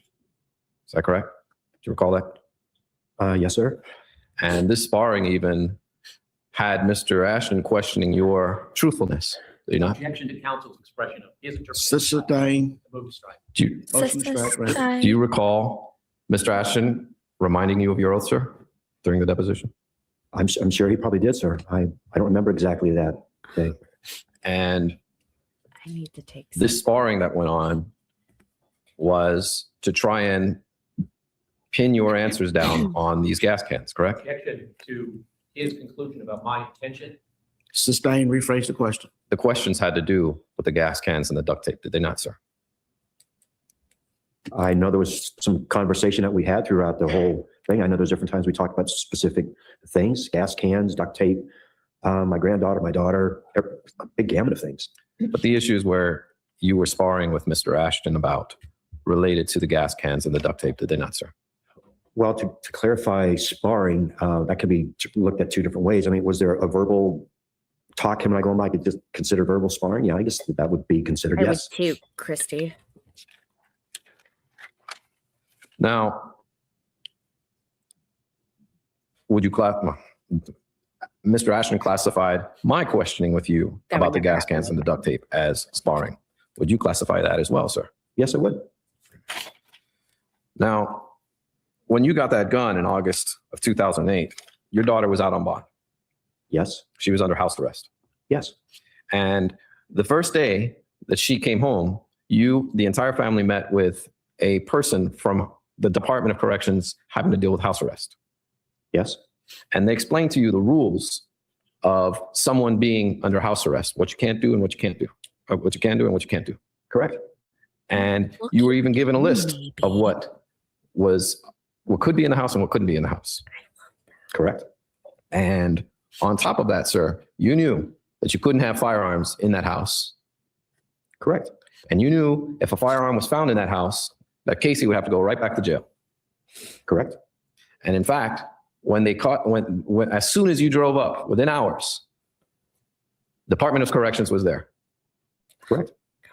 And they almost took Casey right back to jail, didn't they? Yes.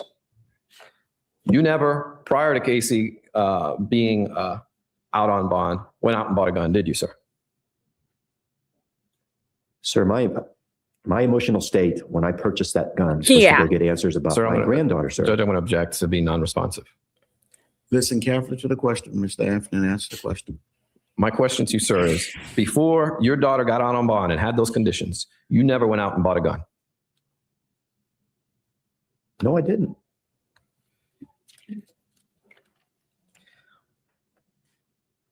This attempted suicide that you had, you went out and bought a 6-pack of beer. That was the alcohol you were drinking, right? I don't know how much I purchased at that time. No, I don't remember that. Was it a 12-pack of beer? Oh my God, Jose. I don't remember. This isn't it. It was beer. This isn't it. Yes. Okay. And the pills that you took were blood pressure medication, were they not? Oh, there was a lot of different stuff that I'd taken with me, sir. That I just had gotten probably a week or so prior to that from a physician. So you were drinking beer and blood pressure medication? Sir, I had all different kind of stuff involved as far as nerves, something to keep me calm, or whatever it was. I took a large amount of medication along with drinking beer. Do you know what was recovered from your hotel room that evening? You know, sir, I do not. I don't have a list in front of me. I have no idea. Now, all of this was subsequent to 2 search warrants being issued at your home, correct? Are you talking a specific date, a Yes, time? I'll go back and explain. Hold on. We seem to have Donna thinking that I'm going to stop the stream to answer her questions. That is the exact opposite of what I'm going to do. Feel free to Google, to chat amongst us here, and to be a part of the fold, not an outlier. You had a search warrant issued on your home December 11th, 2008. As far as I know, I did, sir. I wasn't there to accept it. You had another search warrant issued. Well, let me stop there. The search warrant of December 11th, 2008, law enforcement went through a lot of your things, did they not, sir? Sir, they completely went through the whole house. My question to you, sir, is they went through a lot of your things. Sir, everything inside the house I have knowledge of. I've either purchased it or something. Yeah, it's my stuff. It's my stuff. Specifically things that would be associated with you. Everything in that house is associated with me. I'm talking about your car. Sure, my car was in the garage. And they went through it. Yes. And you know that car was not in the search warrant. Objection to relevance of whether, Relevance of whether it was in the search warrant or not. Overruled at this point. You know your car was not listed on that search warrant, right? And they went through it anyway. I Right, love the whole her. house was turned upside down. She is my And they went through a lot person. of your personal things, not Casey's. Sir, I wasn't there to see the search warrant. They went through the whole house. And then they confiscated that gas can on December 11th. I don't know. I don't know. I have no idea. You were given a property list of what was confiscated on December 11th, were you not, sir? As I've stated, I was not there when the search warrant itself was served on our home. I was not there. And exactly what was taken all the time, I do not have that much of a detailed memory to know exactly of, I believe it was like 70 or more items that were taken from our home. And you're an ex-police detective, sir. You know that after executing a warrant, the warrant and all property taken is left at the home. I would believe so if it was given to our attorney. I don't know what was all left behind. All I can tell you is our home was turned upside down. And Normal, right? included what they took was the duct tape on that gas can, correct?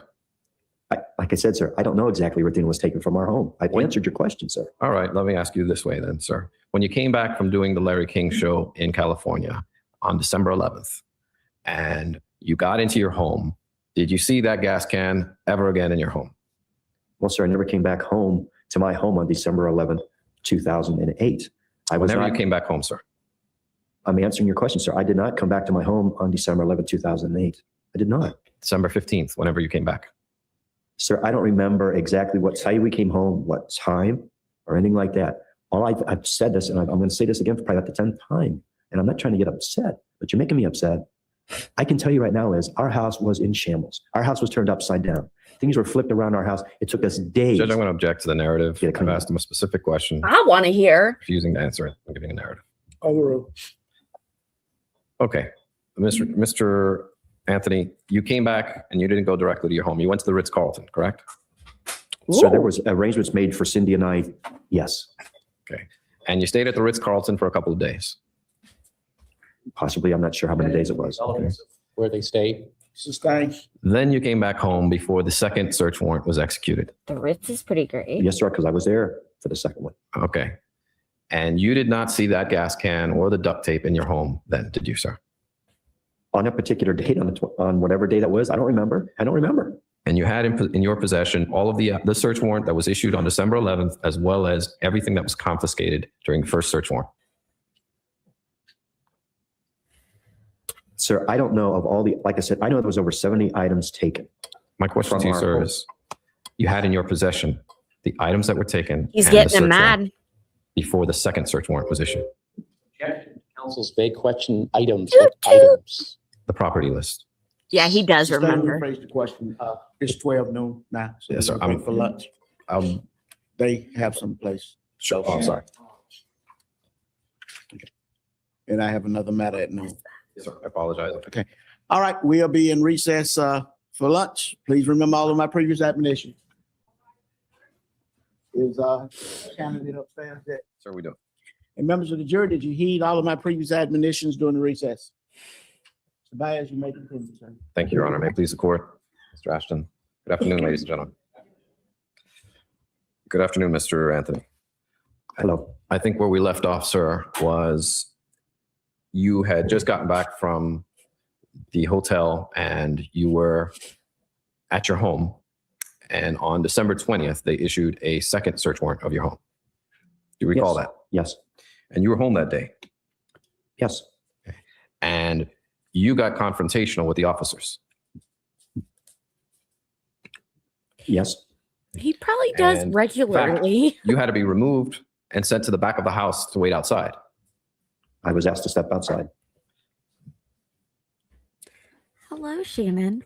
Please give us a like. Thank you. And you told Sergeant Allen, page 79, line 17 and 18 of Detective Allen's deposition. Sorry, Counsel, a quote from someone else's deposition? No, I'm going to ask him a question if I may. Oh, certainly. You told Sergeant Allen, take your fucking minions and get out of my house. Objection. Relevance. Woof. What's the line of questioning, Your Honor? Relevance? Take Goes your to fucking minions this, again. this individual's state of mind prior to committing or attempting to commit suicide. I'm sorry, Judge. The date, I think, is the 20th. This is the month before. There's a series of events that occurred prior to that, Judge. Objection sustained as to that question and comment. They then confiscated further materials, did they not, sir, from your home? Yes. Okay. And the next thing that occurred in this investigation was the state attorney's office issued a subpoena for your fingerprints. Probably, excuse me, probably happens right around that time. Counsel for that event. Do you recall, sir? Rephrase the question. Yes, sir. Put a time period in it. In December of 2008, do you recall the state attorney's office issuing you an investigative subpoena for your fingerprints? I'm sure they did. If it happened in December of 08, it possibly happened. I don't remember the exact date, but probably was. Okay. And how many times have you had an investigative subpoena from the state attorney's office issued to you, sir? Right.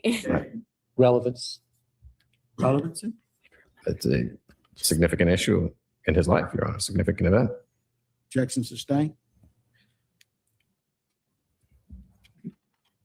That is not something you provided voluntarily, is it, sir?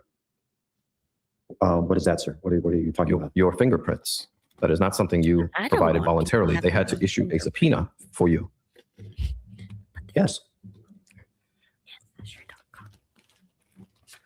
This is also approximately when in December of 2008 or shortly in early January 2008 is when the video surfaced of Dominic Casey and Jim Hoover searching in the wooded area. Is that correct? That's a possibility. I don't know the exact time. Now, you at this time had noticed this video and become aware of it. Did you ever ask Dominic Casey what he was doing there? Objection.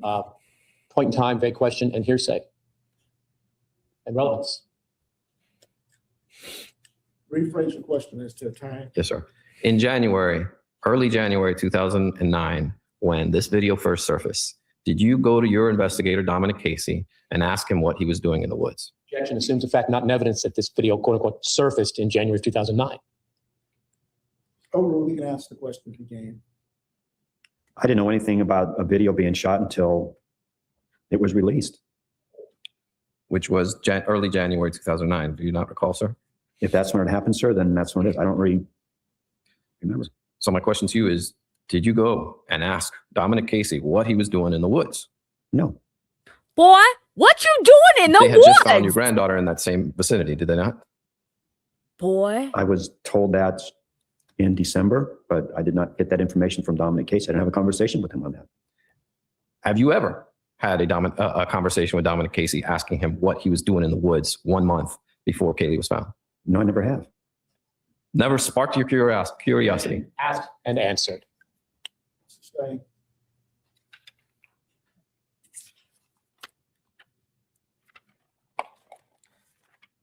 After all of these investigations and search warrants and the subpoena, sir, in early January of 2009, did you feel the walls closing in on you? Argumentative, assumes facts, not in evidence. Overruled. I don't understand. I don't understand your question, sir. You knew you were being investigated, didn't you, sir? Objection. Assumes fact, not in evidence. He asked for a clarification, Judge. There's no evidence that Mr. Anthony was being investigated. I think we heard evidence by the answers. Rephrase your questions. The pressure was getting to you, wasn't it, sir? Objection. Leading argumentative. Was the pressure getting to you, Mr. Anthony? Objection. Argumentative. Overruled. From the beginning, July 15, 2008, I have always cooperated with any law enforcement, any FBI, any Florida Department of Law Enforcement, with you, sir, even anyone that I could get information about my granddaughter Even or with help in your any way to bring her dumbass. back home. I did that. All of that cooperation ended on December 20th when you asked sheriff's officers to leave your home, correct? Well, sir, I've answered this question numerous times, and I'll answer it one more time for you.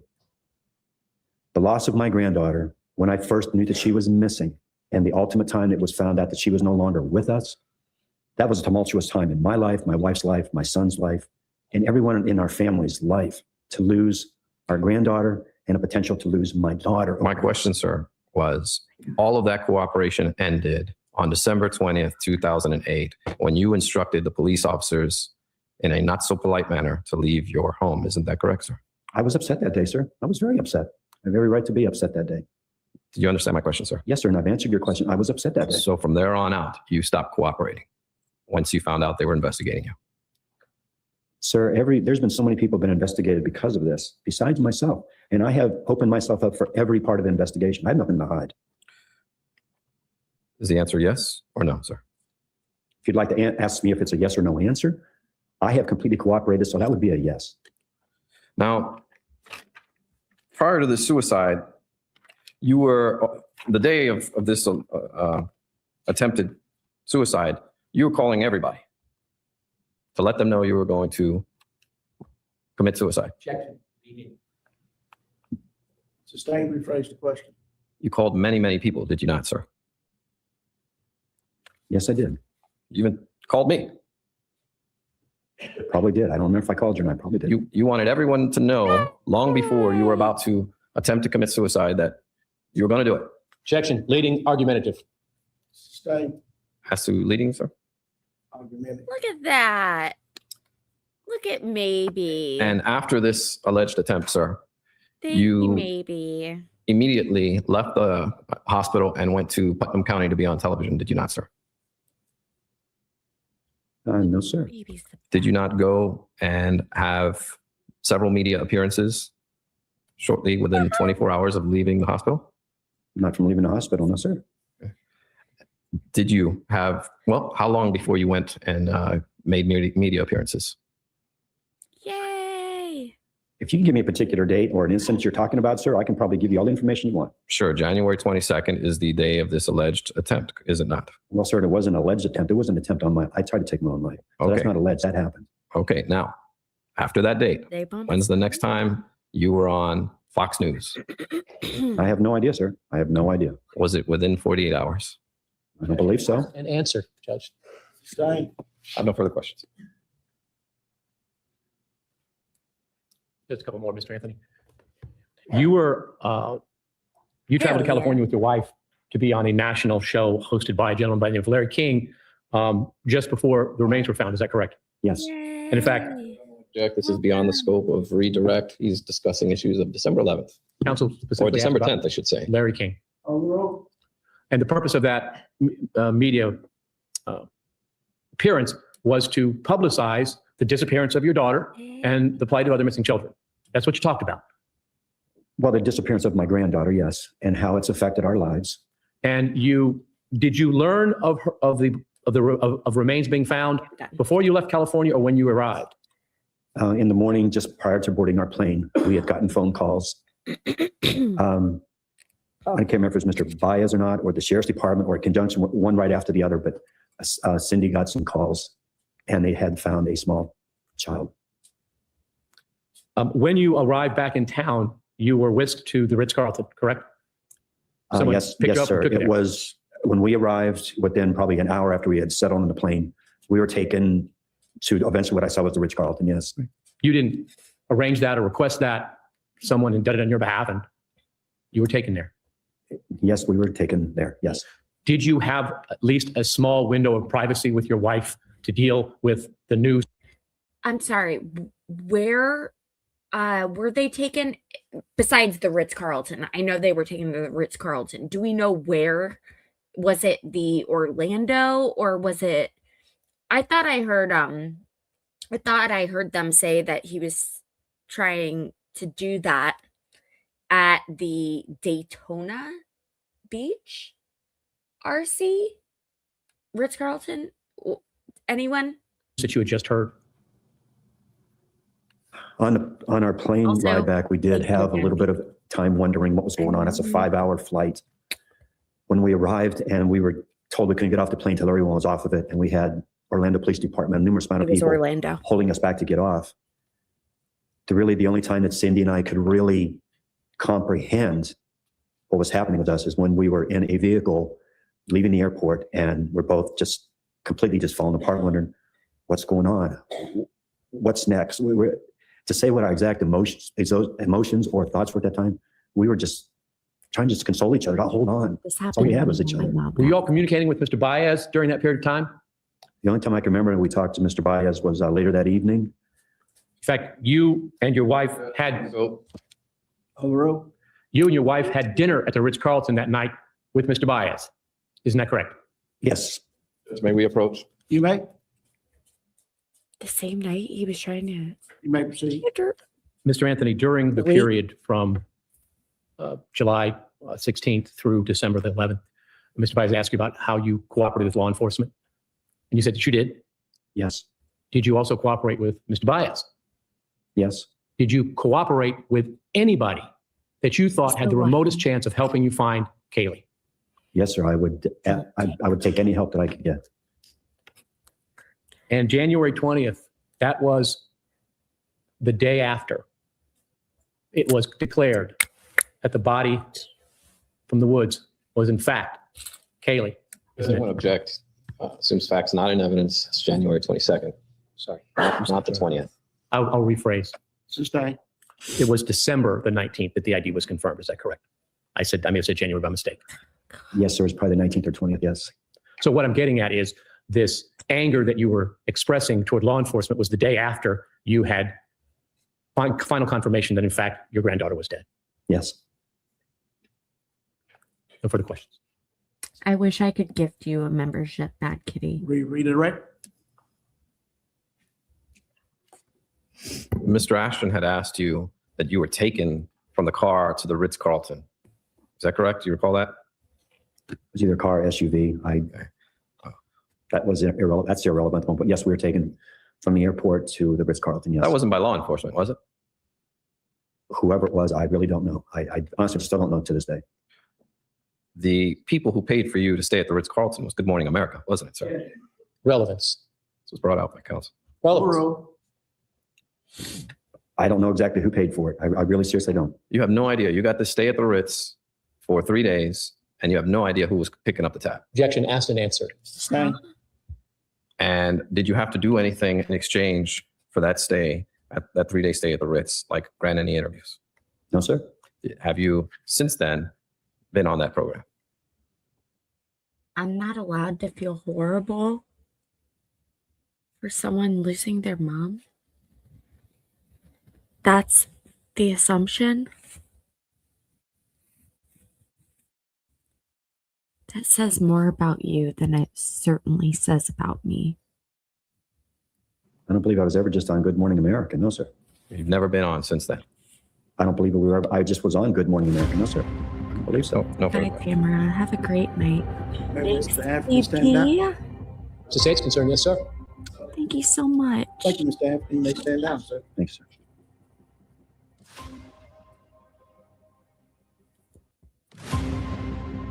Look at that. Thank you. Frank, can you bring me a dog? My name is Brandon Thomas Sparks, BrandonThomas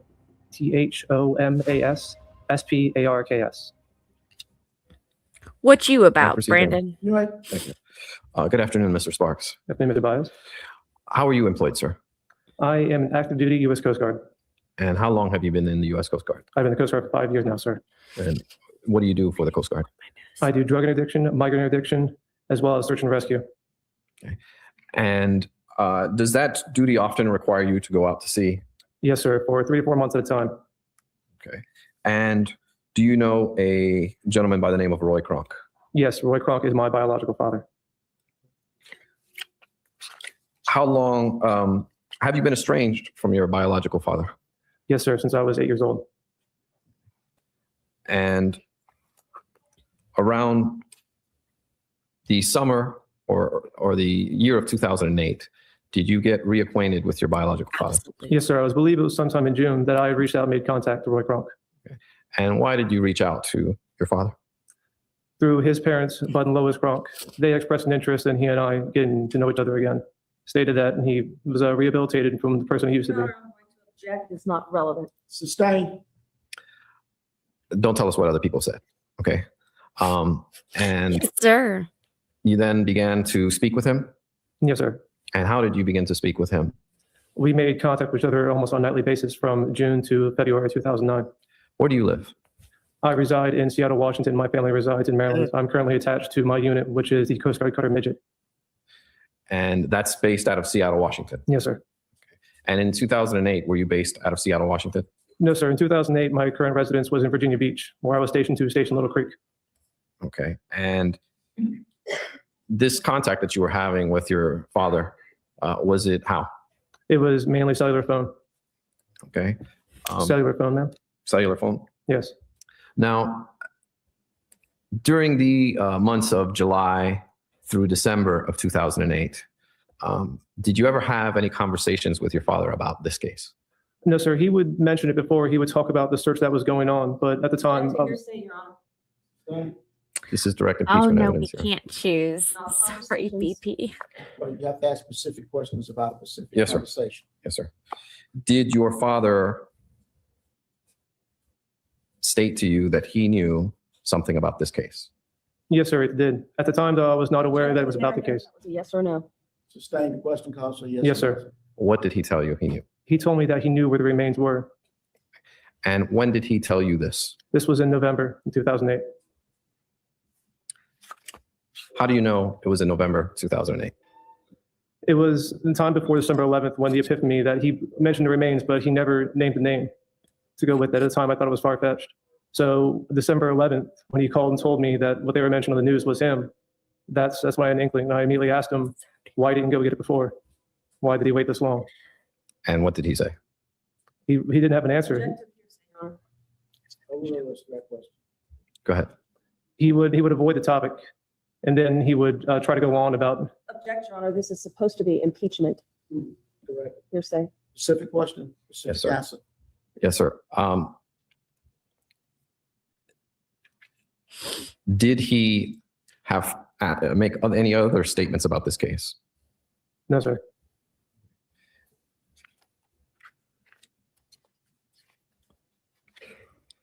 Now, what was your telephone number at the time, sir?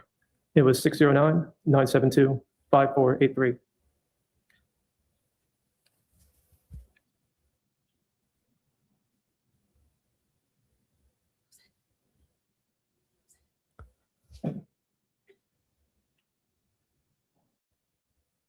Holy crap.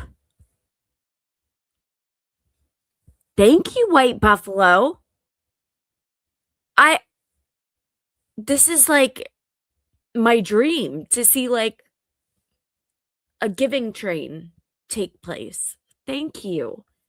That is so incredible. Thank you. The more you engage with the chat, the more obviously you can only like the stream once and you can only subscribe to me once, but make sure you do that with each stream. And then the more you chat with each other, that ups your chances of getting a gifted membership. So I would love for the entire chat to be green. That's kind of the friggin' dream, you know? And this is just so exciting. I love seeing people do this for one another. This is incredible. I'm going to keep going. Give me a moment. Thank you. Thank you so much. You know what? We'll watch the rest of this one and then we will call it a night.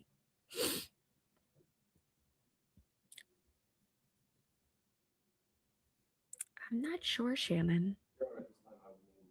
Defense. I'm sorry, state's exhibit. RQ. State's RQ into evidence. And there's a stipulation that we would ask. What says the state?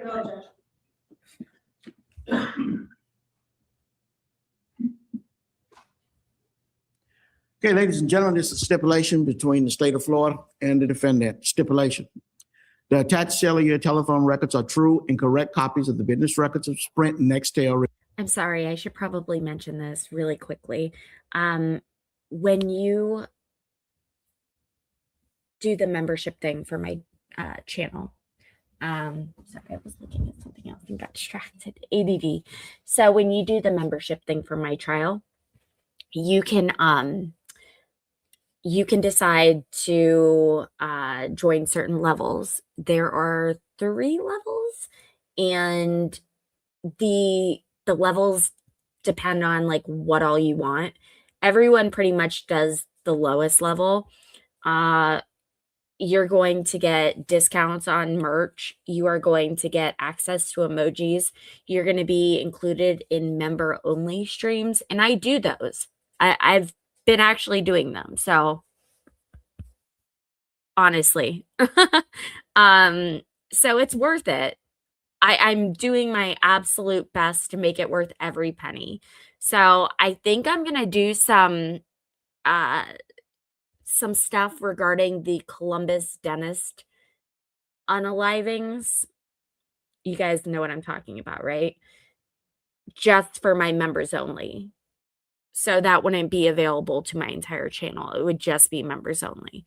All right, I'm going to keep playing this. Garden phone number 609-927-5483. Subscriber Brandon Sparks from July 1st, 2008 through December 30th, 2008. The parties have agreed to this fact and it should be considered as true in your deliberations. Bearing the signature of Linda Drain Burdick, Jose Baez, and Casey Marie Anthony. We received an evidence as defense exhibit Number 71. Mr. Sparks, those are your phone records, are they not? Yes, sir. Just a correction. It's 609-972, sir. Okay. And you voluntarily provided them? Yes, sir. Now, did your father ever mention that he had found Kaylee's skull? Yes, sir, he did. Okay. And was this prior to December 11th? Yes, sir. And how are you so sure that it happened in November? Well, again, sir, the only significant event I would have to say that was in November was Thanksgiving. Prior to that, I told my wife and I told my mother as well, which my mother had stated that. Don't tell us what your mother stated. Of course. Okay. And this was around Thanksgiving time when you went to visit your family? Actually, sir, I had to reside in my unit, unfortunately, for Thanksgiving. Okay. And do you hold any ill will against your father? No, sir. Okay. Did you at that time? No, sir. I have no further questions. Cross-examination.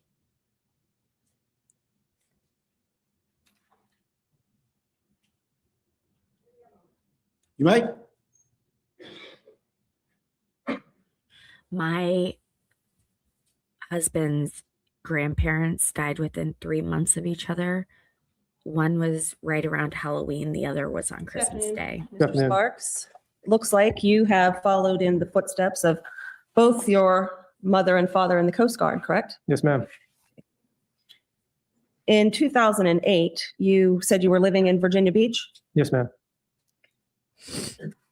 However, it wasn't until October 5th of 2009 that you signed a statement that was prepared for you regarding whatever knowledge you might have in this case. Is that correct? Yes, ma'am. I get them often. In that statement, you refer to this telephone call that you've testified to here today, correct?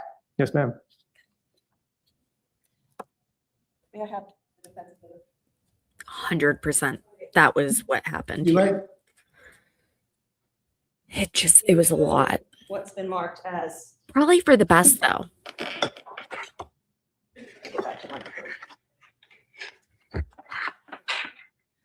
Defense 71 in evidence. And why don't you take a look at those and tell me if you can identify the phone calls that were made between you and your father, Roy Kronk, during the period of time between July and December of 2008. Can you identify them? Yes, ma'am, I can. Okay, they're highlighted, aren't they? Yes, ma'am. He's like, yeah, I can read. The phone number for your father, Mr. Kronk, starts with 321, correct? Yes, ma'am. All right, is that how you're identifying it? Because you had it programmed into your phone, correct? No, ma'am. I believe I had the 757 number programmed on my phone. Now, when you instigated contact with your father in 2008, you didn't tell your mother, correct? No, ma'am, I did not. In fact, you kept that from your mother for a substantial period of time after you initiated contact with Mr. Kronk, correct? Yes, ma'am.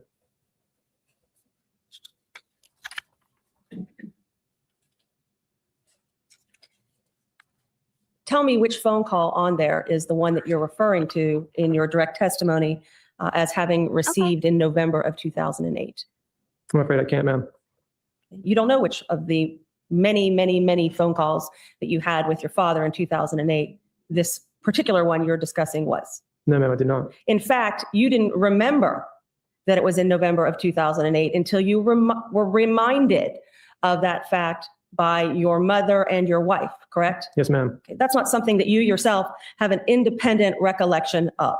Until December 11th. Until December 11th? Yes, ma'am. That's when you realized you had a conversation with your father in November? I had knowledge of it, but I disacknowledged the fact that he ever said it. I thought it was far-fetched. All right. So in October of 2009, when you signed a statement that was typed for you by somebody else, right? What statement would that be, ma'am? May I approach the witness? Mike? I love military men. Just gonna say it. Yes, ma'am.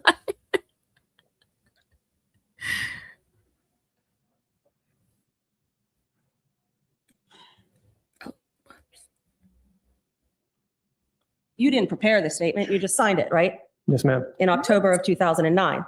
Yes, ma'am. And that's when you recalled that this conversation, one of many, occurred prior to Thanksgiving of 2008, correct? Already testified. It was December 11th. Oh, real? Your question again, ma'am? When you had this statement prepared for you that you signed, that's when you realized or remembered or had help remembering that the conversation was prior to Thanksgiving of 2008, correct? No, ma'am, it was December 11th that I recalled. Oh, the conversation about the skull was December 11th? Yes, ma'am. No, ma'am. The conversation about the skull was in November. It wasn't until December 11th that it became relevant. At the time, he told me that he urinated in the ditch, went out and found remains of this little girl. And when I had said the little girl, I said the little girl's the one we've been looking for. Yes, ma'am. All right. So Roy Kronk informed you of that on December 11th. No, ma'am. He informed me that in November. Okay. But you can't tell us where on your records that occurred. No, ma'am, I Phone cannot. records. You don't remember at all. No, ma'am. Okay. And after December 11th is when you realized, when you were talking with your mother and your wife, that any other conversation occurred in November, correct? Yes, ma'am. The conversation that you're speaking of, Mr. Kronk also told you that he was going to be on television the next day, correct? No, ma'am. He told me the day of that he was going to be on television. And did you see him on television shortly after the conversation? Yes, ma'am, I did. You realized that your father did not appear on television until December 19th of 2008. Yes, ma'am. And this conversation that you had with him was perhaps not the day before, but shortly before that, correct? It was that day, ma'am. Before that, he wanted to keep a certain amount of anonymity. I know, maybe. Anonymity? I He's know. going to keep his identity a secret.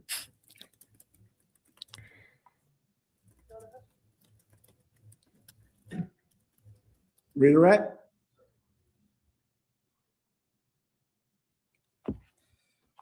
Mr. Sparks, when you made the statement in 2009, that was when a defense investigator found you. Objection leading. Sustained, rephrase the question. Were you questioned by law enforcement in October 2009, or were you questioned by someone else? To my knowledge, it was questioned by a detective, Mr. Mortimer Smith. Okay. And he worked for the defense, correct? Yes. After making the statement, has law enforcement ever called you up and wanted to speak with you? No, Objection sir. to relevance. Overruled. No, sir. So you've never even spoken to a gentleman by the name of Detective Melich? No, sir. You even know who he is? No, sir, I did not. Now, did you know anything about this case before, during 2008? No, sir. And why not? Object to the relevance. Relevance is to Goes why to his not? lack of bias, Judge.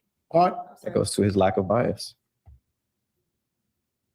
He can answer the question. No, sir, I knew nothing of the case until December 11th. And how many calls have you had with your father over, or did you have with your father in 2008? From June to February 2009, it was almost 3 to 4 calls a week. Okay. And is that, well, what's the reason why you can't remember exactly which call it was? Well, as I said before, at the time, I didn't pay any mind. He's always had, imagination and saying far-fetched things. Objection, Your Honor. Basis of objection. That was honestly the plan the whole time. Sustained.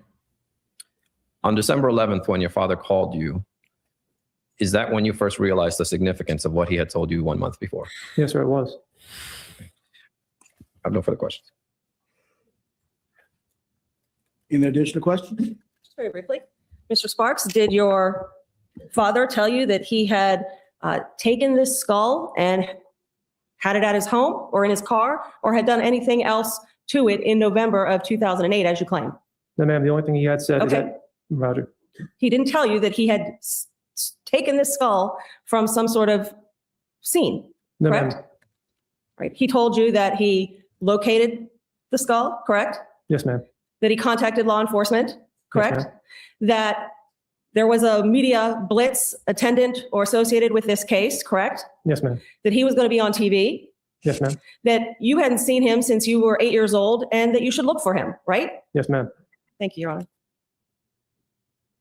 May the witness be excused. Your father told you he was going to be rich and famous, didn't he? Objection, Your Honor. It's not impeachment of the witness. It was asked by, It's also outside the scope. it's not outside the scope. She was, I will permit the question to be asked. Yes, sir, he did. no further questions.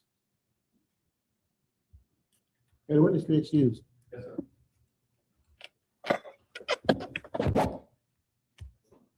Thank you, sir. You may be excused.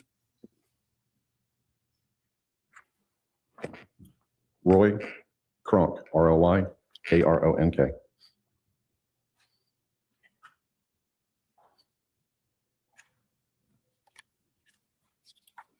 You may proceed. Thank you, Your Honor. Good afternoon, Mr. Kronk. Good afternoon, sir. I want to talk to you about something that was not covered with you yesterday, and that was a second statement that you made on December 11th, 2008. Yes, sir. Okay. Now, for a little background, if I may.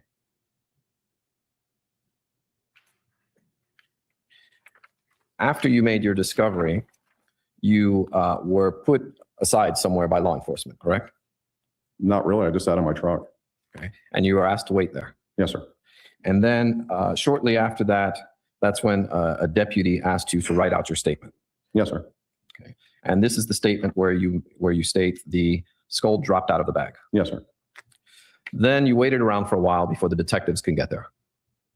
A lot was happening at that time, helicopters, a lot of other things. So I was just just watching it all go by. So I really can't tell you. Eventually, detectives got there and spoke with you. Yes, sir. They asked you to go down the block and so you could speak privately. Objection to leading. Sustained, rephrase the question. Did they ask you to go somewhere so they could speak with you somewhat privately? I just went to their car as far as I know. So. And it is at that time that you gave a actual official recorded statement, did you not? I believe so. If you say so, I really don't remember.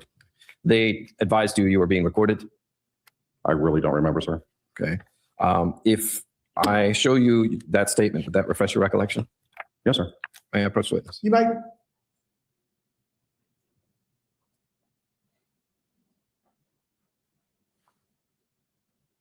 Lines 21 through 23. Okay.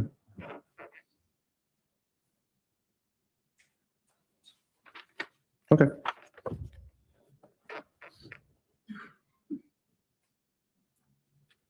Did they advise you they were going to be recording the statement? Yes, sir. And you understood it and acknowledged it? Yes, sir. Okay. And at that time, you told them what you saw and what you did? Yes, sir. Okay. And you obviously wanted to be truthful? Oh, yes, of course, sir. And you obviously wanted to give them as much information as possible? I just wanted to tell them what happened. Yes, sir. And do you recall telling them on 2 occasions that you did not touch anything? Yes, sir. Okay. And this was after being asked if you had any physical contact with the skull? I told them that I manipulated the skull with my meter stick, but is that physical contact? So that's all you told them that you did, that you touched the skull with your meter stick? Yes, sir. Okay. You did not tell them that you put your meter stick in the eye socket and lifted up the skull? Yes, sir. I explained that yesterday. Yes, sir. Okay. Would you like to review your statement to see if you said that? No, sir. I know that I said that. Okay. May I approach the witness, Your Honor? You may.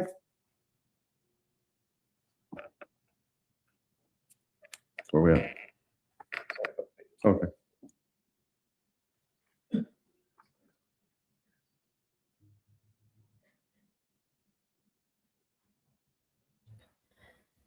Okay.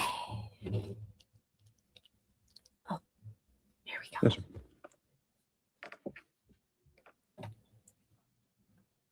There is no statement in here about sticking your meter reader stick in the eye socket, is there, sir?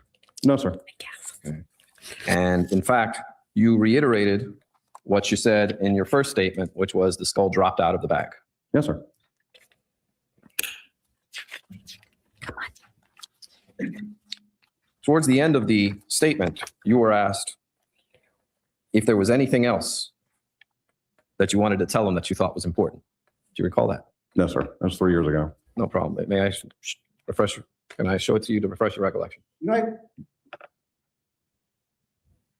This is Riley Deuce. He is 14.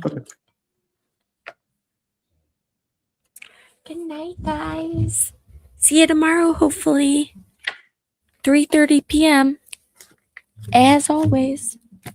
Tuesdays through Fridays. Santa's coming to town. Santa! He just wants to escape my love. Okay. Here, buddy. And when you were asked that question, sir, you never stated, I called you 4 times back in August. I mentioned calling Crime Line. In this statement, there is no statement about Crime Line, is there? I like a crackhead. Real talk. I'm not being mean. No, Judge, not, this statement was never gone into yesterday. Just a second, one at a time. I can't hear when both of you are talking. Verdict, your objection? These questions were asked and answered. This is territory that was covered by Mr. Mason yesterday for several hours. That was another statement, Your Honor. This statement was never spoken to or covered by Mr. Mason. Objection sustained. Who did you tell, sir, that you had called Crime Line back in August? Objection, Your Honor, asked and answered yesterday. I believe you gave a name. I was just about to do I'll give you some additional leeway, but let's get in and get out. Continue. Yes, sir. The officer that appeared on the scene. Was that the first male officer? I believe so, sir. Yes. Okay. Did he tell you to keep your mouth shut? He asked me not to mention it, but he never told me to keep my mouth shut.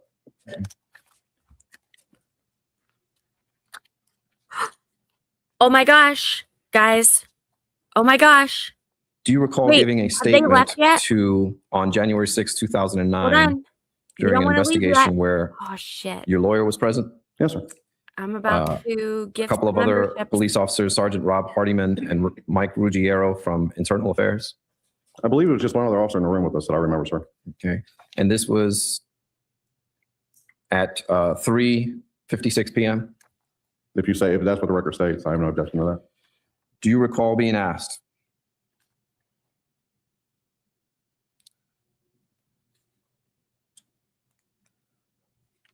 You did. What did you say? And then answering, I told them I called Crime Line on it, and I said I reported this back in August. And then the question was, you told them that? And your answer was, yeah. And then you were asked, okay, so how did they respond? And your answer was, they told me to, Yay, me. That's what other individuals said. I'm impeaching, Judge. Impeaching who? Mr. Kronk. It's not his statement if you're reading what somebody else says. I'm giving the answers to the questions. Reading the Let me questions. see the statements. Approach the bench. To declare. Objection sustained. Mr. Kronk, after you had made your statement on December 11th, your two statements, that the skull had dropped out of the bag, law enforcement came and spoke to you again on December 17th, did they not? Anyone else? Yes, sir. They did.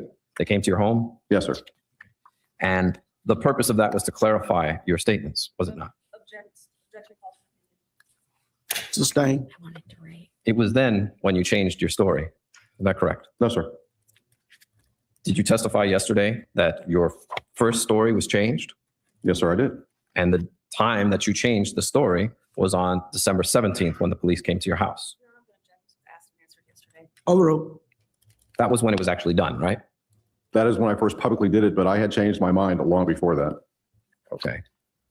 But this is the first time that it was actually given to law enforcement, the change of the story. Yes, sir. Okay. And the reason for that is because you couldn't have spotted a skull in August and the skull couldn't have made its way into the bag in December, correct?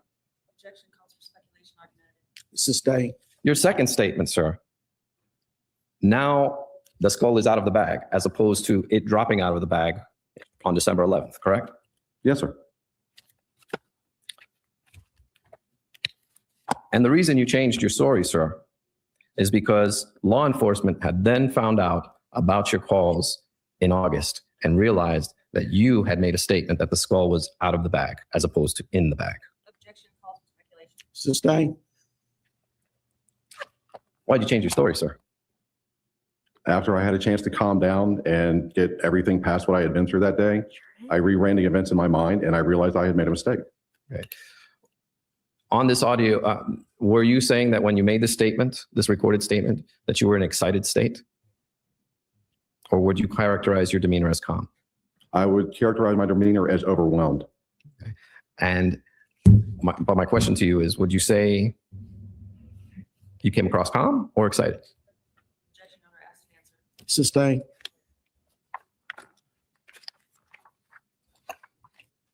Now, on both of the statements on the December 11th, we've agreed that you never made a statement about sticking the meter reader into the eye socket, correct?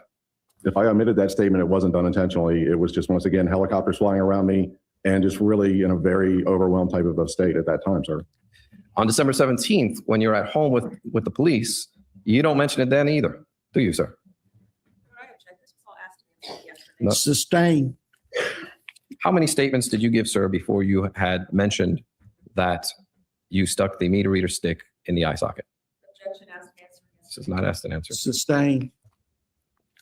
Sir, did you make 7 sworn statements before ever mentioning that you put the meter reader stick in the eye socket? I have no idea. I have no idea how many statements I gave. Was the first time you mentioned anything about sticking the meter reader in the eye socket July 30th of 2010? Has to be right. Sustained. If I can have one moment, Judge. You may. May I have one more opportunity to make you mad, Judge? Just one, please. I'll make it worth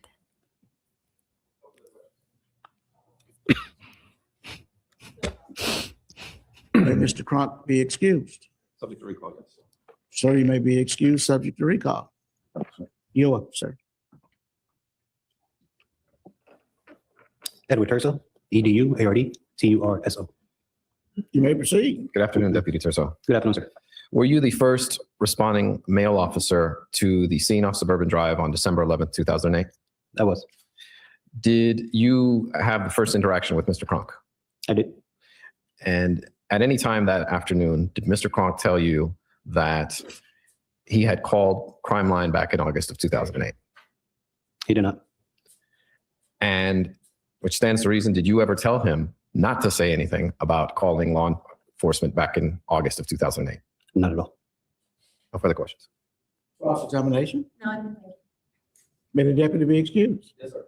Thank you, Deputy. You may be excused. Thank you, sir.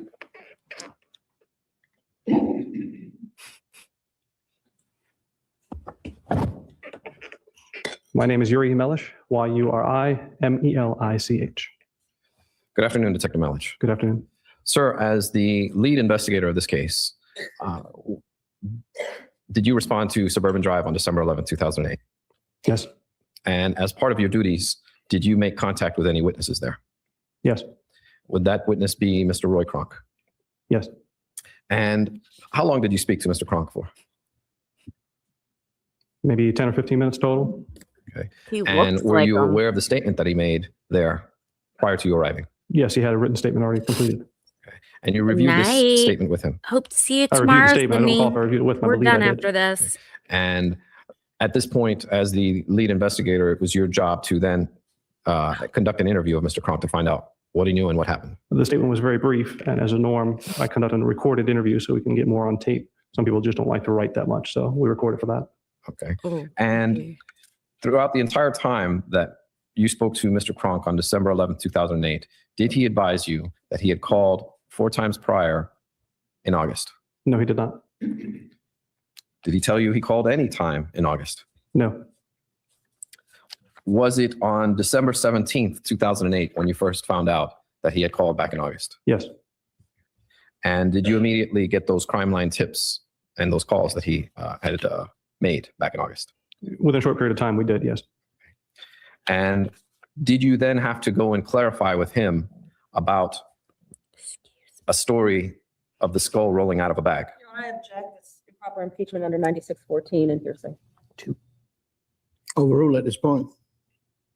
I obtained another statement from him the evening of December 17th. And was the reason for that because you wanted to clarify if the skull actually did roll out of the bag? Rolled out or dropped out, yes. And was it at that time that Mr. Kronk changed the story?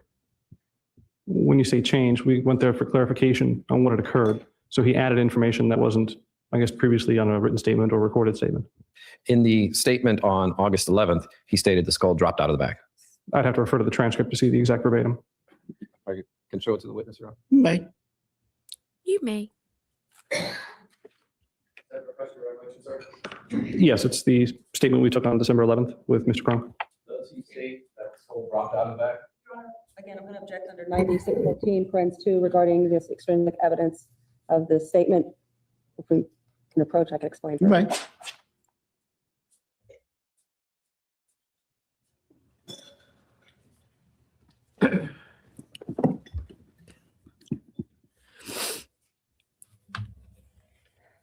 Objection sustained. Next question. Detective Melich, after speaking with Mr. Kronk on the 17th, well, let me rephrase that, withdraw that. Detective Melich, on December 17th is the very first time you, as the lead investigator in this case, found out that Roy Kronk had called law enforcement 4 times in August of 2008. Not entirely correct. It was the first time I realized he had called previously, but it was still a few days until I determined it was actually 4 times. Thank you for clarifying that. No further questions. Cross-examination. May the detective be excused or is he subject to recall? Always subject to recall. Detective, you excused, subject to recall. Do you want him to hang around for the balance of the day? Is he free to go about his business?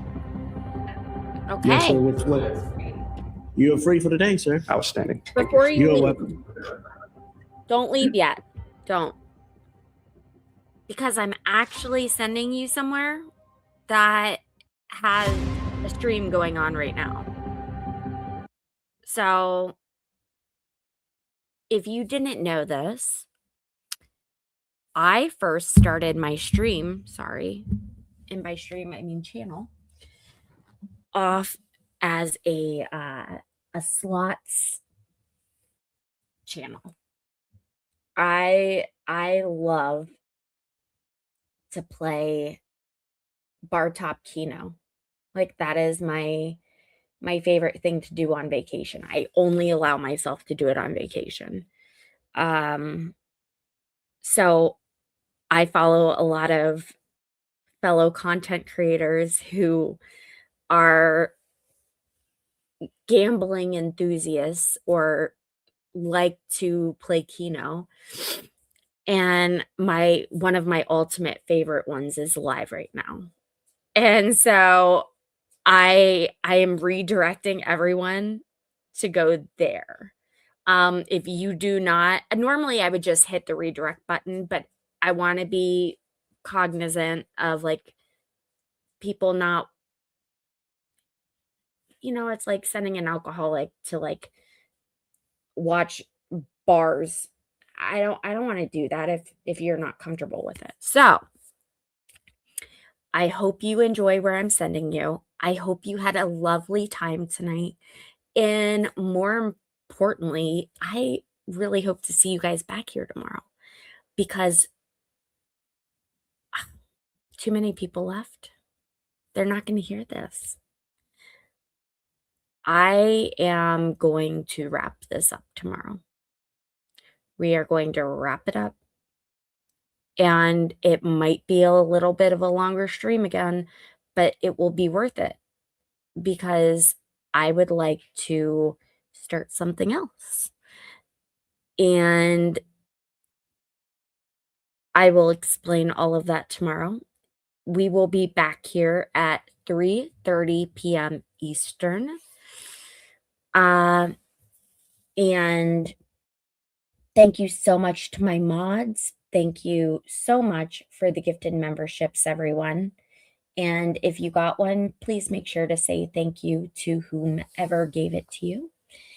And I am excited to keep this going tomorrow and end it tomorrow. And for what comes next. All right, guys, have a good night and behave yourselves. Oh,